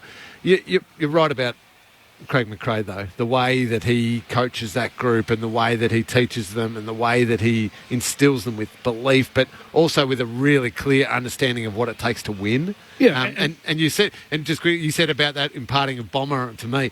Absolutely, you take on the personality of your coach. Not all of it, not always. And you don't want to be exactly aligned with the same type of personality, but certain aspects of it you definitely take on from your coach. If you're successful. Yeah, if you're successful. Like you go through history. I listen to Jeremy Brereton, and every now and then he breaks into what Alan Jean spoke like, and I know what Alan Jean spoke like because I was successful. And it's the same when you talk about a few Richmond players way back in the 60s and 70s, those sort of players. They love the way that Tommy did it, so they thought about that. So it's a combination of being what you are, but you've got to be successful because then it falls away otherwise. I've got to say that Adam Kingsley has done an outstanding job, but I think that'll be a headline. But Craig McRae, they've won with 8 goals. They won with 9 goals last week, and we say that they play with flair. That's Steel Sidebottom's ready to play in his 5th grand final next week. He's down in the rooms with Tim Hodges. Hodgie. He's very happy, Steel Sidebottom. He just spent some time with his wife. She was in tears. You don't know how to win a prelim easily, do you? Nah. I mean, we wouldn't have it any other way, would we? I'm a bit lost for words at the moment, to be honest. You were just talking about my wife. She told me she just weighed herself a bit when the final went, so I felt the same too, to be honest. She'll be thrilled you just shared that with the national audience. The last 5 minutes, it felt like an eternity. I can say that as a Magpie supporter. Yeah, it did, and we did well to lock the game up, really. There was a lot of stoppages late. I don't know, our will to win, whatever position we're in, it's why you do all those hours of training and practices. For when push comes to shove and you're in those moments, you're able to execute, and more often than not, we've been able to do that. I'll let the boys talk about footy with you, but can I just ask another grand final for you, another chance to win a second premiership? Yeah, I think everyone that plays footy thinks about it a lot, and I've been there before and had a positive day, and then I've also had a pretty shit couple of days as well. So, it's important to really just enjoy the week as well, because we're very special to be a part of it. I'll just enjoy the week and worry about the game when it comes around. You still look a little bit shell-shocked. Oh, I am. I literally just don't know what to think. This is why we play footy, to get into grand finals. We've clearly still got one more to go, but you can't win it unless you're in it. I'll send you upstairs. Your premiership coach, Mick Malthouse, is there, and he's thrilled for you. Steelo, congratulations, mate. And what a fantastic start to the match. Your performance, and let me say, as a winger, marking the ball on the line with Toby Green's kick. Outstanding, mate. Fantastic. little bit like Melbourne back in the day, Mick. I'm sure you remember where I went for that little spoil and actually missed it on Pedar, but it was actually ended up being a win for us. But to be honest, I, for a brief second, did think about spoiling it, and then, realised that the ball wasn't quite over, so I took the mark. Yeah, well, it would have been another 15 minutes of agony up here. Yeah. So tell us, Tim downstairs said that Craig McRae had the angry look on his face, and probably the most angriest he's seen him in 2 years of football at half-time. What went on at half-time, particularly after that second quarter where the Giants were able to kick 4 goals, 1 to you guys, 4 points? Yeah. Well, I didn't see that angry side of fly, so... but to be honest, I think the Giants' second quarter the last few weeks has been where they've, I think last week against Port really sort of put the game behind them, behind Port, and the week before as well. So we expected them to come out in that second quarter. Clearly for us not to score was not ideal, but I think it was, 2 goals maybe at half-time. We knew that we were close enough. And, they got the first goal the third quarter as well, which potentially might have put us on the back foot, but the way we finished off that third quarter, really set us up for the last. Yeah, so was there any changes made during the half-time break, though? Like line changes or thought processes? Well, I think, probably at the end of the game at Melbourne, we got stuck sort of just going, up and down the line and, played into sort of the Melbourne Keys hands, and we probably got a little bit like that as well. We tried to, take a little bit more risk with our long down the lines and even it up a little bit, but we just couldn't get our game going really. There was a little bit of chip and mark, and I thought Ariel will probably challenge at times forward of the ball tonight. To their credit, their backs are really strong, so once we can get that ball in live play is when we play our best footy. Yeah, look, there's going to be a lot said about Judy De Goey, no doubt. 34 possessions, how well he played. Isaac Quaynard, his first touch was just magical today. When he needed to take control of that football across that back line when under pressure. Just tell us a bit about him. Yeah, Q, he's almost the perfect build. He's fast, he's strong, his hands are elite, as you would have seen. I think that the stats quite ridiculous about him, winning and getting beat in one-on-ones, but you just know what you're going to get from Q, and that's all you want from all your backmen. Whenever you see him in a one-on-one or whatever it is, you're either going to halve it or win it. So they're the guys that you really love to play alongside. Hey, Lids, do you reckon Mick's going to give us a chance to ask a question here? I was just going to say, we get in there on this long lunch, or what's the go? Well, we're off at 11 o'clock. It's okay. You've got plenty of time. Sidey, it's Lids here, mate. I just want to know, in those final few moments or the last minute, is that your leaders taking over there, or is that a train thing that you just back in your system? How much I know how noisy it was. How much do you just rely on what you've done in the past over and over again?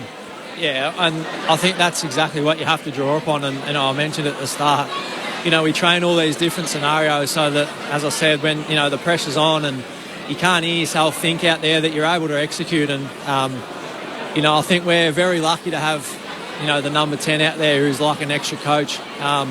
He sees the game better than everyone, and he just moves the pieces, really. And I think he was sort of that, sweeper there the last few stoppages and just putting guys where they needed to be. And to the boys' credit, we were able to get stoppage after stoppage and end up with a win. You've got a few boys that are probably knocking on the door ready to go. Dan McStay looked like he might have hurt his knee a little bit. Obviously, your thoughts go out to him. But Tay Adams, he'd be touch and go, I assume, to come back in. Yeah, I mean, Tay will be doing everything he can to get back in. No doubt. That's just how Tay is. He's an animal. He loves training hard, and he'll leave no stone unturned to give himself every chance to get up. And with Mac, I clearly don't know what the verdict is, but he was obviously subbed out late, so we'll just let it play out there. Steele, well done on the win, fantastic, and also your performance as well. Can you talk us through when the Giants had a bit of ascendancy and were playing some really good footy, and the game wasn't quite working for you guys? I think there was, 2 goals early on in the game, and then a big period of time before you got your third goal. Yeah. Was there a tightening up at all, or could you sense anything out there, or was it just a matter of working through a few things? I think, in those situations, we almost need to go the other way and start sort of, almost not inventing things, but taking it on more. I think when we get stuck in that sort of slow up and down the line, they probably took a lot of mocks there in that second quarter and were able to have plenty of inside 50s. So, I think it showed probably the last few weeks that, when the pressure gets on a little bit, we need to, keep our heads and not go too safe, really take the game on. As I mentioned, we need the game live for our style to stand up, I think. You've got the extra, well, let's call it 3/4 of a day break on the winner out of tomorrow evening's game. I assume straight into taking advantage of that. Are you recovery tonight over the road? What sort of happens from here? Yeah, so, back to the footy club after this. Probably sit in the hot spa for me, Ling. I'm not a big fan of the cold one. Good work.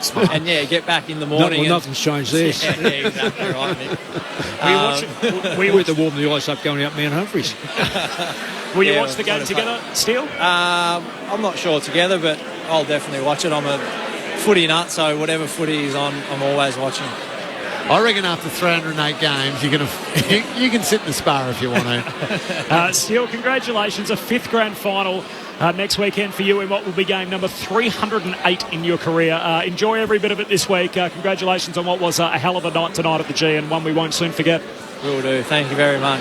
Yes, Steele. Thank you, Mick. Steele side bottom in the Collingwood rooms. How about that? The next time he gets to lace them up, it'll be on grand final day next Saturday. So Collingwood through to a 45th grand final, which is more than any other club, and obviously second year under Craig McRae for this iteration of Collingwood. And a chance to join Essendon and Carlton with 16 premierships at the very top of the tree. Question for you. The reaction from his teammates at 3/4 time suggests to me, and there's always the hard luck story. We saw it last year with Holmes, for example, but suggests to me that McStay's in real strife. If he doesn't play, what do Collingwood do? Who do they bring in? Frampton? Or would you, as you suggested, with Ginnivan coming in, it changes how they look? You would just bring Frampton in, the same sort of size? You've got to have the same system. Yep. You can always change your interchange, but if you go away from your system, then you're loading up Myercheck or loading up and you want Cox to mark everything. So it depends on who win tomorrow. Both those sides tomorrow have got 3 tools. Yeah, and good. And good tools. Yeah. So you've got to be. So the system has to be maintained. And one of the things you coach system and fit the players in. And one drops out, another one should take that system. If you have to change that up, then what do you wait until the grand final to change it? And you shouldn't do that. The other one, and Adams has got to play too. And I'm not 100% sure that any hamstring at 30 years of age. Yeah. Could he be the sub? You reckon? Why? He's injured. I like Ginnivan as a sub. I really like what he adds a spark, doesn't he? I'm just saying, you're saying Ginnivan or you're saying Adams? No, I'm just asking the question because I look at the list and you go through and see, well, who didn't really have much of because he plays more that forward with more on ball. That's why I reckon he's been so high score involvement. So whose spot does he take? But what if Ginnivan? You mean? No, Taylor. When you look at that, that's right. So the other option they could do is.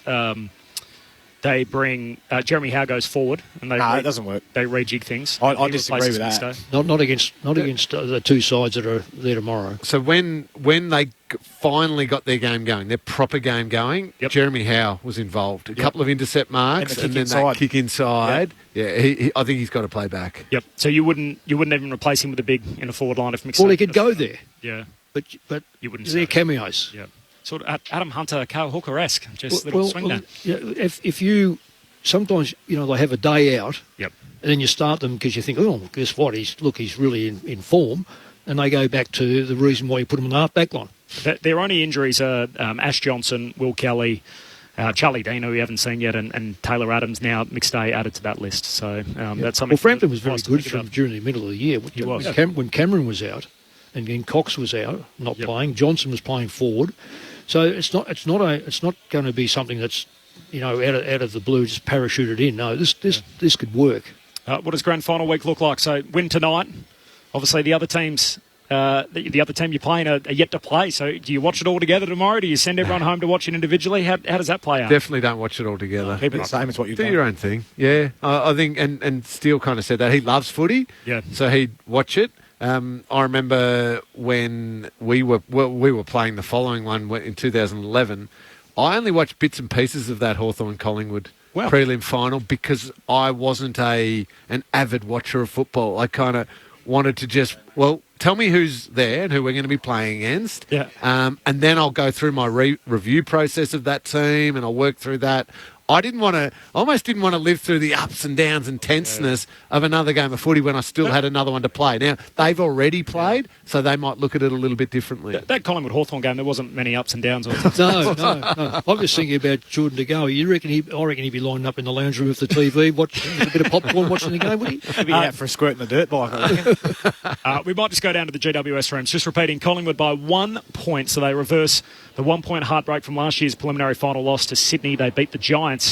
The other team from New South Wales by the same margin tonight. So heartbreak for Adam Kingsley's men, and for Collingwood, they're through to a grand final, second year under Craig McRae, as the birthday cake is getting wheeled into the coach's room. So Collingwood a bit more organised than us here for Clint tonight, unfortunately. But Craig McRae's getting his birthday cake at present, celebrating his 50th birthday. Change of tone. Let's head into the GWS rooms.